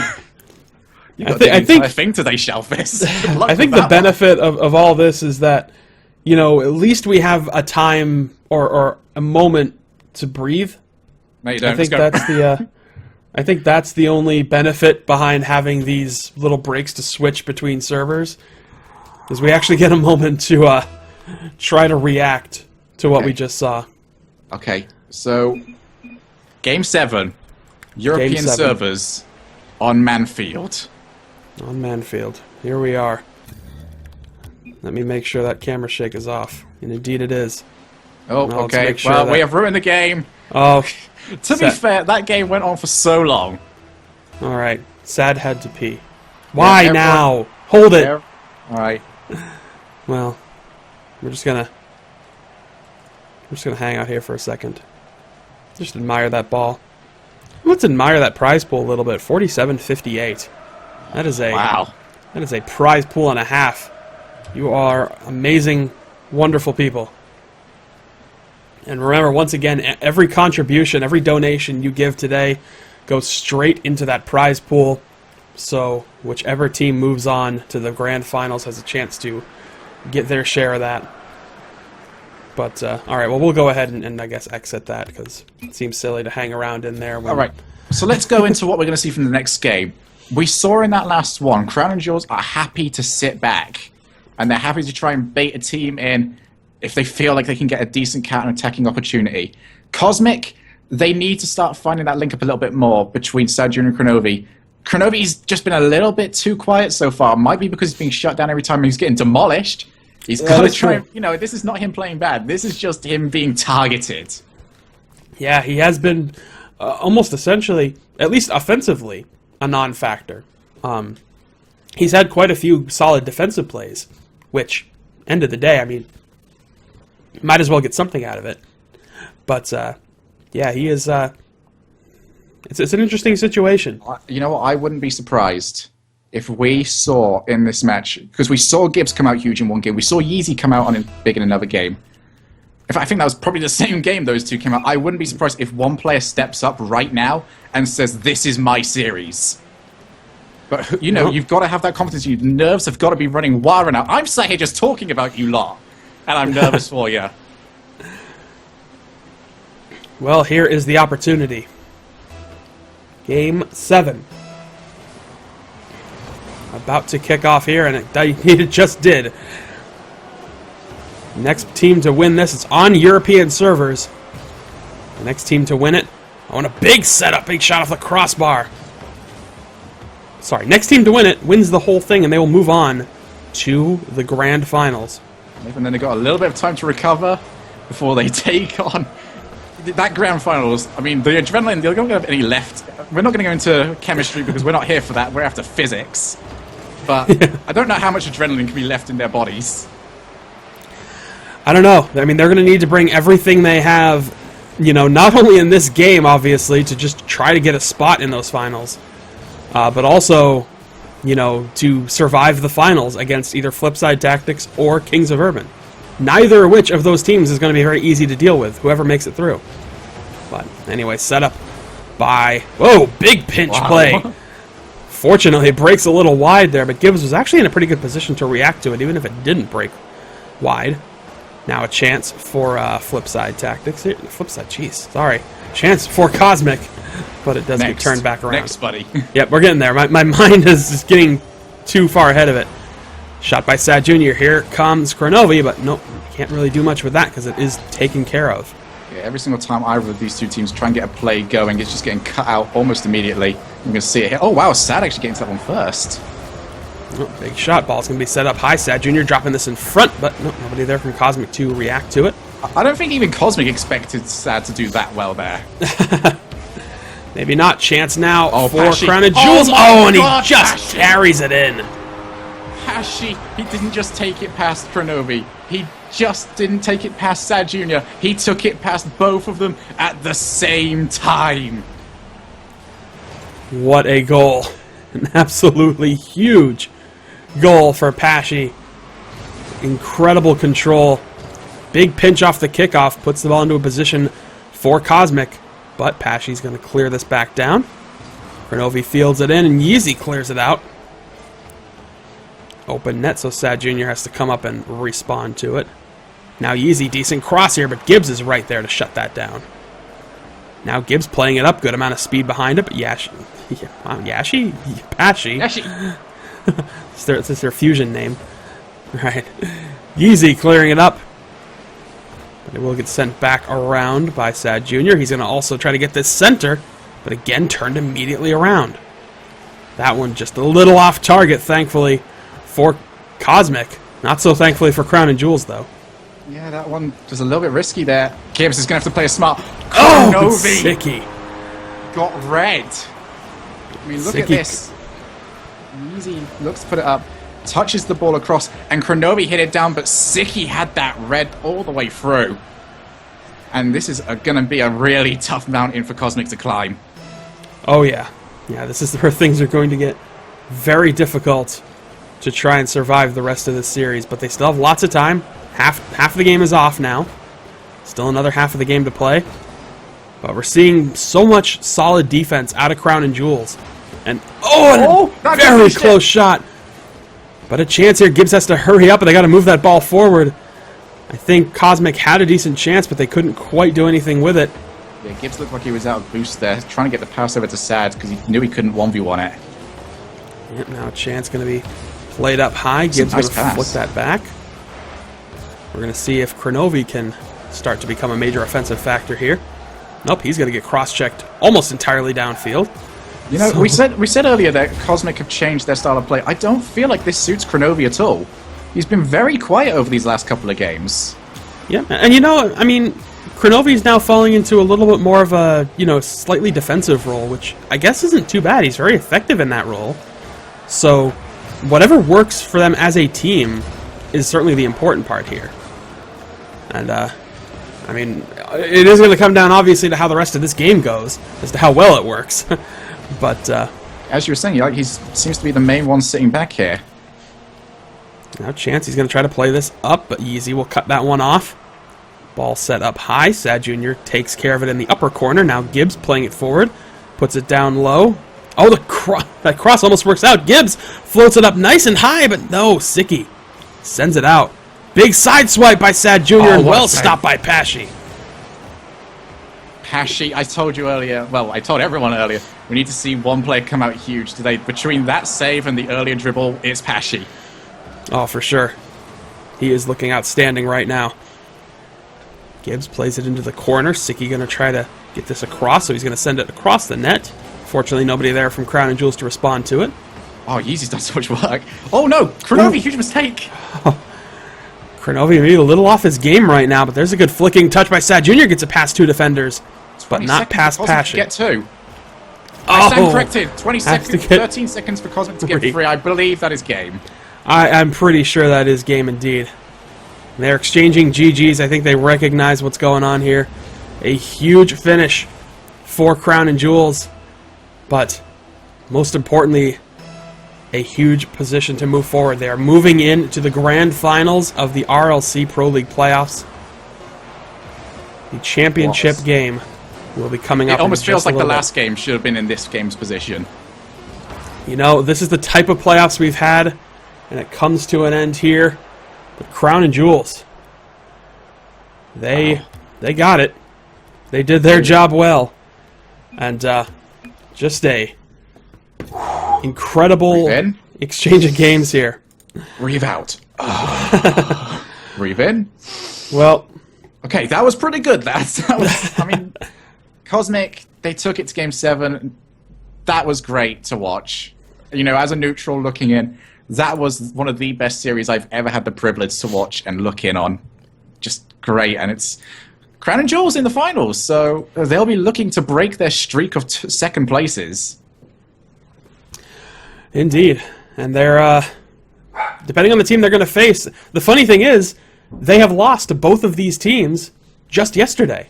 Yeah, it's going to be a redemption story for them no matter what they play This next. is precisely redemption for Crown and Jewels, regardless of who they face here, because they lost to Flipside Tactics and Gfinity and Kings of Urban and Mocket. So this is a big story happening for them, but they got past Cosmic in a very hard-fought series. So, well, I will say, before we move on to our little swap here, we got another award to get to, and we'll do it while you're here. One more little award for you, and this one is going to be the North American Regular Season MVP.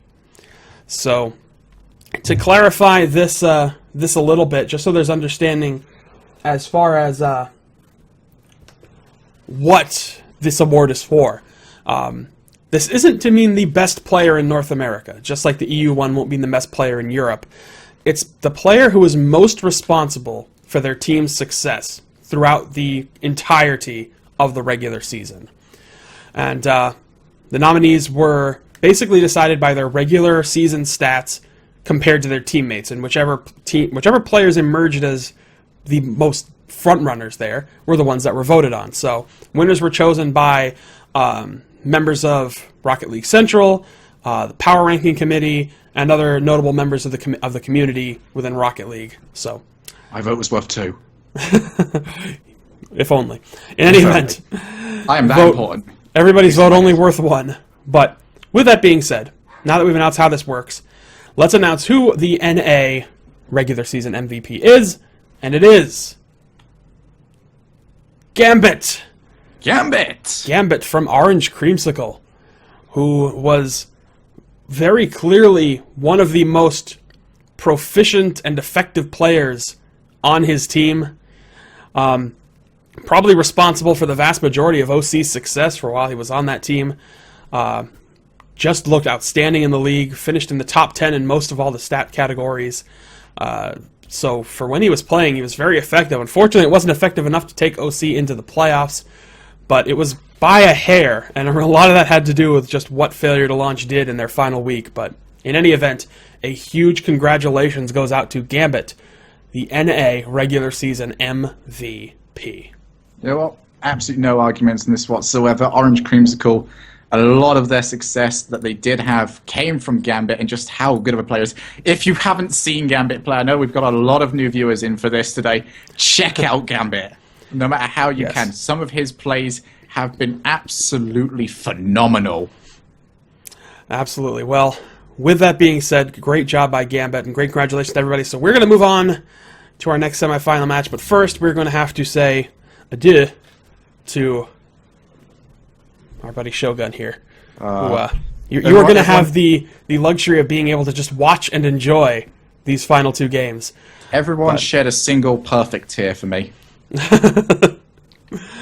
But it's still going to be all right because we're going to be rejoined by the Pash, and we're going to wrap up these final 2 games of these playoffs and see what kind of finals we get. But in any event, it has been an absolute blast. Thank you so much, Shogun. Thank you for having me. This has been the absolute coolest thing. You know, I have this thing. Sorry, there's 10,000 people on. I am showing this off. I have this thing, and this is still cooler than this. I'm not sure what that is. I don't know. I think I just broke my floor with it. It was a belt. It was a title belt. It broke I was good at the something once. I can't remember what that Shouldn't was. break anything. Well, in any event, we're going to go ahead and get things swapped over so we can get into our next game. But thank you so much for being a part of this the last few games. It's been an absolute blast. So we'll be back in just a few moments with the Pash and with the next matchup, the next semifinal game, Kings of Urban versus Flipside Tactics. Stay tuned.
All right, ladies and gentlemen, you've been waiting oh so patiently for that brief break, but we are back we're just about ready to go here.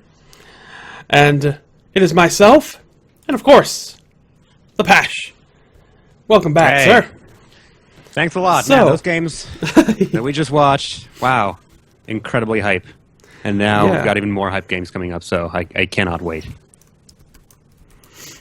Yeah, it is only going to get even worse, better, whatever you want. Worse? However you want to phrase it, it's going to get even more ridiculous with these next two matchups. Because of course now we've got Flipside Tactics taking on Kings of Urban,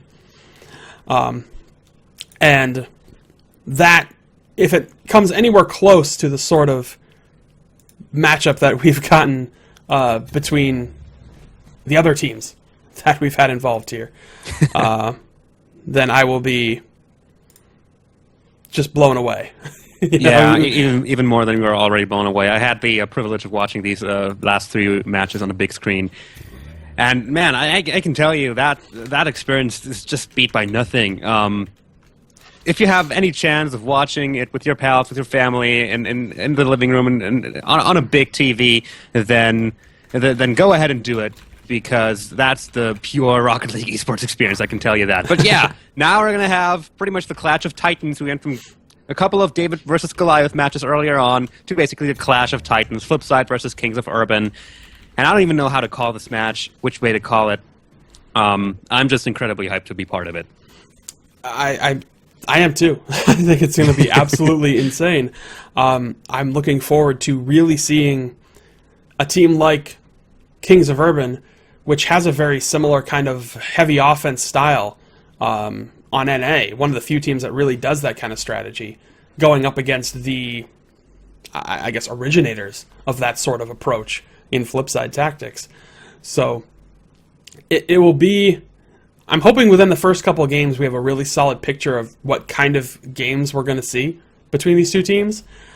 But I don't really know what to say. I mean, these are going to be some incredible matchups, to say the absolute least, between these teams. It's going to get pretty hot now. Second final team to be determined here. Who will face Crown and Jewels? Will we see an EU versus EU final? Will we see an EU versus NA final? There's just so much riding on this match, and the prize pool has been just steadily increasing all throughout this evening. Thank you so much to this awesome community. Also, thank you so much. We also hit 10,000 viewers there for a moment, so I can just not overstate how hyped we are. We all are at Rocket League Central, Rocket League Garage, and how thankful we are to our loyal and awesome player base. That goes out to every single one of you. Everybody has been incredible, and just supporting this not only today but throughout the entirety of the Pro League and everything else we've done here at RLC. I mean, it goes without saying that without your support, we wouldn't be in the position we're at right now. But with that being said, it looks like our players are in, so I'm looking forward to just getting into this. I have nothing more. I don't think there's anything I can say that will explain just what we're about to witness. I just have to let the players kind of speak it for themselves and show just what exactly they're going to do here, because it is going to be something to behold for sure. Yep. Oh, they All are right. quickly. Oh getting yeah, in here. they are eager to do this, and so am I. Ladies and gentlemen, it's time for the second semifinal of the day. Kings of Urban in blue here against Flipside Tactic on the orange side. Who will face Crown and Jewels in the finals? Here we go. And what do we expect from this match? If I forced you to make a prediction, what way would you call this? Oh, don't do that to me. That's just not right. You know, with everything we've seen today so far, I don't even think I could come close to making a prediction. I really can't. Like, I can come in and say, oh, you know, Flipside Tactics has been such a dominant team for so long that it's you know, maybe I'll pick them. Maybe I'll give them a slight edge here. But I can't even do that anymore.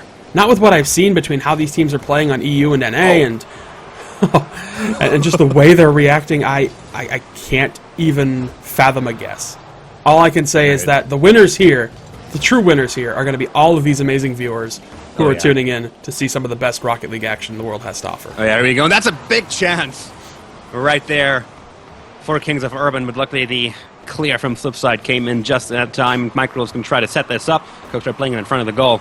Jacob does get the clear back in the corner. Flip side, not about to let go though. Marquis is going to go for this aerial, and so is Cookster. Moses blocking it in the air, and here comes the counterattack from Kings of Urban, and Moses might have a clear shot here, and he does! And that's the first one of probably many. Oh, I'm sure. Beautiful play here by Jacob to play it off the wall, and Moses just carrying this the entire way, gets past both defenders there. Huge goal for Kings of Urban, gets them on the board here. And brilliant way to start things off for Kings. Absolutely. A goal to start things off, just about a minute in. Flipside's going to look to follow this one up as fast as possible. Let's see if we can make it happen. Marquis Duda with a great shot on the target. Moses gets the touch, but it's not enough to stop it. Yeah, indeed they do. Just quick response. That's really all it was. Fireburner, not the best sort of clear. He puts it to the corner, and it's hard to read where those are going to bounce, and despite the really best defensive efforts, it just was not enough, and that first goal for Flipside just squeaks in there. Yeah, that's a quick response from Flipside to that Kings of Urban goal, and right, just like that, we are back to slate number 1. Fireburner, a great pass over to Jacob. Unfortunately, wasn't quite able to pick up on that. So the ball is now back in Kings of Urban's court, but Marquis Duda with a wide shot up front. It's going to come in front of the goal, but Fireburner was in position to get that touch, get the clear onto the other side of the field. So apart from those 2 goals, it's been largely a game of control. Cooks are trying to play it up front, pass it over to Michaels, but it bounces off the crossbar from Morgan gets its hands on it. Now Marquis Duda on defensive duty. We're going to see a shot from Jacob. This is actually going on to target. And Michaels, Cooks are both going for it, but both too late. Yeah, powerful shot by there. Nice cutoff by Moses, helped set that one up. And yeah, they just can't get to it in time. Ever so slightly, and Jacob gets that big finish. So nice showing right now from Kings of Urban. Moses coming in as a big playmaker. Usually he's back on defense, and it's Fireburner and Jacob up there, but now Moses coming through with a lot of effective setups. Yeah, goal and an assist. Certainly doing quite well for his team here. But last time we saw Kings of Urban lead, Flipside quickly responded. Fireburner with a shot here, gonna get it! And a sharp angle. 3-1. He has to put this one to the farthest side of the post here. But that is a big goal for Kings of Urban. And he just gets that over Mike Rules' head. I don't think Mike expected it to come in quite at that angle, because he didn't really have a chance to react to it. And 3-1 already. Kings of Urban looking outstanding. Yes. I've saved it. All right, you saved it.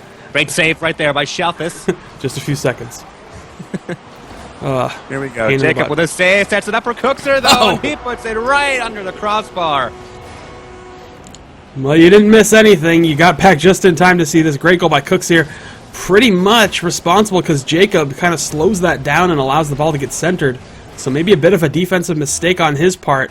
And that allowed Flipside to get that critical tying goal. Yep. Tying goal it is, just at halftime. So basically we are back to square one. They will be able to get back in time for that ball. Played up to the wall. Fireburner. Cookser with less than ideal clear, luckily. We saw Marquis Duda able to throw himself into that ball before Moses could get a good touch on it and try to direct it towards the goal. So now Kings of Urban again looking for a good offense, but flip side, dangerous clear. They're lucky that Fireburn didn't put a lot of momentum behind that ball, wasn't able to put a lot of momentum behind that ball. That would have been very dangerous, but Moses is going to try to redirect this one towards target, where Cooks is already standing for the clear. So the tense final moments of the match. In the same final moments, there's still 1 minute and 30 to play. Great save from Moses in the air, anticipating that shot from Cookser, preventing it from going in. 3-3 is still the score. Both teams getting some offensive opportunities here, but none really enough to really break through. Yeah, they're playing a little bit of back and forth now after that very early exchange between both of these teams that has put us into this 3-3 situation now. But as it stands now, it's certainly looking hard to tell as to which team is going to get that critical last goal, but that might be what it comes down to. Cookser playing it up for himself. Crossbar! We're going to see Marquis Duda try to follow up, but he drove into Jacob. And now this is the opportunity for KU for a counterplay, but Mike Rolls just preventing Jacob from going anywhere with that ball. All right, we're going to try to redirect this one in. Great save coming out of Mike Rolls. Gets the clear wide outside of his half of the field. Very, very tense game here. We've hit the final minute. Jacob with a wide shot, but the rest of his team hesitant to come back forward, and understandably so, as a wide clear from Flipside almost immediately comes in. Time slowly running out. Will we see an overtime here in game number 1? We very well could with the way these games have been going. Big save there by Moses, though. Big save indeed. We're going to see some passing play here from Kings of Urban. Jacob's going to try to dribble this one past Micros. He saw that one coming nicely. Moses with the follow-up shot, and Fireburner is going to get one as well, but gets blocked by Flipside. Dead in its tracks, and now Micros another pass up front. Looks like we will be counting down the final 10 seconds here with both teams still on the 3 score. Only see one buzzer beater goal. Jacob's going to go up for it, gets it towards the goal. Marky Duda going to have to get the touch, and Flipside just barely making it into overtime. Yeah, well defended there on their part, just to try and force it to the ground, go to overtime, not risk that last second goal. There we go, overtime. Who will win this all-important game number 1? It's going to do so much for momentum. Moses trying to pass it back into the center where Fireburner is waiting, but that was not really that substantial a pass. Fireburner didn't even go for that one. It looks like Kings of Urban are certainly going to stay on the offense here. Fireburner lobs it up into the air. Ready for the taking from Micros. Jacob back home in the goal. Going to try to pass it back forward in the middle. Micros trying to redirect it in. Bounces off the backboard, and here comes Marky Duda for the Game 1 win. Yeah, big goal here. Just a constant amount of pressure. Nicely played off the backboard by Mike Rules. And unfortunately, there was only one defender back there who committed to that shot. And, well, it's easy to punish that generally. So, Flipside Tactics. They will take this first game, and that could be good on their part. For sure, could help them build some necessary momentum here. Looks like the fan vote is pretty heavily tilted in favor of Flipside Tactics, though. 83% feel that Flipside's going to win this one. So, well, they're off to a good start. Yeah. If that's how they feel, they are off to a very good start. A lot of Flipside fans in the chat tonight and in the viewer base. Oh, yes. Very passionate group of fans, for sure, that Flipside has. Stay passionate, guys. Here we go, game number 2, with how close that first game went, going into overtime straight away. We're going to see a very, very competitive series here. 10 seconds in, Flipside on the offense. Timer in the corner to kind of try and stop it before it gets too dangerous. Micro's not getting past Jacob, but still no clear for Kings of Urban. We're going to have to get one sooner. Flipside will just start the Flipside siege, the Flipside thing that they just do every single game, or at least try to do. They're going to keep the ball on the blue side as much as possible. Yeah, they have that strategy that they love to tap into, where they just start peppering the net with shots, and because of the way they cover the the side of the net or the side of the field that they're on, it makes it very difficult to get the clears you need to shut it down. And absolutely. Flipside now back in their own half of the field, going to look to make a play happen all the way from the back. Fireburner intervening there and playing the ball back into the center. Micro's blocking it there, and he's past Jacob, and Fireburner now gets it past the final defense as well, and that's the first goal for Flipside. Yeah, just breaking some axles here as Mike Rules gets it past Jacob, and this little side swipe manages to just get it inside that corner too. But big play by Mike Rules to get that initial goal. And first minute just over, and Flipside immediately take their cue to score. Kings of Urban happen getting some chances for themselves here as well, and that's not an ideal clear. Fireburner is going to bounce this off of the wall. Jacob going to go for the shot, but Micros gets the save before that shot gets too dangerous. Now Fireburner waiting to take that ball, just allows Cookster to take it off of him. He'll try to pass it to Marky Duda, who was in position.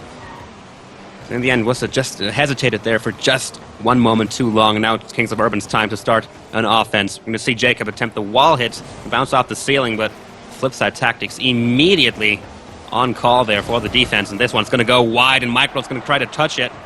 It's blocked by Fireburner, back into the corner it goes. So, hotly contested game still. Yeah, it's a lot of back and forth taking place right now. I mean, the opportunities Flipside are getting are not going to be, coming super frequently. It's something that Kings of Urban really wants to shut down, and they're having a bit of a difficult time really effectively turning it around. But as I say that, they get their moments, and there's your moment. Moses with a huge goal there. Absolutely stellar. Yeah, great goal. Indeed, set that up for himself off of the wall. Just past every defensive member from Flipside. They didn't expect that one to happen. Let one slip through, and that means the game is back to equal now. And 1 minute, 1 goal has been the tact so far. Let's see if we can keep that one up. You know, it's certainly a matter of just how well these players are going to be able to retain. You know, I think it's less about the overall offensive pressure and just about finding their moments and taking advantage of those few moments that come through where they can actually put together an offensive attack. And a successful one, I should say. You know, finding these little gaps, and oh, that would have been a nice play if somebody from Kings of Urban was up there. Yep, great setup there. Great setup attempt from Jacob. Unfortunately, as you said, nobody really back there to try and pick up on it. So the ball back up in the air. We're nearing the 2-minute mark, and going by the rest of the game so far, we should see a goal come in fairly soon, and then we see Cookser just barely flying past that ball. Markey Duda playing it back up front, prompting the save from Moses. Jacob quickly intervening before Markey can get the follow-up shot on that bounce. So Flipside certainly trying to make something happen here. Here comes a wide pass forward from Kings of Urban, though. Cookser going to get that touch. Prevent it from going in because it was going in. Got to save for that one. Now Flipside's going to look for the long clear. Can they get it before Kings of Urban gets too dangerous? Moses that's going to get straight in front of the goal. Unfortunately, nobody from Kings of Urban again was there to pick up on that. And it's kind of a running theme of these games so far. Great setups, but sometimes there's just nobody there to pick up on it. Great shot coming in from Moses, but gets blocked by Markey Duda and saved away. 1 minute and 20 still remaining. This is a hot game. Yeah, they are just doing everything they can, throwing whatever they can together to put something out here, and it's, you know, it's getting tricky. I think they're just waiting to see who makes the first major mistake. We're not seeing either of these teams really look the way they usually do, but it is only, you know, an early game here. It's only the second game. It's just a chance for these teams to really find their footing a bit. And whatever high offense we saw in Game 1 has slipped away here in Game 2, but it's still extremely close, but Markey. There's the lead for Flipside, 43 seconds from close. Again, a one-man show set up by himself, off of the wall, gets the angled shot, very tough angle to nail, and in for the 3-2. 2-1, excuse me. Was getting a little ahead of myself. I know. Well, big distance shot here. I mean, yeah, they're you know, maybe they'll get to that point, but as it stands right now, that's going to be a big scoreline to try to actually achieve. We'll see, though, if Kings of Urban can actually tie it up, because they need to really crank on the heat now. Yeah, and Kings of Urban is cranking on the heat. Jacob's going to try to go for the shot. Cookser blocks it. Dead in its tracks. Another shot coming in from Moses. That one also gets blocked by Cookser. So great defense. But if you keep throwing stones, the wall will eventually break. What a play here. Off the wall, Fireburner reads it and just drills it. Ever so slightly, has to squeeze it past Markey Duda there. What a critical tying goal. And that 3-2 might be a little more prophetic than we initially thought. 10 seconds left in this match. We are on course for a second overtime. What a match this is! No! Oh, the big defensive blunder from Kings of Urban, serving the goal on a silver platter to Flipside Tactics. That is a huge defensive mistake on the part of Jacob, and that just allowed Mike Rules to have an easy touch to put that one away. No excuses for that. That was just not well read. And there's your 3-2, and that's probably going to be how this game comes to an end, and yeah, that is it. Apparently I am a psychic. A little bit, yeah. Well, 3-2 is the final score of Flipside, taking the series to 2-0 here. And that's I mean, after 2 overtimes, we can't really leave that out of the equation. No, I mean, this has been a very close series that's so far has just been slightly edged out by Flipside Tactics, and quite frankly, that's enough. You know, I've talked a lot about how Kings of Urban is very much a clutch team, but Flipside Tactics I have referred to as Kings of Clutch before. And when you've got two teams who are clutch teams, it's just kind of a game of balance, and which side does it tilt on? And so far, it's just been tilting in favor of Flipside. They're going to have to clutch on EU servers, though, now. They lost both their games on home turf, giving them over to Flipside Tactics, and they have all the advantages right now going into the 2 EU games that will follow now. So let's see how this will pan out. Certainly, it's been so close, but we don't really know yet, at least, how much ping has actually factored into that. Has the slightly higher ping for Flipside Tactics meant that they weren't playing at their top? Will the slightly higher ping for KAU mean that they will not be playing at their top? We can only find out if we jump to Game 3. I mean, frankly, if it means Flipside's not been playing at their best, then watch out, because they still won. And that's all it comes down to. But right now, yeah, I mean, Kings of Urban, you know, they need this off-server win. They need this away game win here. They need 2 big away game wins because they can't let the servers decide this. Nope, absolutely not.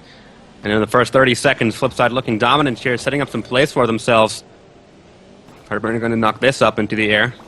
The Cooks are going to try to get the double tap there. Mike Rules seeing the opportunity, trying to thread the needle, but a little too wide on the angle there, so it bounces past the goal. But Flipside Tactics looking to put KOU under as much pressure as they possibly can. Yeah, they want to, you know, do their usual strategy of just covering every lane, applying the pressure, forcing Kings of Urban to play defensively, and wasting time off the clock. And you know, they play with that same kind of intensity, the same kind of desire to score, and the only time they really adjust to their strategy is if it's late in the game and they're behind. Other than that, they play a very similar approach throughout any kind of game and every kind of, you know, what attack. a shot coming in from Cooks there, off of the wall! Yeah, this one squeaks past Moses in net. But wall shots are a dangerous place when you're defending against Cooks here, because he is lethal, like a sniper from those positions. Absolutely, and that was a headshot in every single regard. Flipside again going into the lead early on. KOU is going to have to play something out for themselves here. Fireburner sets the ball towards his own side of the field for Moses to pick up on it and try to gain control, but immediately Flipside taking control back over the ball. Marky Duda's going to carry this one straight into the goal for the 2-0. I mean, practically effortless on the part of Marky Duda. Just lets that tap up and gets the second bit of contact to get past Jacob. Floats it right over his car. Huge second goal, and I'm going to tab off of Marky because he just loves to flicker back and forth. We're not going to do that, but in any event. Oh, big demo there on Moses. But, yeah, I mean, in any event, I mean, that is pretty, I would say, an easy day at the office for Marky Duda. Get another shot there. Moses luckily intervened. The Flipside are so in control right now. KOU haven't really gotten a single tangible chance onto their side of the field yet. Finally, they do get a wide clear, but can they make anything out of it? Micro's immediately intercepting there. Cookster now has the ball behind all 3 defensive members. And all Micro has to do is hit that arrow, and he does. And that's the 3-0. This is looking bleak for KOU. Yeah, this is not looking pretty. And Marky just gets this nice touch. Nobody back to even bother to contest it. And unfortunately, with 3 minutes to go, I mean, this 3-goal deficit could be insurmountable, frankly.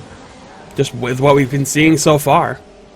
Against a team like Flipside, catching up 3 goals, especially when they've built so much momentum, it's going to be very difficult. Fireburner getting a demo there onto Cooks here, who was waiting in the goal. Can they make something out of it? Moses! We picked a great time to switch to viewing Moses' perspective as he comes up and just gets this beautiful tight angle shot. Wow. And it is just enough to go in thanks to the setup from Jacob. So that's a little bit of turnaround. Could make this thing that we thought was insurmountable potentially be a little more surmountable. Yeah, beautiful goal to start the comeback, if it's going to be a comeback, and that's going to be a pass over to Fireburner. Just narrowly misses the touch. Yeah, that would have been a goal as well. So Kings of Urban finally making some strides, finally finding some opportunities for themselves. The question is, can they keep that up for the rest of the game? We've just hit halftime. Jacob's going to launch one off the target, bouncing off the crossbar. Marky Duda wasn't placed to try and bounce it off, but they didn't even have to. A crossbar already helped them. Fireburner just getting that crucial touch in the final moment before the goal. Passes the goal line there, or the ball passes the goal line. And now Kings of Urban back on the attack. Looking a lot more effective on the offensive side of the ball after those 3 goals. It's taken them a while, but the chances of them being able to do something with this are certainly a lot higher than I thought they were just a couple minutes ago. Yeah, certainly. They've certainly put a lot more fervor into their attack here. And Jacob coming in, as I say that, from the middle of the field to launch the ball straight into the middle of the goal. Yeah, blistering shot here by Jacob, who gets a very nice finish here. Not sure what happened on the replay, but that's okay. We're going to try to watch that again, but whatever. Guess we're not going to get to. Well, that was unfortunate, but oh well, it was a great goal. I think it's still in everyone's minds. 1 minute and 30 seconds left here for Kings of Urban to try and even this up, and it's plenty of time, truth be told. Let's see if they can make it happen. Flip side, trying to keep control of the ball here. Can't dribble it past Fireburner, getting that all-important touch with Marky Duda earlier at the ball, able to take control of it before they can nail it into a completely empty goal. And with that, time is ticking away. Will Kings of Urban be put into the chokehold after the first 3 games? Or will they be able to claw their way back? We've seen overtimes in game number 2 and 2. Oh, wow, that demolition! Big demo, absolutely critical demo on the part of Fireburner. Takes Marky out, gives them all the time in the world to turn that around and put that away. Huge play on the part of Kings of Urban, really well timed. And, well, they have surmounted said mount. I don't even know what I'm saying anymore. The fact is, they came back, they've tied this game up, and we might be going into another overtime, because why not, right? Yeah, why not? With a game like this. I mean, this game could go on forever, honestly. Such high-level play from both these teams here.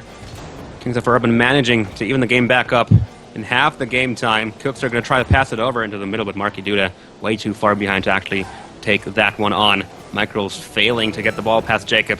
Up near the air it goes, and flip side, applying lots of pressure here. Ball goes into a dangerous position. Marky Duda going to try to come in from the side, and Micro's just kind of tunneling the ball there, flying underneath it. 15 seconds left. Can we see another goal? Kings of Urban trying to get it towards goal. And it bounces off the wall next to a Jacob. Oh! A great shot, but Marky Duda with an even better save. And now Michaels, all he has to do is try to carry the ball in. But Fireburner getting into his path. And that is the 3rd overtime in a row, folks. Oh, it is never going to end. These two teams are so closely matched, but who's going to be the clutch team here? What an incredible exchange at the end of that game. And as I say that, Fireburner puts that great shot up on net, but looks like Flipside's going to try and turn it around. How close can these games possibly get? The 3rd overtime in a row here after KOU made their way back from the deficit. Great touch from Jacob. Very, very crucial there. Prevented the ball from rolling in straight to the goal.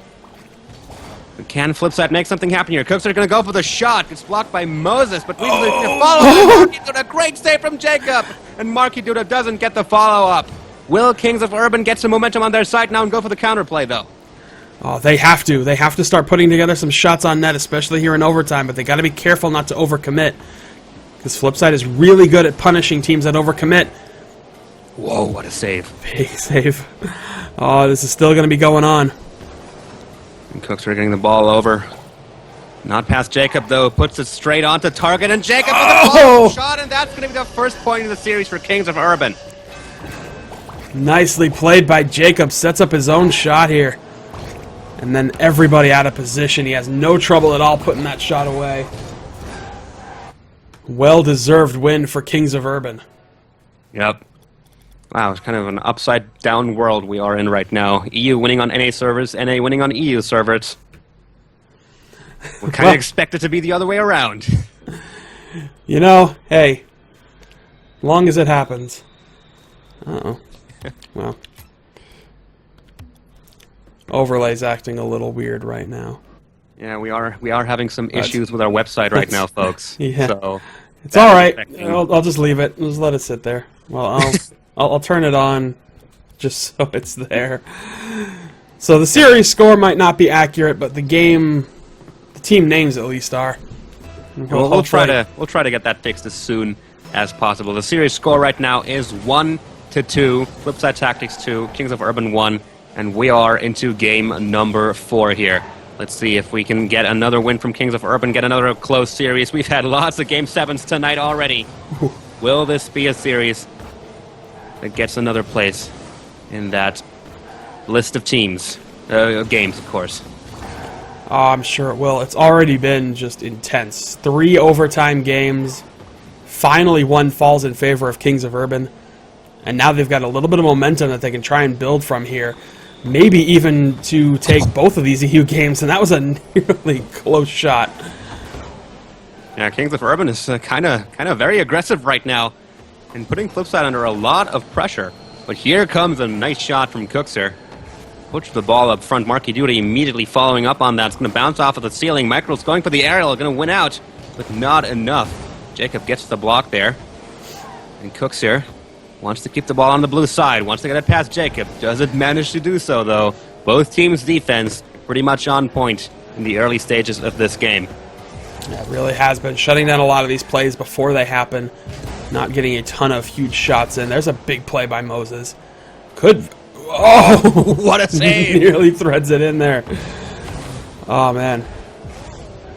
Big results here so far, but yeah, I mean, this is going to be, if it hasn't already been very clear just how insane of a series this is going to be, it's just going to keep getting better. So Certainly is. Ball's up into the air. Fiber not getting the touch there. Jacob just trying to get the ball out of the danger zone.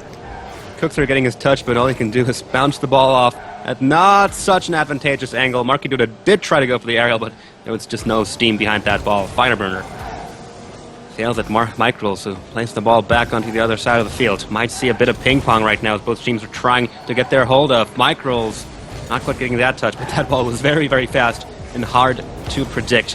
Haven't really seen any chances in the past few seconds for either of these teams. Both of them just trying to get some map control here to position themselves. Here you might Jacob with a shot. Fireburner going to try to carry that one in, but not enough speed on that ball. Gave Flipside's defense enough time to get in position. We're nearing halftime and no scores on the board yet. no, nothing yet, and an overlay is just going to act funny. Whatever. We're just going to have to deal with the overlay for now, with it disappearing and reappearing. Hopefully we'll be okay. Funny. Anyway, Oh, regardless, Jacob from Jacob. Cooks here. Gets saved by Jacob. It was a save without a shot. Rocket League phenomena. You know how life happens. And so up into the air, the ball goes again. Fiber was already looking to set up for it. Micros passes it over, and Marky Duda puts it up into the air for Moses. Not sure if that was intended. Gets Cookser the savior badge. Doesn't manage to get the ball past Fireburn. He's going to try to get a follow-up shot there as well. And Cookser gets the touch and redirects it into the goal. Great play here by Fireburner. Going to see him just keep this ball up. And then this little side, sort of slowly shot there, but ends up getting own gold. Which I guess works out well for Kings of Urban, finally breaking the scoreless sheet. And looks like our overlay is back in proper order. 1-2 is the series score, so that is good times. Chance for Kings to tie it up, though. Yep, absolutely. This is their big chance. Hasn't been a high-scoring game so far. That might be all what they need, but they can't sleep in the defense. One well-positioned player from Flipside for that specific situation, and that would have gone in, but Flipside just couldn't really expect that one, so they got off.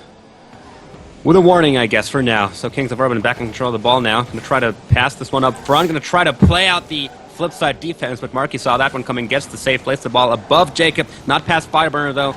Pushes it back up front, and Jacob passing it back over to Fireburner for a beautiful goal. This is outstanding. We're going to see Jacob here with that little back contact, and then Fireburner with the big finish to that goal. What a great exchange between those two. And that is something that we are very familiar with when it comes to Kings of Urban. Certainly are. 1 minute left to play. Can Flipside even it back up, or will Kings of Urban even it back up? I meant the game and the series, respectively. In that order. Flipside certainly going to try. Marky Duda playing the ball off of the corner where Jacob is already waiting for the wall clear. Well played by him, keeping the ball out of danger. Fireburner getting a touch there. Outplaying Cookser, who didn't quite expect that. Kings of Urban just wasting a bit of time right now. Exactly what they should do at this point. As time is exactly what Flipside will need. In order to try and get a handle on this game again, Jacob could try to carry this ball right in front of the goal, but you can already see that Kings of Urban aren't really trying to be too aggressive. They'll use opportunities like this one, of course. But all they are doing right now is playing for as much time as possible. And here we go. Final 10 seconds of the game. Flipside's not going to be able, more than likely, to tie this game back up, which means we are going to a 2-2 series. Oh, well, okay. Are 3 they gonna seconds make my left. words? Marky Duda, critical goal here. Just charges in and finds that little hole between the defenders to put that one away. But yeah, 3 seconds left. We got to see if they can pull this off. Oh boy. Well, it doesn't look like it. Ball's wide up in the air, and Jacob's that's no, not the ground. all right. Well, It you was know, not to be. it was worth trying to get a little hype in there. Yeah, that's true. Might as well have happened. I mean, You never know. I've seen, I've seen that kind of stuff happen before. All right, hopefully. Well, our overlays are a little bit not cooperating right now, but you can at least see our lovely faces until the lobby is ready. But that's about it. No worries.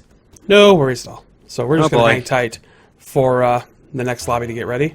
Maybe we'll just go into this view because, quite frankly, it's a lot nicer. yeah, it certainly is to be able to watch the game. Hopefully, we'll get those overlays sorted out. Technology No problem. can be a kick of beast sometimes.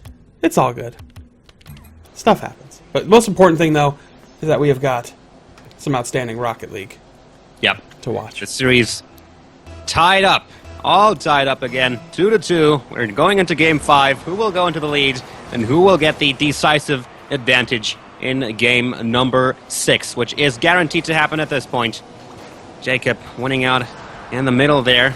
Micros were already waiting in the corner for that ball to get the clear. Marky Duda setting it up for Micro, but Moses thought quickly and was there for the save. Cooks are playing the ball towards his own backboard just so they can get the rebound and try to get it clear off of that one. But Kings of Urban read that, saw it coming. Fireburner going to try to knock this one in all by himself. Fortunately, doesn't quite get that second touch, and now Micros up in the front. No problem for KAU's defense, though. So pretty high momentum game. Ball control switching around pretty quickly. Marky Duda almost getting the ball past the defense there. Cookser tries to get it in. A little too sharp on the angle. That could have gone in there. And now Jacob with the wide shot. No problem for Marky Duda to save it, though. Wild back and forth. Both teams just getting chance after chance. Yeah, it is coming down to being a very fair exchange between these two teams. We've seen how closely matched these two squads are. Not just due to all the overtimes, but the fact that this series is tied up at 2 apiece. So it's no real surprise there that this is just going to continue to be a big fight back and forth between everybody. Yep. Still no goals. 1 minute and 30 seconds in. Flip side looking for the opportunity. Marky Duda playing a bit of an unexpected pass over to Cookser. Doesn't get it as a result. Ball's back in the center of the field. Both teams trying to take control. Jacob kind of whiffed his aerial there, so Michaels played it up front. Trying to set it up for Cookser, but Fireburner was there for the defense, and now they're going to have to try and defend him as he tries to dribble the ball, and Marky Duda with a great block sets the ball up for a clear from Cookser. And now Marky Duda with a shot opportunity. Gets immediately blocked by Moses. Both these teams playing their hearts out right now, getting chance after chance, but also block after block. Stellar offensive play, stellar defensive play, just stellar Rocket League. Amazing match to watch so far. Oh, yeah. That's not too surprising. The fact that this is going scoreless for so long is just really surprising, just knowing how these two teams typically are. Yeah, so much pressure they are usually putting up. Fireburner waiting for the ball there. Oh, a little too late for that touch. Now Cooks here. Will he get a pass into the middle? Marky Duda's making himself ready, but Jacob, quick thinking, barrels into the ball, gets the clear onto the other side. We are now past halftime. Still no goals, but oodles of chances for both teams. We're going to see another offensive push from Flipside Tactics here. Going to try to pass it over to Cookser in the middle, but Moses intervened that one. It will remain scoreless. Who will make the first mistake? This is basically what it'll all come out to now. The first mistake might decide the game at this point. You know, you're perfectly on. You're completely right. You know, that's really what it's going to come down to, and it's probably going to be an offensive mistake or a defensive mistake, because the pressure that both these teams are trying to apply, and right now Flipside kind of running the show. I mean, that's what it's going to boil down to. Certainly is. Cooks are going to go for the angle. Fireburner in exactly the right spot to defend that one. Now Marky Duda's still on the offense. Micro's already waiting for the setup. Doesn't quite get it in the end. But Flipside's not about to let go yet. Here comes Micro. Oh, there it Big is. chance, and there it is. That is what we were going to be waiting for. We saw this just clear, did not go where Jacob wanted it to go. Nothing behind it, and that just set it up for Mike Rules to finish off. So, defensive mistake, check. That is what we were waiting to see, and that is what Flipside was waiting to see. And they got it. They got it indeed.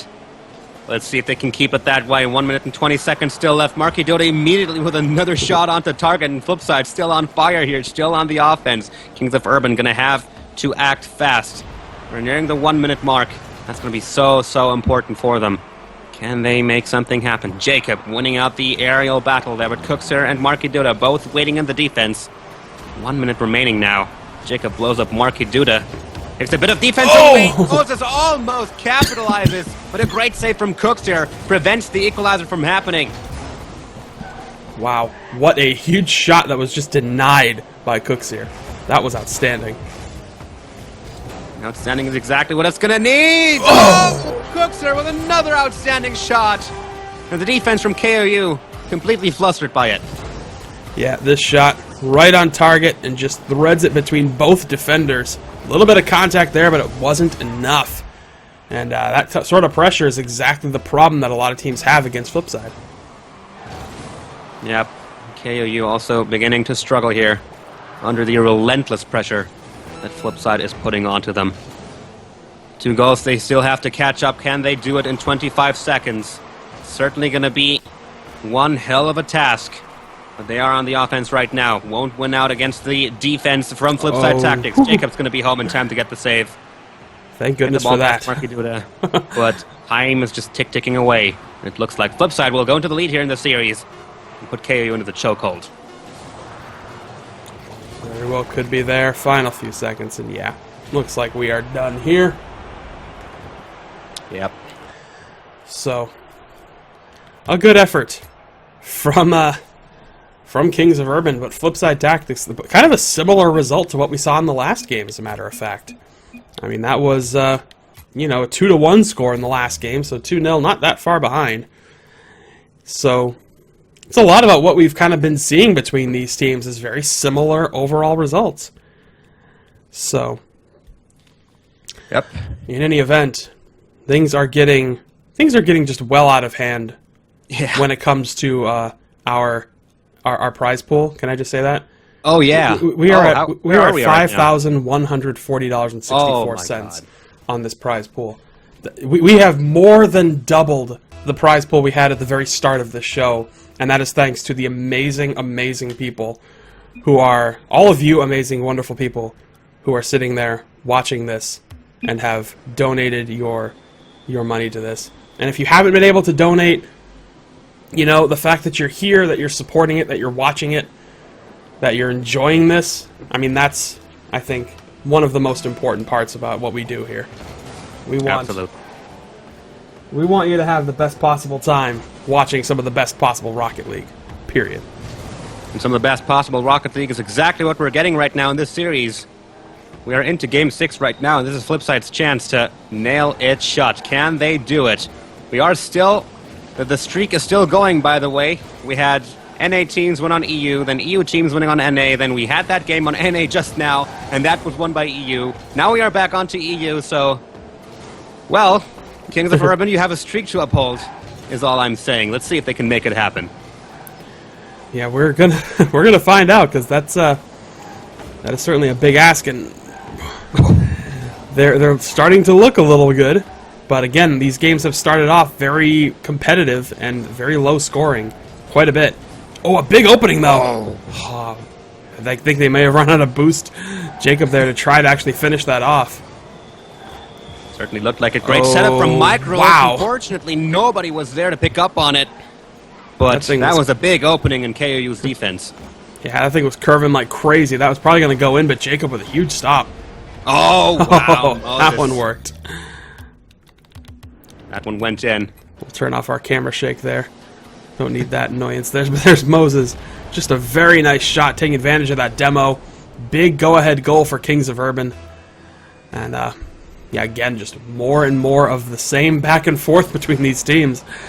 That's why I couldn't predict a winner here, because there's just no way to call it. We're aware of the stream issues. If you are still experiencing lag and or drop frames, try to reload your stream, and hopefully that will fix it. At least some have said that that has alleviated their problems. But right now we are dealing with a Kings of Urban lead here, 1-0, but still plenty of time to play, and Flipside Tactics on the full aggressive offense right now, looking for the Flipside Siege, almost patented at this point. Can KOU win out there? Fireburn not getting the wall clear, but nobody from Flipside expected that one, so Jacob had more than enough time to come in from behind and get the white clear onto the orange side of the field. It's going to bounce off of the wall. Moses was going for the redirection. But Micros again, wide clear. And that might just be the setup that Flipside needs to go for an offensive play here. Marky Duda and Jacob clashing for the ball. Marky Duda not able to get the ball past Moses, who cut off his path. No Kings of Urban. Can they defend against the barrage of shots that's likely to come in from Flipside? Or can they make a counterplay happen just like this? Moses puts it off the backboard. Fireburner, unfortunately, inside the Flipside goal, but here comes Jacob with the shot. It's blocked by Micros. Back and forth game, but Kings of Urban with the advantage here. Yeah, Flipside having a hard time getting it out of the zone. This is some really unprecedented sort of pressure from Kings of Urban against a team that's kind of known for their pressure in Flipside Tactics. So shoes on the other foot for them right now, as they're going to try their best to hold this off. I mean, I think they have to recognize the fact right now that they are all playing for the largest prize pool ever in Rocket League history. Oh, yeah. So I think that's got to be a very important fact to mention with the way everything's been going. It certainly is. And it was made this with the help of the community. This is truly a collaboration of Rocket League fans all over the world to make the biggest Rocket League tournament to date. 1 minute and 40 seconds still left. Yep. And KOU still in the lead. And also making the offensive strides here. Flipside kind of struggling to get out of their own half. Can they defend this? Cooks are coming in from the side. Dangerous, actually. Marky Duda, I think, left that ball for Cookster to take. Imagine the voice comm or something like, I have it. He kind of had to, because he was actually getting charged in net there, so he was getting approached in net and he had to jump a bit to avoid getting demoed. So Cookster just happened to be in a great spot to react to that. But either way, Flipside, they need to start putting some pressure on net. I never thought I'd have to actually say those words. That's usually a given. But yeah, Flipside needs to turn things around here and stop playing on the back foot, because they're going to let this series get knotted up yet again, and we might go to another deciding Game 7. Surprise, surprise. I shouldn't be surprised at all. I'm really not. Don't jinx it. Hey, no, it's all right. If we don't get a Game 7, it's still okay. We've seen just an amazing set so far, but right now Kings of Urban just holding out as best they can. Here comes the bounce off the backboard. Oh! Here comes Marky Duda, not quite getting the correct angle on it. There's going to be another chance for him, though. No, Jacob quickly intervenes, and this one is going wide onto the side of Flipside. And Kings of Urban immediately going to follow up on that. Moses bouncing it off the backboard there. Fireburner waiting for the redirect, and that seals the deal. That is your insurance goal. Huge goal from Fireburner. Just play it off here by Moses, and he just gets that side swipe finish, and that is going to be all she wrote for this game, hands down. Absolutely. 17 seconds left for 2 goals. And wow, what can I say? Kings of Urban are upholding the tradition of winning on away turf. I know, that's been fairly unprecedented throughout this entire tournament. It's usually been the other way around is what we've been dealing with. I mean, that's the last thing. Oh, Flipside getting away in the final 2 seconds. Unfortunately, they let that from that one extra goal from Kings of Urban in, so this probably won't mean much. Well, I mean, it's 2 seconds. It's not a lot, but we know that Flipside is capable of 0-second time. it could do something, but not if they don't get the ball in the air. Oh my god. Great defensive block. Cooks are going to keep it no. up in the air. Michael's going to go for it. Will we see the buzzer beater here? This one's going to bounce off the goal frame. Oh! They're going to get it. But they certainly tried. Wow. Such a close, incredibly close finish there. I'm beyond words. I am just You and me both. beyond words at that point. I thought Mike was just going to carry that one in. It would have been so spectacular. I really did. He came in, and it just looked like he was just going to strap that ball to his hood and just carry it in there, but Kings of Urban just said, having none of that. And here we go, another Game 7. I don't think we could have scripted a more appropriate way to have such an important tournament, the biggest tournament ever in Rocket League history, and it's happening here. You are watching it right now, and that is all thanks to the amazing, amazing supporters and everybody who is watching and contributing and who has subscribed and just all of the above. If you have supported us in any way, shape, or form, then you are just as much responsible for the success of this tournament as anybody. And the all-deciding game number 7 almost went to the lead early on, but Kings of Urban are going to keep trying. Another save prompted from them. They're on fire right now. They're pulling a flip side on flip side. They have definitely changed shoes here. I mean, this is a flip side strategy being done by a team that is not flip side tactics. Oh, but the wide open net and Markey. Wide open goal. Man, that one, he just grabs this little gap here and just punches it. Jacob can't beat him to it, and nobody back for Kings of Urban to even put a breath on it. So wide open net. I mean, that's a great way to start things off, and an appropriate way, all things considered, the way this whole thing's been playing out. Yep, absolutely. Man, oh man, how much closer can these games get? We've seen so many Game 7s already tonight. And in the finals, we've got a best of 9 ready for everyone. And that's it's just going to get so much more hype. That's about as hype as it gets, frankly. That's just, that is going to be it. We are finally going to come down to the conclusion of something, but I don't want to talk about that right now. We need to talk about this incredible Game 7 semifinal match, and what a shot! And we see his follow-up at Marky Duda, but Moses says, no, you are not going to get that, because that was way too dangerous. And we would like to even this game back up. And so he said... And so he blocked. And Fireburn getting a save there as well. Now we might see a counterplay from Kings of Urban. Jacob popping the ball up into the air. Where Cookser takes a hold of it. Yeah, nicely played by Cooks there. Kind of reading that shot out. Had to correct himself a little bit on that play. Back up front for Kings of Urban.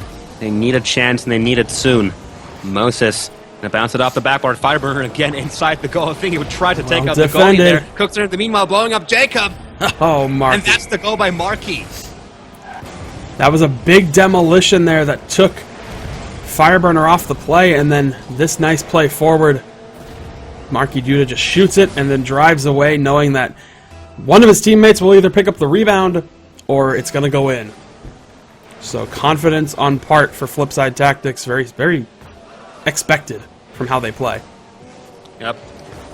And man, I don't want to say it, but we are on NA right now, and Flipside is winning, so something is very wrong here. I don't know how this series doesn't make any sense to me whatsoever. We're seeing a overly aggressive 3-forward style being played against Flipside Tactics by Kings of Urban, and we're seeing teams win on their opposite server, which I said was very critical to winning this whole tournament, and I guess it's true. So that might put whoever wins this, that might actually put them in a really good position going into the finals, because it proves that they can be extremely effective on their opponent's servers. I'm just gonna say that perhaps both these teams are gonna look towards artificially increasing their pings in every tournament they play in from this point onwards, because apparently it helps quite a lot here. Fireburner, up into the air it goes, but Micro's already on the launch for the save. Kings of Urban gonna need some chances. 2 minutes remain for them. Fireburner gonna try to sneak this past, but Marky Duda with a brilliant save. keeps the lead going. Yeah, Marky being a wall in net right there. Big setup by Moses, and they just need to clear it out because the pressure's continuing, but the demolitions are a great way to shut down that 3-forward offense because it breaks open those lanes, and that's what Flipside's been doing pretty well here. And they've opened it back up, and well stopped by Moses. An attempt, Micros with the follow-up shot. Oh! That's the 3. Oh! And this game is looking well in the grasp of Flipside Tactics. Mike Rules here picking up on that rebound, that great save, but well responded. He just puts it down low, and nobody can get to it in time. Yep, amazing opportunity off of the rebound. Nicely done right there. 1 minute and 30 seconds now remain for Kings of Urban and try and make a comeback. Looks are just barreling past that ball. Ball apparently is fitted with a magnet here. Fireburner almost. No. Wide open net too. And that one just falls too far to the left.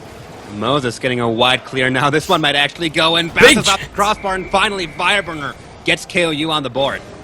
They still have plenty of time to get back into this game. 2 goals in 1 minute, definitely doable for this team. And that's a big goal from Fireburner. Catches that backboard shot and puts it away nicely.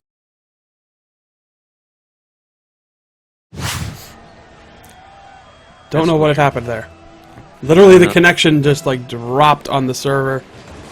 And I had to reconnect again. But that's okay. Sorry, you missed the goal by Marky Duda, who just extended the lead even further. All but cementing Flipside's position here, and basically guaranteeing them the victory. Yeah, pretty much. 34 seconds still remain for Kings of Urban, and it's going to be a tall, tall order for him. Yeah, at this point, I think it's practically impossible, unfortunately. A 3-goal deficit with less than 20 seconds to play is just beyond the reach of really anybody, any team, even Kings of Urban, who has just been outstanding. But with that being said, the final, the grand final is set, ladies and gentlemen, and it's going to be EU versus EU, Crown and Jewels versus Flipside Tactics. I think we can call it El Clasico at this point. These two teams, whenever they meet, amazing Rocket League is sure to happen. And you know what our big the big situation here is that now that it's EU versus EU, we're not going to get those nice breaks where we can actually take a moment to breathe while we change servers. There's no more server changing. We're just on Europe the whole time. And it's during the worst possible time during the grand finals of the biggest Rocket League tournament in history. Oh, man. Oh, man. Oh, man, I'm so ready for this. I hope you are as well, but I'm pretty sure you are. I mean, in any event, we are on the cusp of something fantastic. Oh, yeah. We can't, of course... We have to mention how the last few times these two teams met has went. Most recently, yesterday, in the Gfinity final, where Flipside Tactics brought out a pretty convincing 4-1 victory in the Grand Final, best of 7. Of course, this is a best of 9 in the Grand Final of the RLC Pro League, so there's a bunch more games involved, bunch more stamina, but the precedent has been set, and Crown and Jewels are coming into this with a chip on their shoulder. They are. They absolutely are, and they are capable and have proven that they can beat Flipside Tactics. But, you know, I don't know, because they lost to him just yesterday. And they're coming.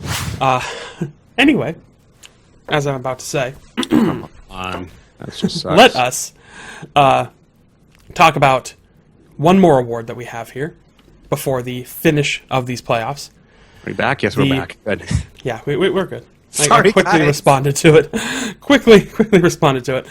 Let us talk about our final award before the end of these playoffs, in which we'll have one last one at the very end. And that, of course, is going to be the EU regular season MVP. So, in this case, of course, again, same kind of criteria applies, where this is the player who has been the most beneficial to their team as voted on by a panel of experts, not necessarily considered the best player in Europe, but the most beneficial to their team's success. And based off statistics and voting and everything like that, your EU regular season MVP is none other than Pashy. Yes! Oh, man. What I'd an like honor. to thank all my... What? I was saying, what an honor. The other one? Yeah, the Pashy. Sorry, the one who plays the game. Oh man! I apologize. Congratulations, I guess. I have made a mistake. Pashy 90, your regular season MVP from Crown and Jewels. So going into the grand finals, Pashy is the considered to be the regular season MVP. Yeah, a big contributor, a very big contributor to Crown and Jewels' success going into this entire season, and of course the finals. So very well deserved, and congratulations go out to Pashy. Yep, well deserved. Always been the backbone of his team. Has I think headlined a lot of top 5 goal lists that we've made throughout the weeks. He's an integral part of his team, and I think he has a lot to do with the fact that they are in the finals right now. So congratulations to him. Very, very, very true. So I guess with that being said, we're going to take a moment, speaking of top 5 goals, to showcase, before we go into our grand finals, our best of 9, to showcase the top 5 goals from the entirety of the regular season of the RLC Pro League. And this is going to be a lot of fun. So if you want to see some fantastic goals, see what you missed, if you haven't been watching this, this is what you missed. Let's get down to it. The top 5 goals from the RLC Pro League regular season. Hello, Quest Ferret here from the past to bring you the top 5 goals from the entirety of the Rocket League Central Pro League. At number 5, purely because I've never seen another goal quite like this, is Fireburner from week 4. In one fell swoop he manages to take out the entirety of Orange Creamsicle, meaning that when a pass comes in from Moses, the gate is wide open for him to tap the ball into the goal and put Kings of Urban into the lead.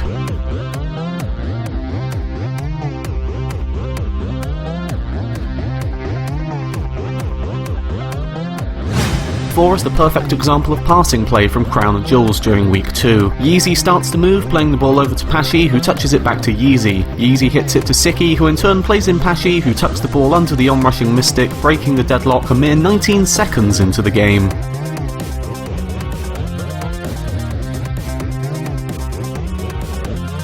Number 3 is a truly glorious goal from Kuxir during week 4. From the centre, the ball is forced off to the side of the pitch where Kuxir is primed to climb the wall and meet it. He pushes off the wall, turns upside down and gets a solid hit towards the goal, but what happens next is the best bit. Spinning like an upside down chopper, he adjusts perfectly to smash the rebound off the backboard into the goal to score one of the best aerial goals we've seen for quite a while. Number 2 is Pashy once again, but this time he doesn't need any help from his team. The move starts with him making a clear, then taking to the wall to get an aerial hit and push into the Supersonic Avengers half. Chasing the ball in the air, he gets one touch, then another, and despite the best efforts of the Supersonic Avengers, they can't stop Pashy from forcing it into the goal.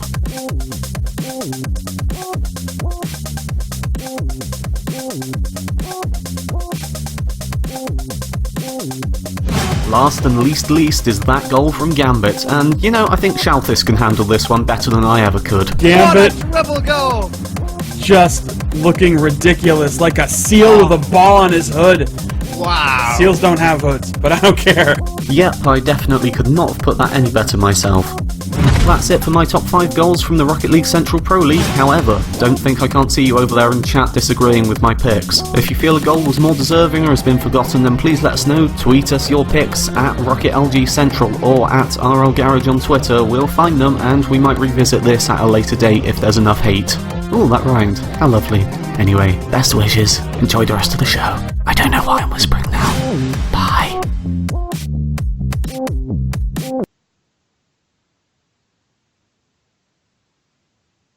Big thanks to Questret for that compilation of goals. And yeah, I am pretty sure that seals do not have hoods. I am still sure about that. I think. I mean, if I'm wrong, you know, somebody can tell me, but You can never underestimate evolution. Just give it a couple million years. Seals will have hoods. fantastic. I'll be sure to not be around for that. Well, in any event, we are still getting, it looks like we're just about getting things ready here, or just about ready here, to get things going with our best of 9 grand final. Making sure all of our graphics are updated. I think we are. I think we're good. This is it. We have spent the last 10 weeks or so preparing, hosting special events, qualifiers, regular season, all leading up to this very moment. A best-of-9 final for the largest prize pool in Rocket League history. For now. We know there's something else coming, but just Oh, yeah. don't worry about that. Big things are around the corner. But Worry about this this. is pretty much the stepping stone on the path to that big thing. So yeah, wow.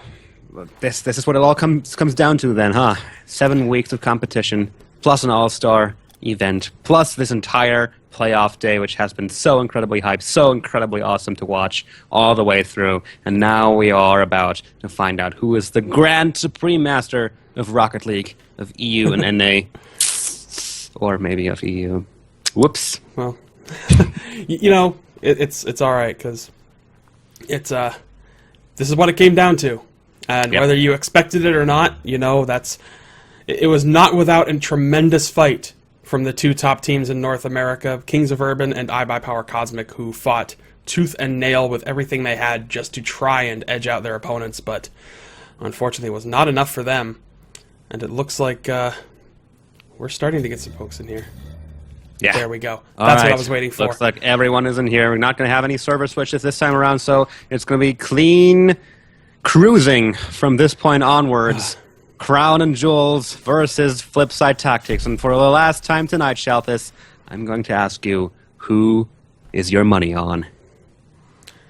Oh, well, both of these series, leading up to this one, went all 7 games. Both of these teams have been incredibly impressive. Crown and Jewels has a chip on their shoulder. They have beaten Flipside before, but Flipside wants to beat them now. I am gonna probably put my odds on Flipside Tactics. All right. Well, But we'll see how this goes. It is gonna be something special. It is going to be something special indeed. Here we go. That is the first kickoff of the grand final of the Rocket League Central Pro League. This is what all those weeks, all those games, and all those goals led up to.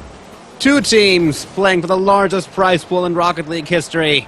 Here we go. Crown and Jewels certainly going to look to prove themselves here. Get that win against their arch rivals, Flipside Tactics. Can they make it happen tonight? Tonight is the night to make it happen. And right off the bat, they get a shot on completely empty goal. Great start.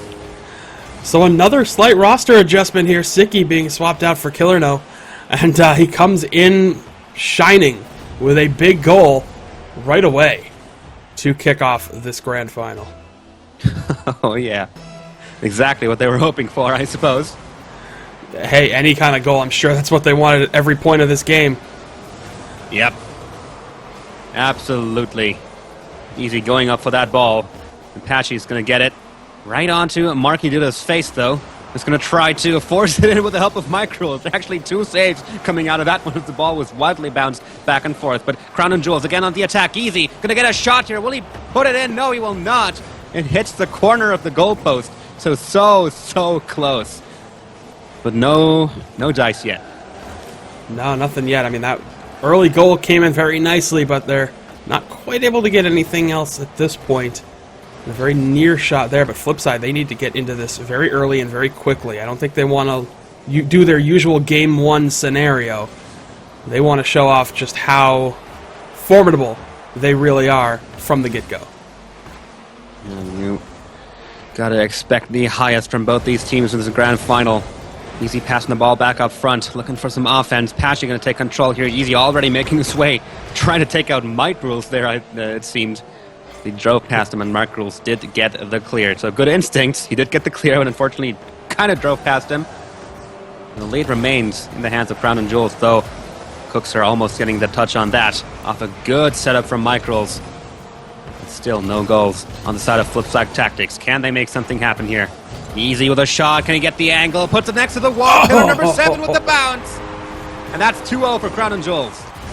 Outstanding showing by Killerno here. Just the shot comes in, he flicks it off of his hood, he gets the perfect redirect angle and puts it away. Critical goal and absolutely beautiful for Killerno. So 2 goals already out of the gate for Killer number 7. Yep. Wow. Strong showing for Crown and Jewels here in game number 1. All-important game number 1. But it might just be the flip side game number 1 woes. They are known to sometimes have shaky game number 1s and then come back huge in all the following games. This might be a big opportunity. Gets saved by Yeezy, though. Great attempt from Marky Duda, and Mike Rules wants to keep the play going, but Yeezy gets a nice wall clear. Marky Duda blocking the ball so it doesn't get out of the hot zone just yet. Killer number 7 and Cookser going to clash for that ball. Both go for the wall hit. In the end, it ends up in Pashy 90's hands. He plays it into the other corner, but Marky Duda will get the touch there, so Flipside starting to make some strides. They still got half the game to go in order to try and even it up. Yeah, they're going to have to actually start building some momentum by putting a goal actually in the net. Despite the quality of their chances, it's not resulting in anything on their end, and that's going to be enough for Crown and Jewels. They just driving the ball all past all members of Crown and Jewels. Pashy trying to get back in goal, was actually there in time, but he went for it when he perhaps should have stayed on the goal line. I think the stream's dead again. It's back. Okay, good. I fixed it. Okay, good. Never mind then. We are back in the game. 1 minute and 52 seconds remain. Flipside just got their hit, their first goal into the net. Can they make another one happen? Defense now forced by Crown and Jewels. Ball up in the air, and Flipside's gonna let Crown and Jewels take this one, go for the clear on the middle center line, and they do get it. Marky Dona now playing it back into the center, but immediately Yeezy blows up Cookster before getting a chance on it, but Mike Rules picks up the ball while nobody's watching and lops it in. Yeah, great setup here. I mean, they thought they had disrupted that due to taking out Cooks here, but there is Mike Rules just finishing that up. Comes in even despite his teammate being blown up into pieces. Man, oh man. Crazy game. Flipside evening it back up after a 2-0 deficit. Can they make anything more happen here? Pashy kind of overshooting that one. Easy going for the follow-up himself, but gets blocked by Cookster, who saw that coming. Pashy blocking the ball, knocking it back up front. 1 minute and 15 left on the clock. Easy now playing it up front. Gets saved by Cookster. Up into the air it goes. Pashy going to go for the aerial. Put it just onto the crossbar. Bounces off the ground, but not inside of the goal line. Crown and Jewels not about to let go just yet. Killer number 7 knocking it into the corner. Sticky situation in front of the Flipside goal. Can they make the counterplay happen here? All 3 members of Crown and Jewels already back for the defense, and now Pashy's going to try to carry this one in. He loses control just at the crucial moment. Killer number 7 bouncing it off the wall. Can he get past the defense? No, he cannot. This game remains tense. Yeah, shot passed around Mike Rules, though. Can't quite get to it. I mean, this has been just a great exchange between these teams, and obviously it's tied 2-2, and we're winding down quickly. Could be another case of 2 very evenly matched teams just clashing in the finals. But the clutch play. Marky Duda coming in at the last moment here, 22 seconds. Play by Mike Rules off the backboard. Only Yeezy there to try and stop it, and unfortunately that's just not enough when you got that ridiculous pressure by Flipside. Ridiculous pressure indeed, and Crown and Jewels crumbling under it. Let's see if Flipside can get another one and seal the deal, and if Crown and Jewels can even back up in the final 10 seconds of the game. If there's any team that is awesome in the word's original meaning at catching up in the final few seconds, then it's Crown and Jewels, but the ball is all on their side right now, and they're going to have to play this one wide up into the air. Killer number 7 does attempt to juggle the ball, but Pashy misses the follow-up, and that's game 1 going to be onto Flipside's side here. Yep, so a quick start to this series for Flipside, but a very close set of games. And, yeah, I mean, not much else to say about that. I mean, if we take a look at the fan vote, 72% of the fans think Flipside Tactics is going to have this series. And they may be right. They may be wrong. We'll find out. No server switches to worry about, just direct competition on the home turf of both these teams. Yep. EU versus EU is the grand final in the Pro League. Crown and Jewels versus Flipside Tactics. Historically, Crown and Jewels not coming out on top in that matchup. Tonight is the night of nights to prove that those were just flukes. And Crown and Jewels has what it takes to take the big money. Can they do it? Game number 2, and Flipside immediately going for a strong offense. Cooks are getting blown up by Pashy 90. before he can pick up on the ball that was headed his way. And now Crown and Jewels looking for the counterattack. Nice save by Micro, swiping the ball away from the front of the goal. Another takedown as Pesci gets blown up by Micros. Pretty aggressive game from both these teams. Oh, yeah. And that's, I mean, especially from Crown and Jewels, that's just how they play. But, you know, Flipside's not opposed to striking back, showing a little bit of vengeance. And there's some great setup! for you. Wow. Beautiful play here. Ball is flicked forward. Then Killer can't quite get the clear, so Marky with a great setup off the crossbar. And there's Mike Rules to shut it down. So another example of how Flipside covers all those angles. Absolutely, getting the dunk right there. 40 seconds into the match. Cooks here, launching one straight onto target. Easy was there for the block. Ball is wide up into the air, but nobody from Flipside really in position to go for it. This allows Crown and Jewels to take a shot. It gets cleared off of the wall by Cookster 97, and a pretty impressive wall shot right there. They're going to keep control of the ball as Cookster has been driving more on the wall than he's been driving on the ground so far in this game. Or at least it seemed like it, doing such a great job of getting those wall sweeps, wall shots, and wall clears. Crown and Jewels playing the ball up front. Yeezy gonna go for the touch. Oh. Marky Duda not getting the touch there, allowing for the counter shot, but it goes against the crossbar. Once more proving to be the MVP here. Wow. The defensive work of the crossbar is unprecedented in the Pro League. Definitely should have probably been the one who won that goalkeeping award. So, What a killer. man, oh man, I mean, that is just a lot of bad luck on the part of Crown and Jewels. Especially when they're already down one. And that 1 goal deficit could very well increase depending on how things go, unless they could seal this up. Yeah, so far apart from that one moment where they got the crossbar, there weren't really many offensive opportunities for Crown and Jewels. Flipside's defense was just too quick on the trigger, preventing the ball from getting into any dangerous positions. And here Marky Duda comes and launches one onto target. Nice save coming in from Yeezy.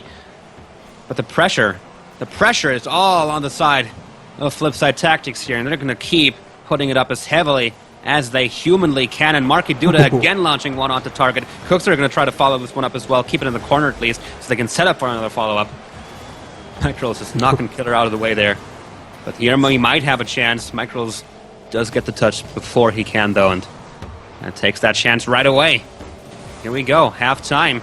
Crown and Jewels struggling to get any kind of tangible chances, so far at least. Yeah, the chances can still come, though. It's only a 1 goal deficit, and Crown and Jewels is a team that has been able to get those clutch late-game goals, and, well, that works. Carrying the ball on his hood into the goal there. Just kicks it into the air and gets that little last-second redirect just enough to flick it into the net. I mean, that is spot-on work by Pesci there. All really necessary. So crucial. Takes them back into the game. Takes a lot of pressure off of their shoulders. They can score 1 goal now. Great save by Yeezy. Cookster wants to keep the ball hot, though. And 3 members of Crown and Jewels all going up into the air. Micros with the arrow of that. What a perfect goal. What a slamming shot down into the net. That is exactly what he needed to do in this situation. If he had just tapped it, it wouldn't have gone in, but he drills it down, gets that tight angle, and it's perfectly placed. And that immediately puts them back into the lead here relatively easily, all things considered. But a great positional shot. And slam. Welcome to the jam. Pesci and 90. Off of the wall. Yeezy's going to get a follow-up shot here. Hits the crossbar, and here comes Pesci with another one.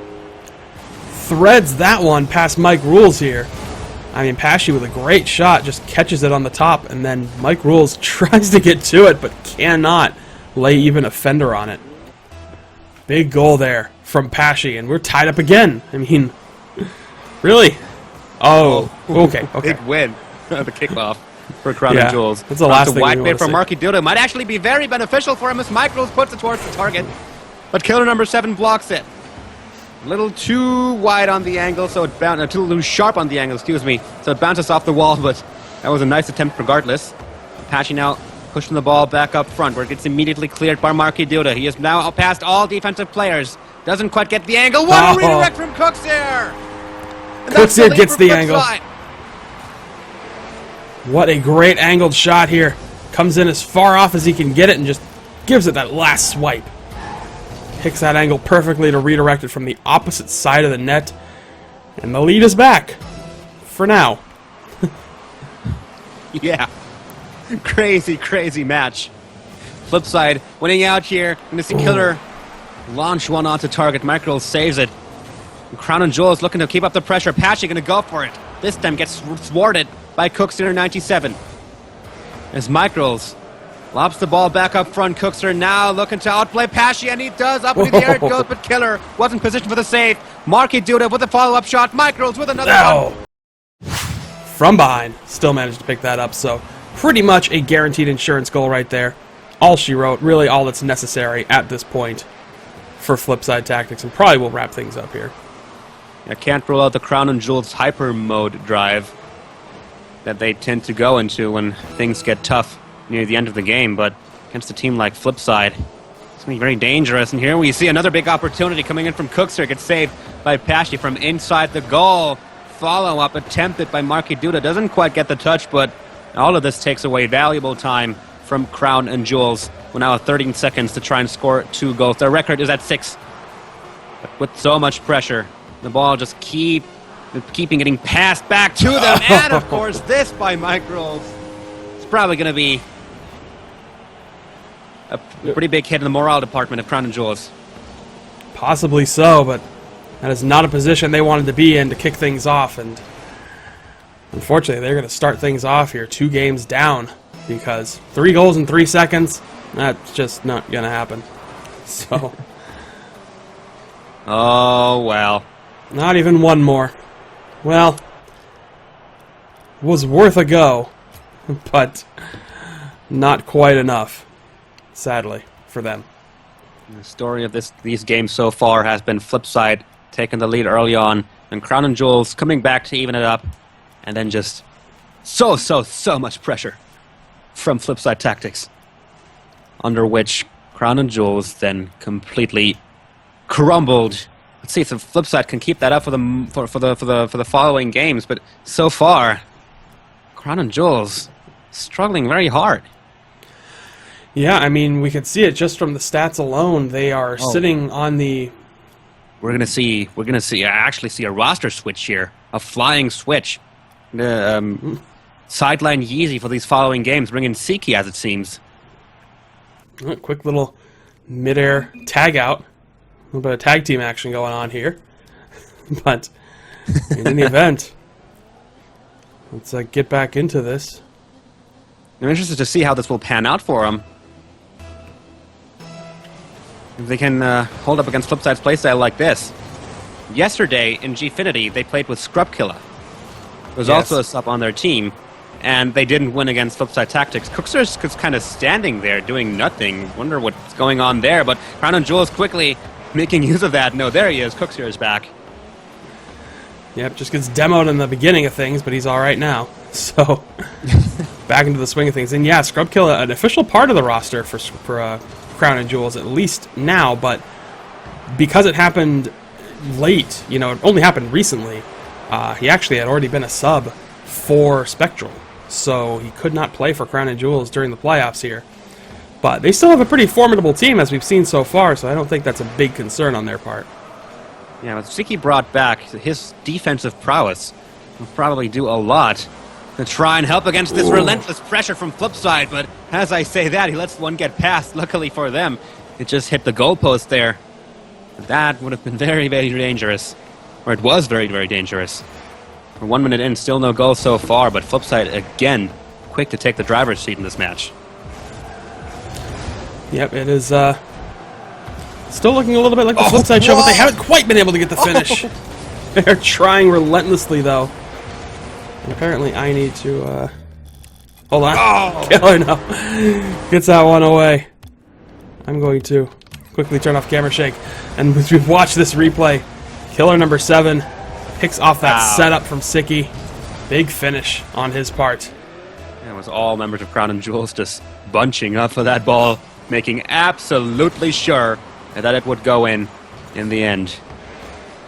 So that takes them to the lead early on. It's already a change from the previous games that we've watched, but Can they keep that up? Can they keep Flipside from ramping up their pressure and getting some goals in for themselves here? That is going to be the big question for the remainder of this game and the remainder of this series. Right now, Crown and Jewels doing a good job at confining them to their own half. Not letting them get these wide clears. Let's see what they do once they get to it, and immediately Pashy knocks it back. Gonna bounce off the crossbar there. Marky Duda actually slamming it onto the ground, setting it up perfectly for killer number 7. Wow, well dangerous. I mean, that was just a not quite the clear they needed. It was slowly rolling, and I knew if anybody from Crown and Jewels was there, they were just going to pepper that right into the net, and Killer No was there, and he delivered. So, Killer number 7 just getting the big finish. Really all he needed to do, and yeah, things are looking much better for Crown and Jewels here after that little roster change. Yeah, certainly seems to have done quite a lot for him. Siki, so far, been doing quite a good job at getting those clears and getting those blocks in the middle center line. So his defensive prowess certainly very, very appreciated, I say, as he gets the save there. And then killer number 7 saves the follow-up. Flipside looking for their chance, but not quite getting it in just yet. Marky Duda now taking control of the ball, but Siki is right there to save the day and to save the ball. We're now at halftime, and Crown and Jewel sitting on a comfortable lead here. Yeah, and usually a 2-goal lead isn't that comfortable, but the way this series has been going, it's actually not too bad, especially when they're holding their opponents scoreless. Yep, certainly true. Marky Duda blowing up Siki there, but they weren't really able to capitalize on it as it didn't happen in a pertinent situation. Hashi bouncing the ball off the wall here. Killer number 7 does get a touch. Siki's going to go for the aerial. Not the 50-50 against Cookster, but Marky is going to get the clear. Michael's going to try to redirect it further up front, but in the end, Crown and Jewels once again get the wide clear in front of the goal. It goes. Right now, every single play takes away time that Flipside will need for the equalizer. Yeah, they need to start striking back really soon here because they are running very low on time. And I think they want to keep the momentum that they've been building up so far and not let Crown and Jewel score again. Wow, huge stop, though, from Marky to try and keep this going. Yeah, big defense. Prevented the 3-0, prevented from making the lead even more insurmountable, and now Flipside are going to have to be very, very quick, keep the momentum that save gave them, but immediately they lose it, and Siki's going to get a shot here, puts it against the wall. But that was a clear opportunity for Crown and Jewels, and Flipside getting a bit suffocated in this match. They haven't been able to set up their Flipside siege. Yeah, they've been completely shut down and denied on a lot of these offensive chances, and another big shot goes just off the post. And that's been the big reason behind it. Just so much offense coming in through Crown and Jewels that Flipside can't turn it around. True that. Marky Duda now off the wall, off of the ceiling it goes. Siki does get the save again, gaining him the Savior badge. So it was a very, very good call to switch him in, as it seems, as he, so far, has been able to completely prevent Flipside from getting their patented counterplay and siege play going. 30 seconds remain in this match, and Flipside still have 2 goals to score, and Crown and Jewels doing their absolute best to not even let them touch the ball, let alone knock it towards target. So this is looking to be a very, very convincing win for Crown and Jewels in game number 3. Yeah, and that is precisely what they needed. Something to make this series a lot more competitive. And oh, there's a big goal. And again, Flipside continues with the tradition of scoring in the final few seconds, but without actually equalizing. Yeah, they've got a good streak of that going. But it does give them 3 seconds to possibly tie this game up if they can pull off some sort of magic. Let's see if they But can with pull the ball off bouncing magic, like that, there's not a lot of magic to be had. But we'll see, because it's still in the air. Micros keeps it up. Oh. Further forward, Pashy gets the aerial hit. Micros going to try to go for it with Killer. Going to try to let it just touch the ground. Marky Duda is not in position to pick up on that pass. Great effort, though.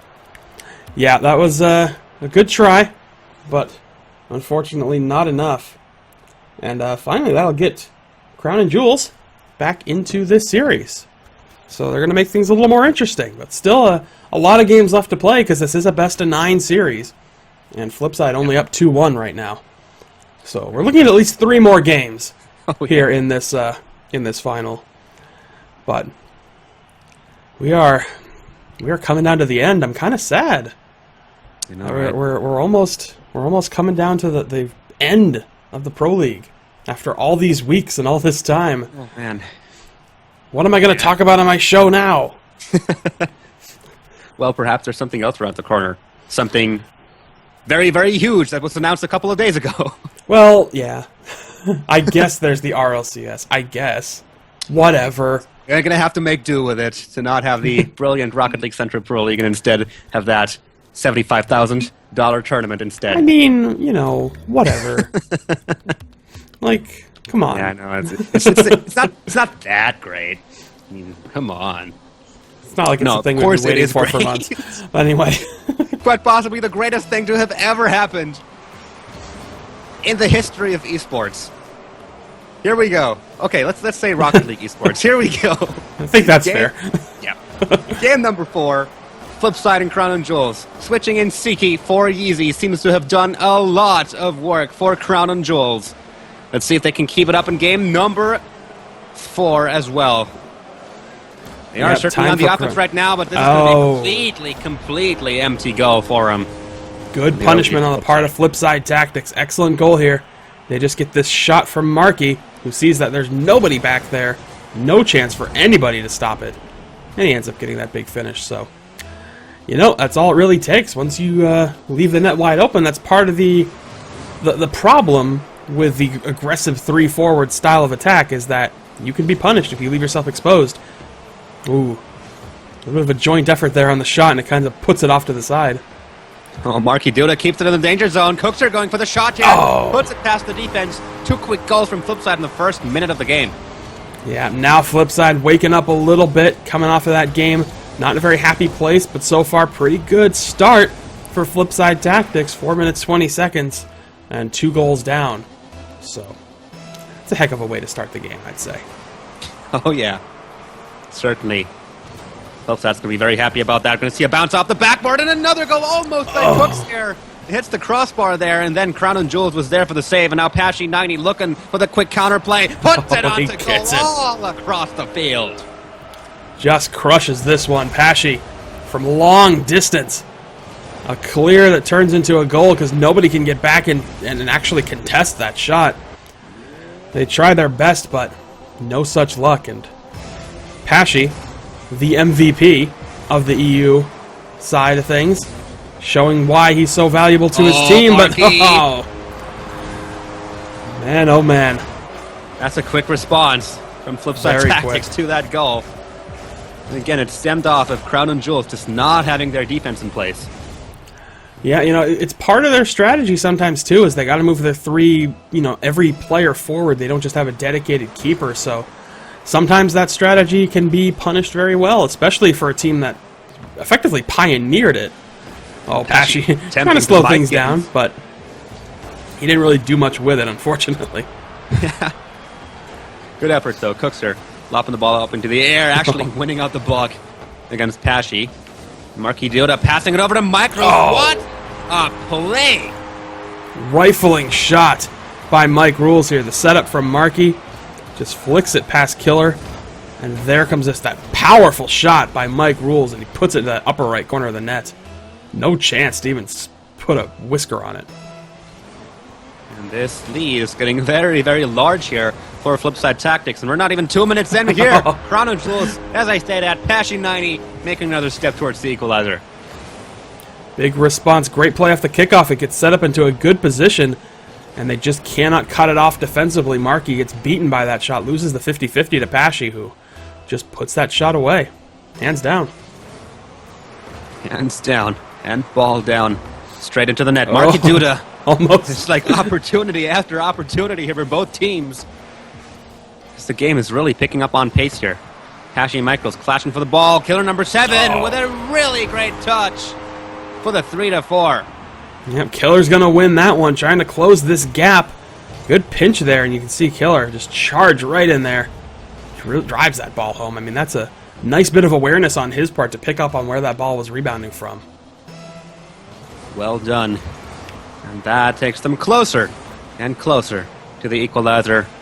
Flipside certainly going to look to apply some pressure off their own and try and score more goals, but this is pretty much the highest scoring game in this series so far. And we're not, again, even 2 minutes in. We're just approaching the 2-minute mark. Yep. But So 7 it's- goals. That's These a teams lot are to really start. getting restless. Restless. Oh, nice shot up high. I mean, that I think Flipside definitely wants to get their lead back a little bit here. Try to extend that back to 2. They know a 1-goal lead is really almost worthless against a team like Crown and Jewels, who has very effectively shut them down so often. So they want a nice little bit of padding, and they're having a hard time getting it at the moment. And certainly this ball gets it onto the blue side of the field again. Marky Duda setting up for an aerial. Mike rolls. It's blocked by killer number 7, Pashy, and him getting saves in quick succession. 4 saves already on the side. No, 5 saves already on the side of Crown and Jewels. Not a single save on the side of Flipside Tactics. Man, So oh man. that just underlines how much pressure they put on. And Oh, just because I Marky. say that, Marky sneaks one in. Marky looked great on this shot. Ball comes in high off the wall. Clear doesn't happen, and Marky responds to it, cuts it off at the pass, puts it away. And that was just a nice little gimme for Flipside Tactics. Back to that 2-goal lead. Still so much time to play, though. Yeah, 2 minutes still left. Just past halftime here in this match. Game number 4. What a match it has been so far between these two teams. So much aggression coming out from both of them. And also stellar defensive play. See if they can keep that up. Cooks here trying one onto target. Wide clear coming immediately back from Siki. We're going to see him go for the wall here as well. Pashy ends up going for it. But Flipside's defense seems like a wall at this point. Killer number 7 misses that aerial. Cookser knocks him out of the way to make place for Marky Duda's clear, and he's going to try to play it further forward. Pashy now trying to take control of the ball, but again, no defense home. Killer number 7 redirects it in towards his own goal. Yeah, that pretty much was a big fault on Killer's part. As this shot comes in, he tries to help clear that out, but he ends up basically putting it right in for Flipside, and that might be the coverage that they need on the score sheet to win this game. Oh man, they are up 3 goals now. The most goals in a single game record in the RLC Pro League lies at 11. We are 2 off of that, and there is still 1 minute and 5 seconds left to play. Will we see 2 more goals? We're going to have to see at least 3 if Crown and Jewels wants to take this game. The Flipside Tactics relentless with the pressure. Miscommunication on Crown and Jewels' defense puts the ball into a vulnerable spot, but Flipside didn't expect that, and we're already on the retreat back home, so they weren't quite able to capitalize on it. Great pass! Wow. Flipster over to Marky Duda, and that is number 10. What a beautiful goal here. Watch Cooks here as he just breaks past everybody for that setup to Marky Duda. That was absolutely outstanding play by Cooks here. That's a highlight-worthy goal right there, I'm going to tell you so much. It might be one of a big lead, but man, that is certainly top 10 worthy. Pashy 90, MVP, well-deserved. Once more proven by him. We're going to see a goal from killer number 7. No, it bounces off the crossbar. Pashy for the follow-up, but it gets cleared away by Marky Duda. And the bad luck streak for Crown and Jewels, it continues. Yeah, and I think that their luck may have run out at least in this game, because Flipside just has all of the luck in their pockets. I mean, this is a 3-7 scoreline. Time is running low. Another shot almost on target, and quite frankly, I'm just not seeing Crown and Jewels making any sort of movement here, at least in this game. So that is going to put Flipside in a very good spot going into the rest of these games. Yep, that much is certainly true. This has to be... Oh, Guess who's back? Back again. back again. RLC's back. Tell a friend. Yeah. All right. Tell all your friends. Right, so this got to be the most lopsided game that we've watched so far in this series. Definitely. Again, we're very sorry for these inconveniences. We're just as frustrated as you are. 10 goals across here, so really high scoring game, but look at the amount of shots just put on net by Flipside Tactics. I mean, that is 14. obscene. But in any event, Well, we are entering game number 5 now in this series, and slowly but surely the safety net is running out for Crown and Jewels. They're gonna have to get some wins under their belt or Flipside Tactics will have so much pressure on them. Here we go. Even in a best of 9, at some point, you're going to be in the chokehold. Yeah, normally we would say Flipside would be on match point here, but not the case. This is a best of 9 series, so despite the fact that they are 3 games up to 1. Oh, Siki with a big chance. Oh, Mike. Great save from Mike. Coming in from the side. Huge stops there by Flipside. Defense coming out big in the early stages of the game. Siki, ball into the corner. Marky Duda lopping up into the air. Cookser kind of misjudging that ball, almost driving into Marky Duda. Michael's already readying himself up for the rebound off of the backboard, but in the end, no dice yet. Yeah, nice setup here by Mike. Oh, this might get very touch. dangerous. Nice block. Pashy prevented Cookser from getting into position by standing in his path. So that was pretty crucial defensive play there. Now he's going to pass it over into the middle, but killer number 7 misjudged that one, was too close to the wall. So Crown and Jewels with their opportunity, not quite able to turn it into anything really useful just yet. We are now 1 minute and 20 seconds in. And so far, Flipside definitely with more chances.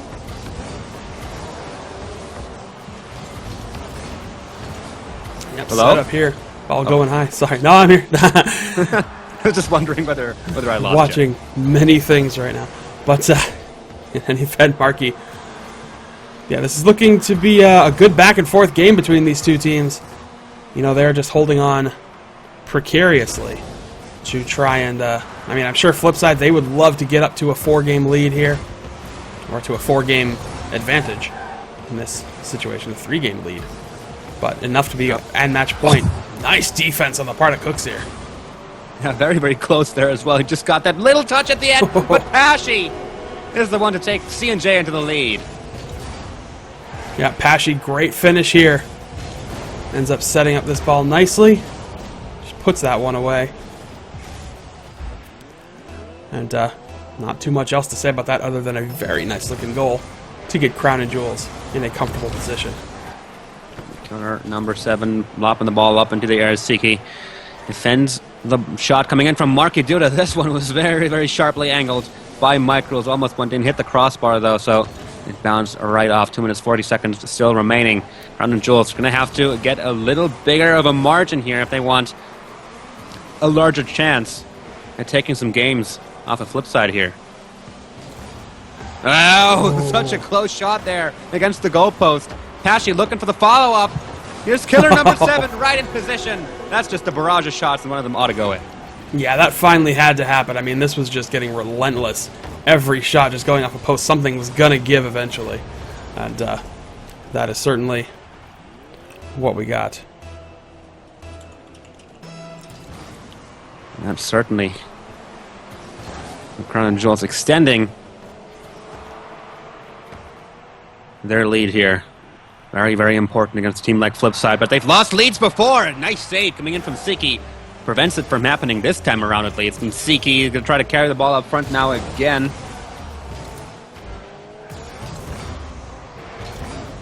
So, Cookser playing it into the center. But the defense from Crown and Jewels right on point there. Flipside's going to try to keep it going. And they put the pressure onto Crown and Jewels. Killer number 7 now breaking through. Flipside struggling, scurrying back home to go for the clear, and Marky Duda does get it. They are now in control. Can they set up a nice play for this? Meg Rules does get a touch on the ball. Marky Duda keeps it in the danger zone, but here comes Crown and Jewels' defense, knocking the ball wide out of their own half. 1 minute and 30 now remaining. As Pashy gets one shot onto target and scores for the 3-0. Big recovery here for Crown and Jewels after that last game, looking much more impressive. Nice little setup, and unfortunately Flipside can't defend against that one. So it just looks like a own goal of sorts. But a 3-0 lead is big, especially late into the game as we are right now. Yep, true that. 1 minute and 20 seconds left, and Flipside's going to still have to score 3 goals. It's usually a Crown and Jewels thing. But perhaps they can pull a Crown and Jewels on a Crown and Jewels. Who knows? Crown and Jewels certainly still putting up all the pressure here. This might be a chance for Flipside as Cookser gets in front of the goal. Siki doesn't quite get the defensive touch. Micro's putting it off the wall there. And here comes Marky Duda for the score. Yeah, big finish on that part there. Just a good exchange back and forth between teammates. Mike Rules with a great setup to Marky. And that is going to put them in a comfortable spot here for this game. Going to be making some corrections, by the way, after this game is up. I don't want y'all to miss anything here. And we should be able to fix issues that I know are going on at the moment. Sincerest apologies to all of you lovely, wonderful people. But we'll get it sorted. Promise you. Yeah, we're going to try our utmost. So close in there in front of Crown and Jules' goal. Certainly it looks like Flipside is ramping up the aggression as far as they can possibly take it. Killer number 7 now coming off of the wall. Marky Duda right in place for the block. Pashi waiting to get the save from that position. Crown and Jules kind of letting Flipside come right now. And they cannot do that because Flipside will just do this! And knock ball after ball at your goal until one of them goes in. And they have pulled that off, and now they've got 21 seconds to play with instead of just 3, which is usually their forte. Now they have time to potentially get a tying goal here, maybe force overtime, stay in this series, and make things interesting. Marky Duda up in the air, off of the kickoff. Siki gets a touch, but that's not really a decisive one. Pashi comes in for the follow-up. 12 seconds remain on Flipside to score and try to even it back up. They play it over to Cookster. Ball's on its way to the goal. Pashi with a last-second save right there. Flipside not quite done yet, but this is going to touch the ground. And Crown and Jules are going to take an all-important game under their belts. All right, now I think we're going to need some time to fix the stream. Yeah, being really quick. Promise. Yes, Hang we'll be right back. Do not panic. Please. No panic. We should be in a good place right now. I'm feeling good.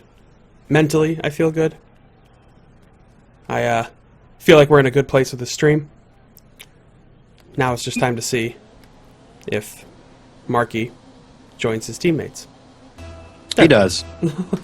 And as such, we dive into game number 6 of this best of 9. Crown and Jules able to prevent Flipside Tactics from getting that chokehold onto them. Quick early chance here in this game. First 10 seconds, Pashi already launching a shot onto target that's saved by Microls, though. So quick defense coming in as well, and Microls gets himself another save. 2 in the first 20 seconds. Killer number 7 redirecting the ball towards the corner where Microls and Cooks are already making their way towards. Wide across the field the ball goes as Flipside's doing everything they can to just at least keep the ball on the blue side of the field, because that's a nice position to try and make plays from. Indeed it is. Oh, and there's a quick response. Mike Rules. Just no trouble at all. Yep, up into the air, and Marky Duda with a beautiful setup right there, actually. Right in front of the goal. Nobody from Crown and Jules expected that one. It's a well-deserved lead. Absolutely. And so far, so good for Flipside Tactics. And I'm eager to see if they can manage to come back from this. Hopefully we'll stay back this time. Here we go. Well, nothing has happened. You have missed nothing. Flipside still has their 1 goal. Crown and Joel still looking to get that follow-up to prevent the chokehold from happening. Yeah, just a lot of back and forth, fortunately. So no goals. That's the important thing. You didn't miss any goals. I think that's the critical factor here. Yeah, that much is true. So, Pashi coming in for the save there, preventing the lead extension from Flipside Tactics. Killer number 7 now pushing the ball up front. But Marky Duda with a nice bicycle clear. The ball out of the danger zone. Crown and Jules not quite done yet. Ball's in the center. Siki playing it over towards Pashi for the pass, but Pashi misjudges that ball. And in the end, that is all that there is to be said about that play. Yeah, it's come down to that point where everything is moving a little slower. They're not committing too harshly here. I mean, we've got Flipside on the board to start. And, I mean, otherwise, as it stands, they're just trying to, claw and fight their way into getting something. This 1-goal lead is really, again, not a lot to work with. Yeah, true that. I know they desperately would like to close this up, and there's a nice attempt. It's the crossbar, of course. And Marky Duda up in the corner right now. 145 seconds still remaining. Crown and Jewel's going to have to make something happen fast here. Micros with a big chance onto an empty net. And he's going to use that one. Yep, critical goal there. That is precisely what they needed to help kind of solidify this lead they had. And just good job on breaking past the defenders. And, giving them that lead that they really sorely needed. Let's see if Crown and Jewels can use the time that they still have to try and claw their way back into this. Fact is, if they don't, then they will have a mountain to climb, and a steep one it will be at that. Oh, yes. Match point. In a row, but this is a good start. That's how you do it. Every comeback starts with one goal. And they are within one goal yet again. But they need to tie it. I mean, that's really what it comes down to here. They need to get the tie before Flipside tries to get a go-ahead. And it's also going to come down to controlling this ball. Because I'm sure that's what Flipside's going to want to do. They're going to want to control the ball, waste time, and this is a good option here. Oh, Cookser got the touch on it.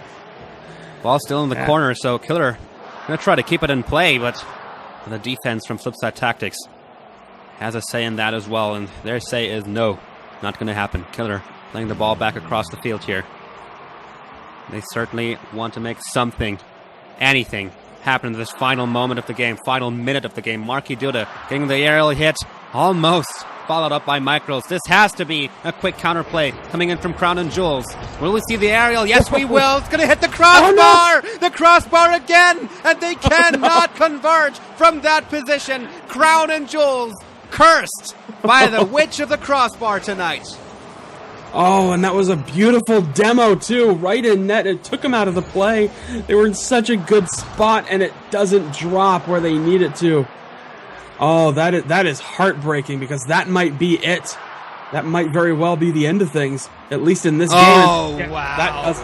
That's just adding insult to injury. That is just, hands down, the end of the line. I mean, that's really all they can do. But, that is utterly tragic that they had such a close opportunity to knot this thing back up, and despite their best efforts, could not pay off. So they're gonna fall here unless they can make some miraculous thing happen here, which is entirely impossible. Killer's gonna try to go for it, but Marky did it with the save, and that basically settles it. Now it's now it is literally impossible to score 2 goals. So that's gonna wrap things up here. They're gonna eat up as much time as they can, and Flipside Tactics will get within 1 game of winning the biggest prize pool in Rocket League history. Rocket League history. This is the biggest prize pool in Rocket League history, and they are within 1 game of doing that. And that means we are within 1 game of being done with the Pro League. Oh no. That's sad. It really is. It's been sad. It's been so great. What will I do with my Sundays? I don't know. I will say, though, above all else, it has been just an amazing experience being a part of this, and just seeing what so many people have been able to bring, and the support of the community, which has been nothing short of amazing. One more game. Here we go. $53.25 are on the line here. Of course, that number is still going to rise as donations come in. Now's your chance. Absolutely. If you want to toss your coins into the hat as well, then do feel free to, because we are not quite done yet. Crown and Jewels might come with a spectacular comeback from this point onward, or they might not. Who knows? It all rests on the back of this single game.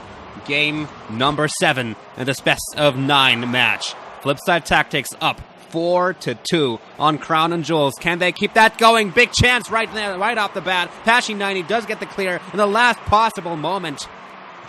They're gonna have to try a bit harder to get through this determined Crown and Jewels team. Nice little pass from Pashy. Up into the air where Cookster was already waiting. Micros and Killer clashing for that ball right there. It's kind of unattended in the center of the field right now. But there comes Cookster with the wall clear, and Siki immediately going in for the block. waiting already on the center line for that clear from Flipside Tactics. Nice setup by Micros, but there comes the block from killer number 7, prevents the ball from getting into that dangerous position. And Siki, now with the wall hit, straight onto target. Great save from Cookster. Wow. Puts it against the backboard. Crown and Jewels fighting tooth and nail. They're pulling out all the stops they have defensively and offensively to try to put something away, and they're having a hard time getting past Flipside. But I will say they're doing a great job of shutting them down, at least on the attack. Now they just have to be consistent with it, because all Flipside needs is one opening. And speaking Wow! What a save from Killer. that's all they need. Flipside not Those done little yet. openings. Now they're done. Well, for now. Oh, here comes Mike. Oh, off the crossbar it goes. Cookster is going to look for a follow-up, but doesn't quite get it. Plays into the corner instead. What a dangerous situation in front of Crown and Jewels' goal here. Micro's going to put it off the crossbar. But Pasha was already waiting in the wall for the clear. Crown and Jewels, they are going to have to take initiative. They are going to have to make something, anything happen in order to stay in the Pro League. Great shot coming in from Micros, gets saved by Pashi. The defense from Crown and Jewels. On call so much tonight. And doing such a good job there as well. Miscommunication, it seems like. Killer number 7 puts it onto target. Cookster with the save. We are now at halftime. No team has scored yet. Who will be the first one to do it? Here comes killer number 7. Ball goes wide onto the other side of the field. Siki. Onto a completely empty goal, but Siki. Siki was in a position, but he wasn't looking, and he finally turns around and sees what's going on. Reacts to it with plenty of time, at least, but still. 2 minutes are left. This gotta be the most tense 2 minutes in Crown and Jewels' life so far. They're playing for so much money right now. And they have to stay in the game. They have to give Flipside a run for their money. Pashi now playing the ball back up in front. 1 minute and 40 seconds remain in this match. And Crown and Jewels, it's all resting on their shoulders right now. And Siki bounces the ball up into the air. Michaels knocks it against the ground. Siki once more knocking one onto target, but Cookser was there for the clear.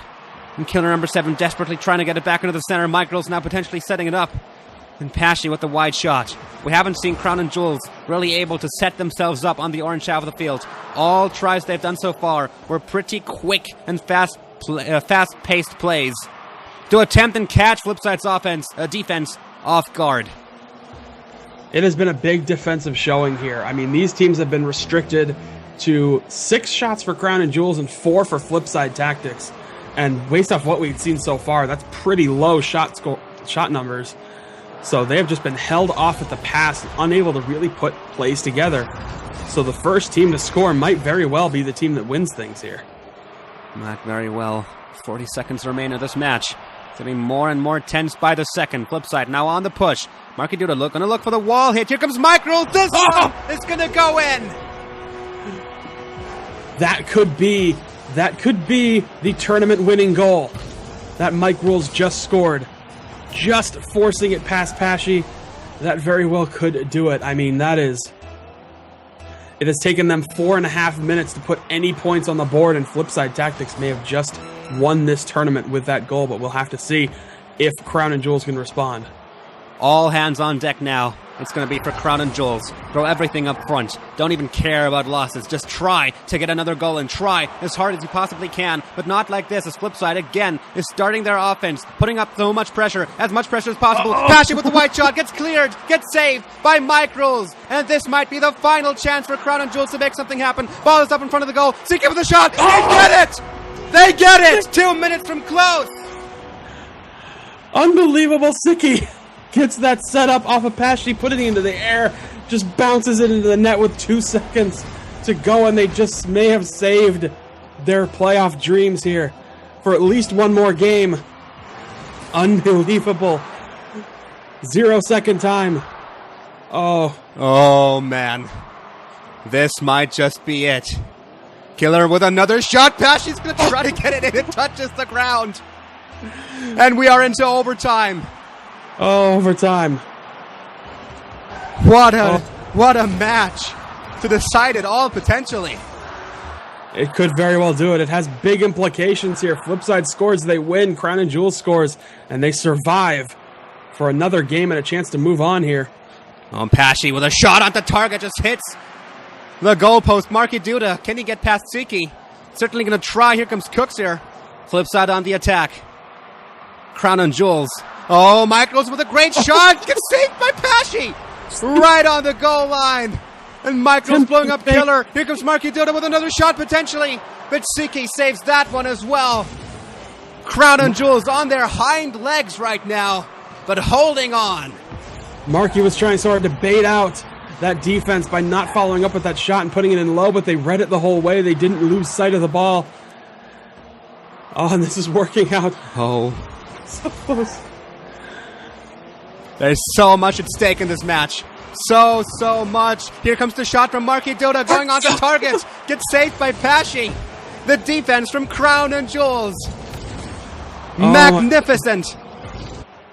The defense been fantastic, but their offense has to be on point now. They need a goal here so badly. Oh, Cooks here. White shot up front, going to come up the wall. Marky Duda setting up with a follow-up shot. The Crown and Jewels still holding on. Oh, I don't believe this. Oh, here comes Keller. That's it. Crown and Jewels hold on. They take it to game 8. Unbelievable.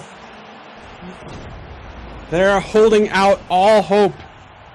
And they are just fighting for it. What a fight for Crown Jewels. How tense can things get? Crown and Jewels live to fight another day. They hold on. Nails scraping against the wood of the whatever they are holding onto. And we are getting more games. And again. They still have to do it one more time just to try and force a complete series against Flipside. But, oh man, oh man.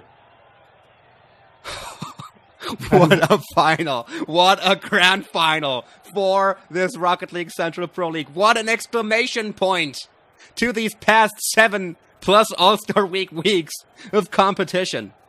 It all comes down to this single series and Crown and Jewels in overtime after getting a 5-second equalizer. They remain in the game.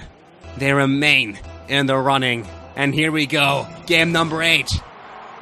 Now is their time to win this one decisively and take Flipside to a final Game 9 showdown. Oh, they are going to need it. They're going to need it badly. But right now, I mean, Flipside Tactics, they don't want to have to wait any longer. I think they want to take this home if they can, but I don't think Crown and Jewels is going to let them. It's certainly not going to be easy. No. By any stretch.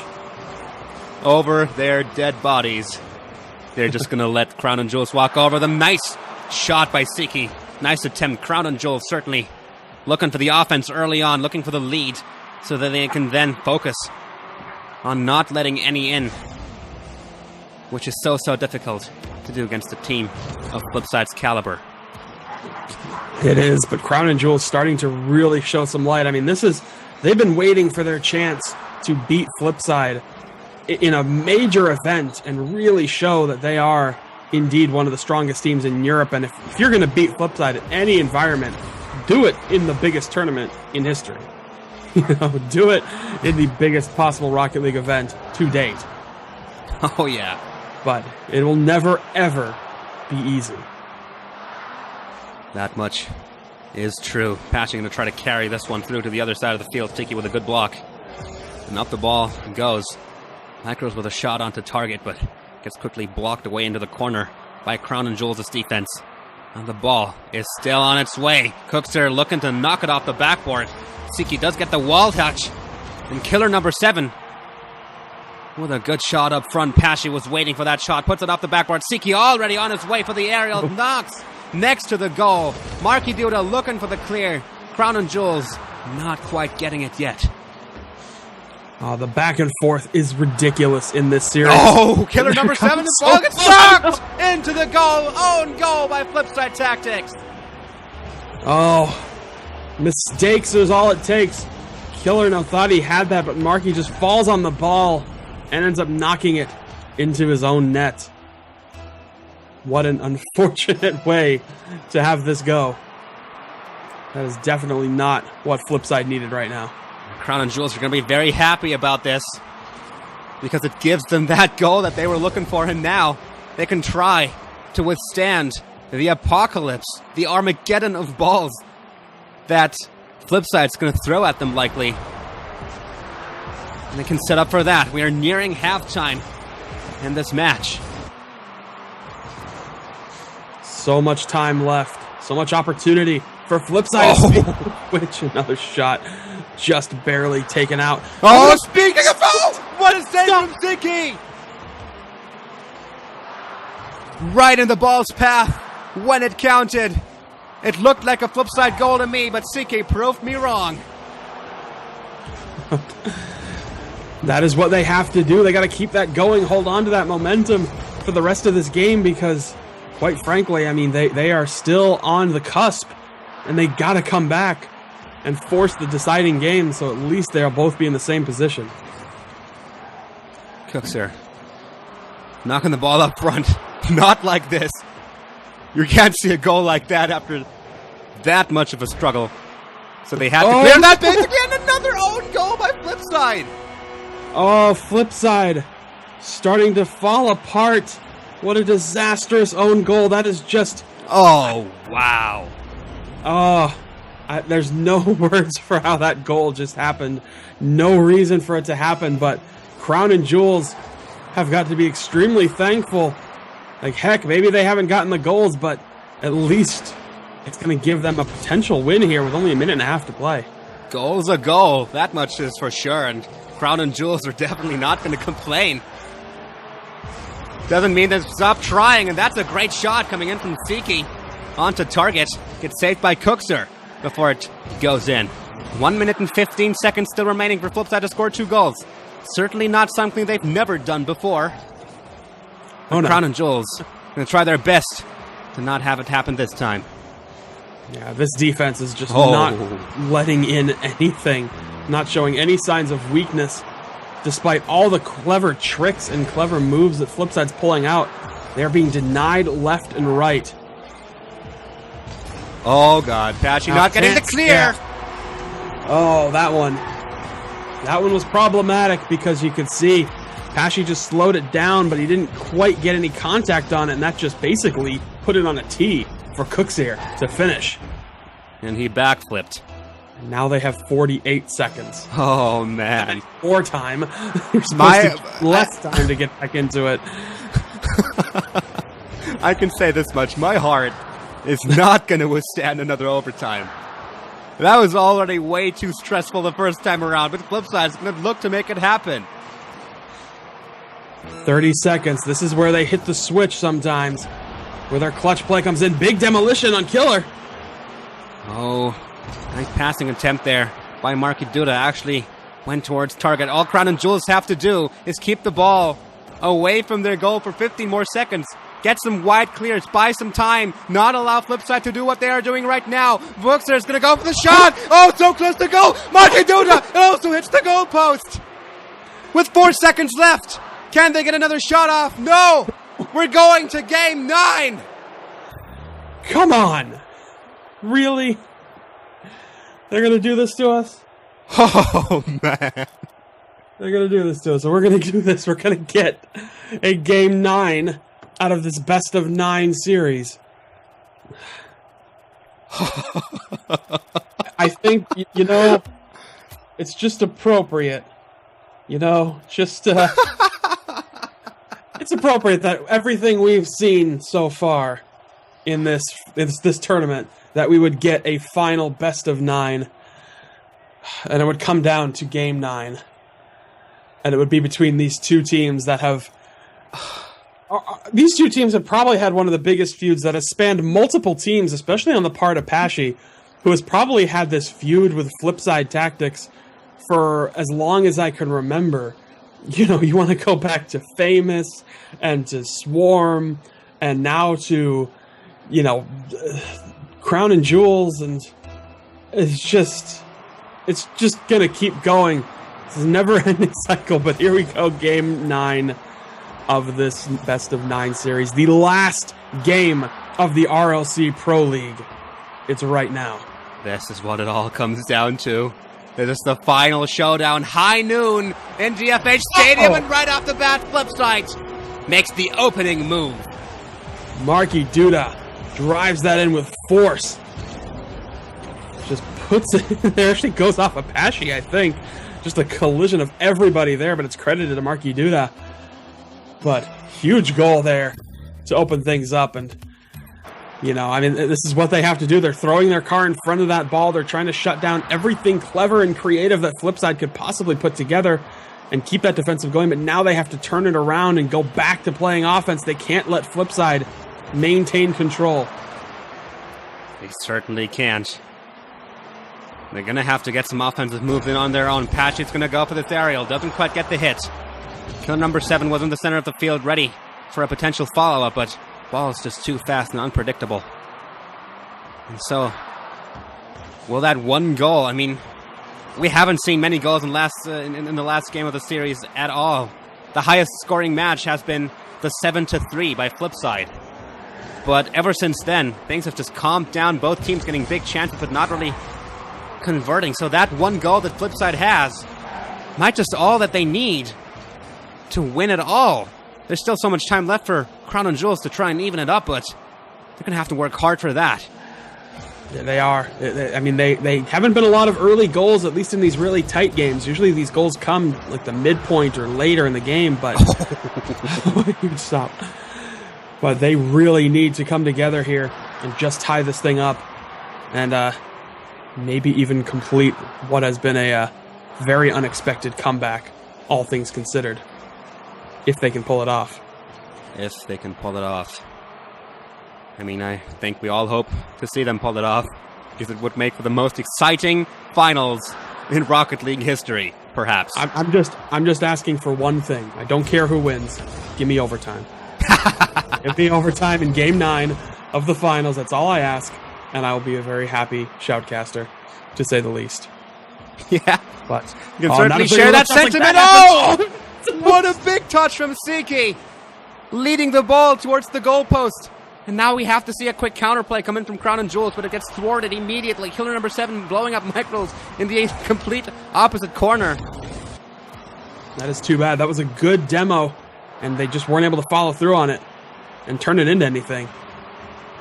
But man, did they need that. They needed to disrupt the defense of Flipside, but it wasn't enough. Not even blowing up and part of their team is enough to disrupt this defense sometimes. And we've seen the same out of Crown and Jewels, who's been holding out against Flipside and standing up against everything that could get thrown at them. Looking unbelievable. Unbelievable is perhaps the perfect word to throw at this game. Pashy's going to go for the aerial. Micros does win out, prompting Crown and Jewels' defense to rush back home. Defend against the push that will no doubt come from Flipside tactics. Marky Duda wants to keep the ball in the dangerous position. Siki has to get the touch there. Here comes Micros, Oh, no! And that's the 2-0. And that might just be all they need. That very well may be all they need. That play kept developing. They couldn't clear it out, and Siki just puts a little bit of contact on it. It's just not enough. You cannot lightly tap that ball when Flipside is barking at your gate or hammering at your door or whatever you want to call it. When they're at your goal, you have to clear that thing out, put it in the corner, put it to the wall, put it somewhere, but certainly not on the hood of Cooks here at Micro Marky. Will that be the one mistake that cost them this final? They have to strike back now. Like, they have to get a goal within the next, I would say, 10 or 20 seconds to really get enough time to try and put another one away. They have 1 minute and 20 left. Patchy with a clear shot.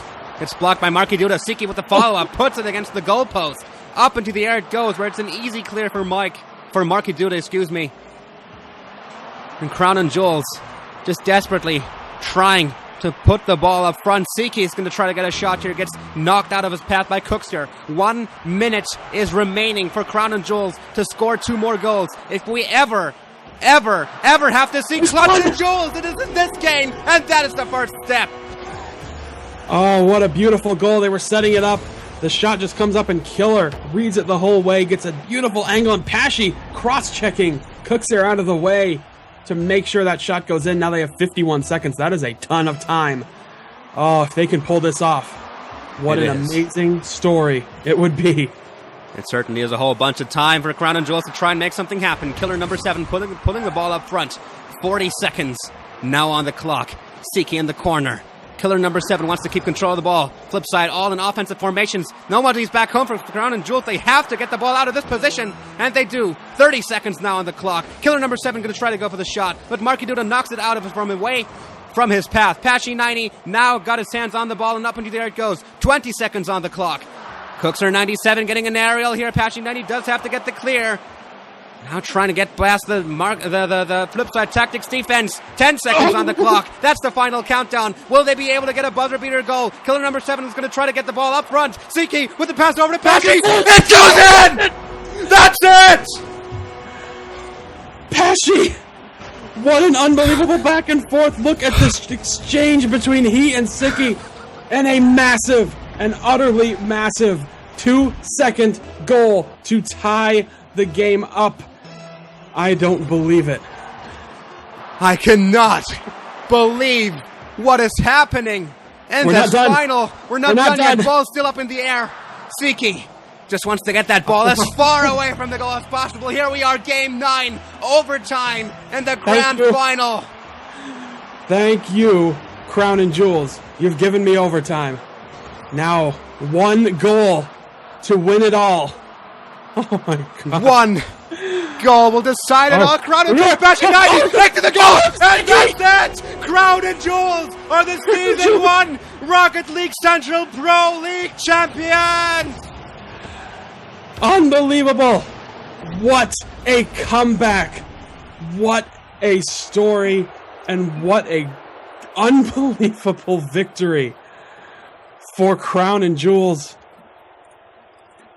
who has just won the RLC Pro League.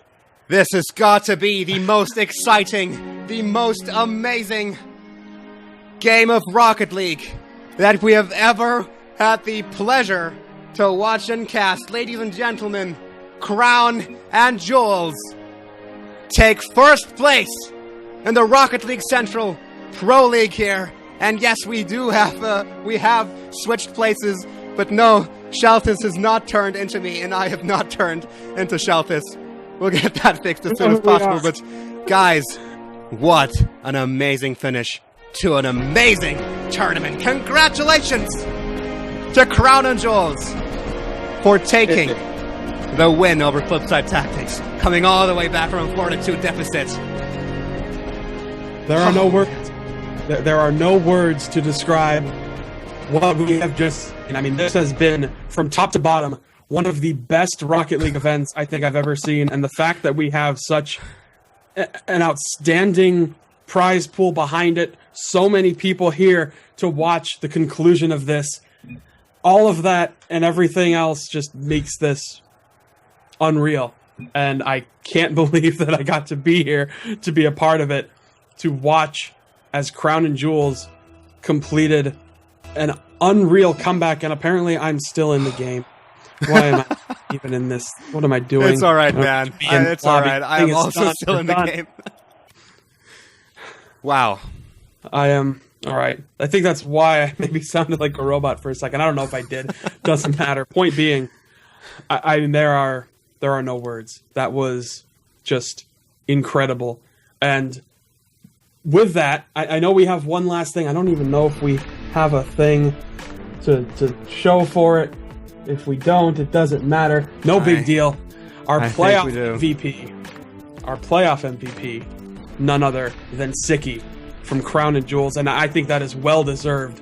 That was a point where we had Yeezy in, they made the switch after 2 big losses, and then in comes Siki, who shows up like a beast in goal and just careens his way to helping his team accomplish what a lot of people weren't sure would be possible by winning the largest Rocket League tournament in history. Absolutely.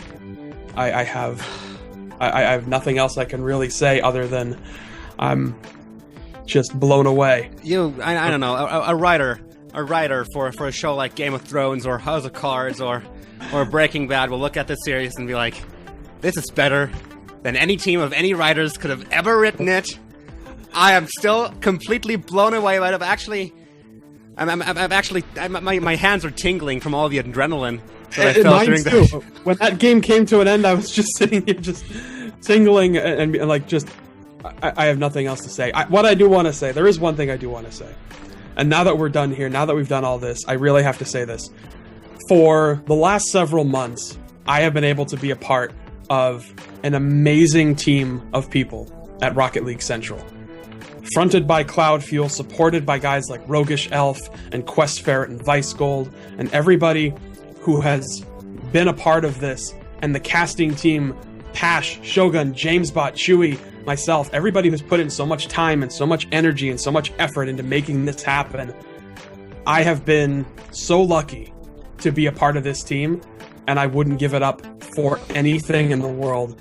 This has been an amazing experience, and to be a part of this all the way through to the final, a final that was polluted by streams going down and lagging out and God only knows what else, but just cemented by a prize pool thanks to an incredible team, just an incredible group of fans who from $1 have supported this prize pool, from viewer one have supported this tournament and this scene.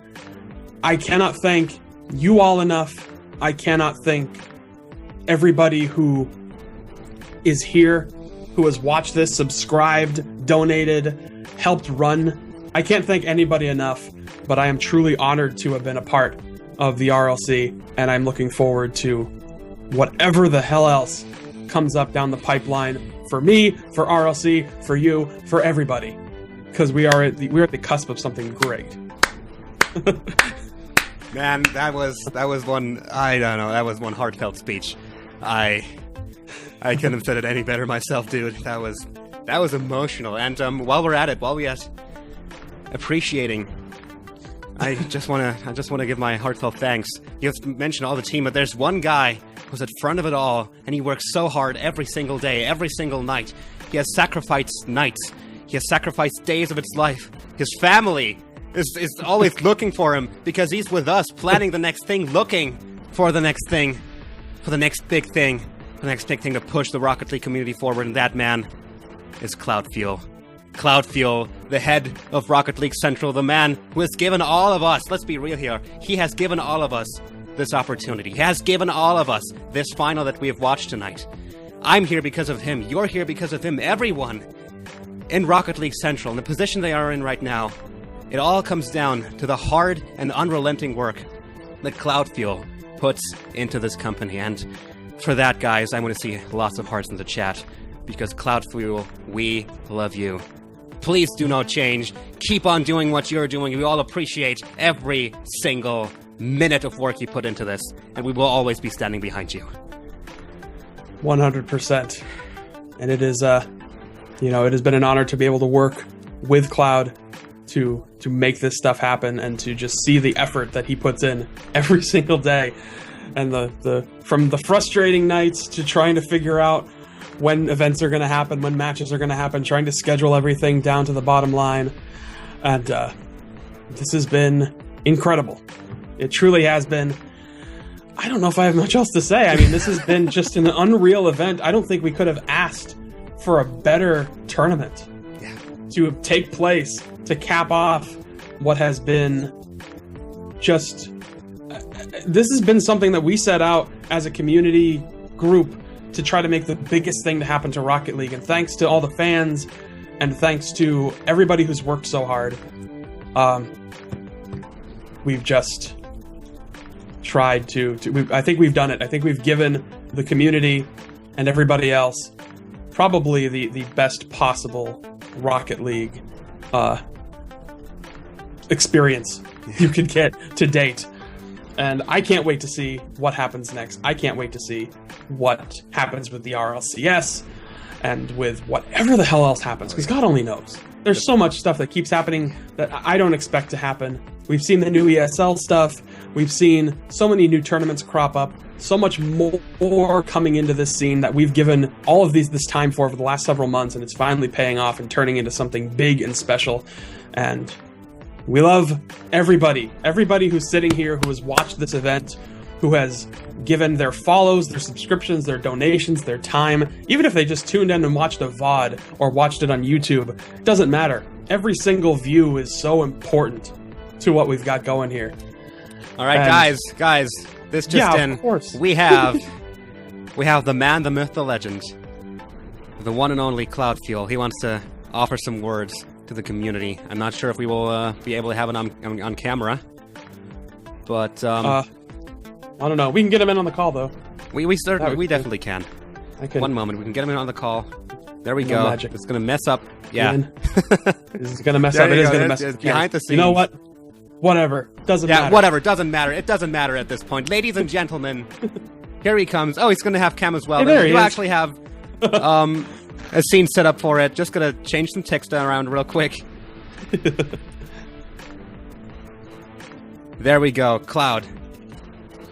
How you doing, man? I'm speechless. This community is the best community out there, bar none. I do this stuff because of you guys, for you guys. I'm just so happy to be a part of this. I'm so happy to be able to do things like this. And I'm so glad that it went as well as it did. I mean, you couldn't have written this any better. You couldn't have scripted it any better than it went. This is Rocket League. This is Rocket League. It is. I'm so glad that I feel Psyonix put out a fantastic game like they did. This is it, man. This is why we do this. Emotions, I feel like excitement, we passion. Lots of passion. That is Rocket League. we all worked for the last 7 months plus to reach this point. I feel like this has been the payoff of so many months of waking up early, going to bed late, striving to put together something like this, and it worked out. Absolutely. It was all worth I it. got nothing else I can say. I think we're just about done, people. I would just say, keep your eyes peeled. We're not done. Yes. We have more stuff We're to not come. Obviously, done. Psyonix has a lot of stuff to come too with the RLCS. If you're excited about this, I cannot wait to see what that's going to be like. I feel like this is the preview for how incredible that's going to be. The start of something This utterly is the start. This There's so essentially much. we just ended the preseason of Rocket League. This is season 1. We just got Yeah. started. Let's go. There's so much on the horizon. There's so much excitement still coming, guys. You don't even have the slightest bit of an idea what is expecting you in the future, and this Oh. is going to be something big, and we are all going to be a part of it, and we're going to make this great. Every single one of you out there, every single player, every single person who has bought Rocket League on any platform, whether it's PC, PS4, Xbox One, or, I don't know, TI-84 graphing calculators, wherever the game will get released in the future, every single one of you are a part of this. And the future has great things in store. That much we can Yeah. say. All right, if anyone else has something to say here? I think what you will hear from all of us over the next several weeks, several months is going to really, everybody who's been involved in this is certainly going to let you know how they felt and what it means to have become this far and what we're going to do going forward. Because like Cloud said, it ain't over yet. Not by a long shot. Just get started. Just getting We started. got big stuff in store. It's not the end, it's I just got nothing. the beginning of something new. Something big. I'm ready Ladies to and take a gentlemen, I think we all are. Everything within me is done. It's closing on 2 a.m. around here, so it is getting pretty late. I'm running on 3 hours of sleep myself, so I thank you for the amazing action to keep me awake. I could not possibly go to sleep. All right, Well, guys. that thanks is certainly due to all 8 teams that came together for this event Oh, yeah. and just put out some of the best Rocket League I've seen in forever. I mean, hands down. And Crown and Jewels, my God, Crown and Jewels, come on. What a comeback. Just would never quit. A team Yep. that would never That- quit. That is outstanding. That's a valuable lesson. That they are an example that everyone should take. Never quit. Just keep going forward, because who knows, you might just reach your goals.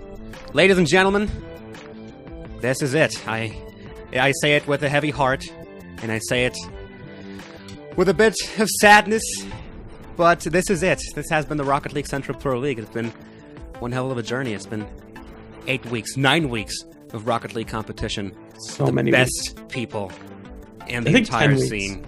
10 weeks. No matter 2 how weeks many of weeks, qualifiers. you can't really quantify. It's You can't the really same. quantify it. In the 11 end, weeks? it is. Math's hard. It has been one hell of a journey, and I'm so glad to have been a part of it. Ladies and gentlemen, Crown and Jewels are your winners, are your champions. They will take home a sizable amount of that prize pool. I'm not going to even get started on the prize pool and how awesome it is that you guys helped us. I think there has been enough talk already. We'll have an infographic probably tomorrow explaining how the breakdown goes, so you can see exactly how much everybody earned. Yes, more, There it is. and I will talk. I have to come back on Monday and talk more about this stuff. God help me. All right. Yes, it's not Shell, let's get some rest, buddy. infographics on Twitter. Shelf is a show. Be sure to tune into all of that. As for us, from me, from Shelf, from Cloudfield, from the entire Rocket League Central crew, from the entire Rocket League Garage crew, from all the players, and from the entire community, thank you very much for tuning in. Thank you very much for supporting Rocket League Central, and we will see you in the future. Have a good night, everyone.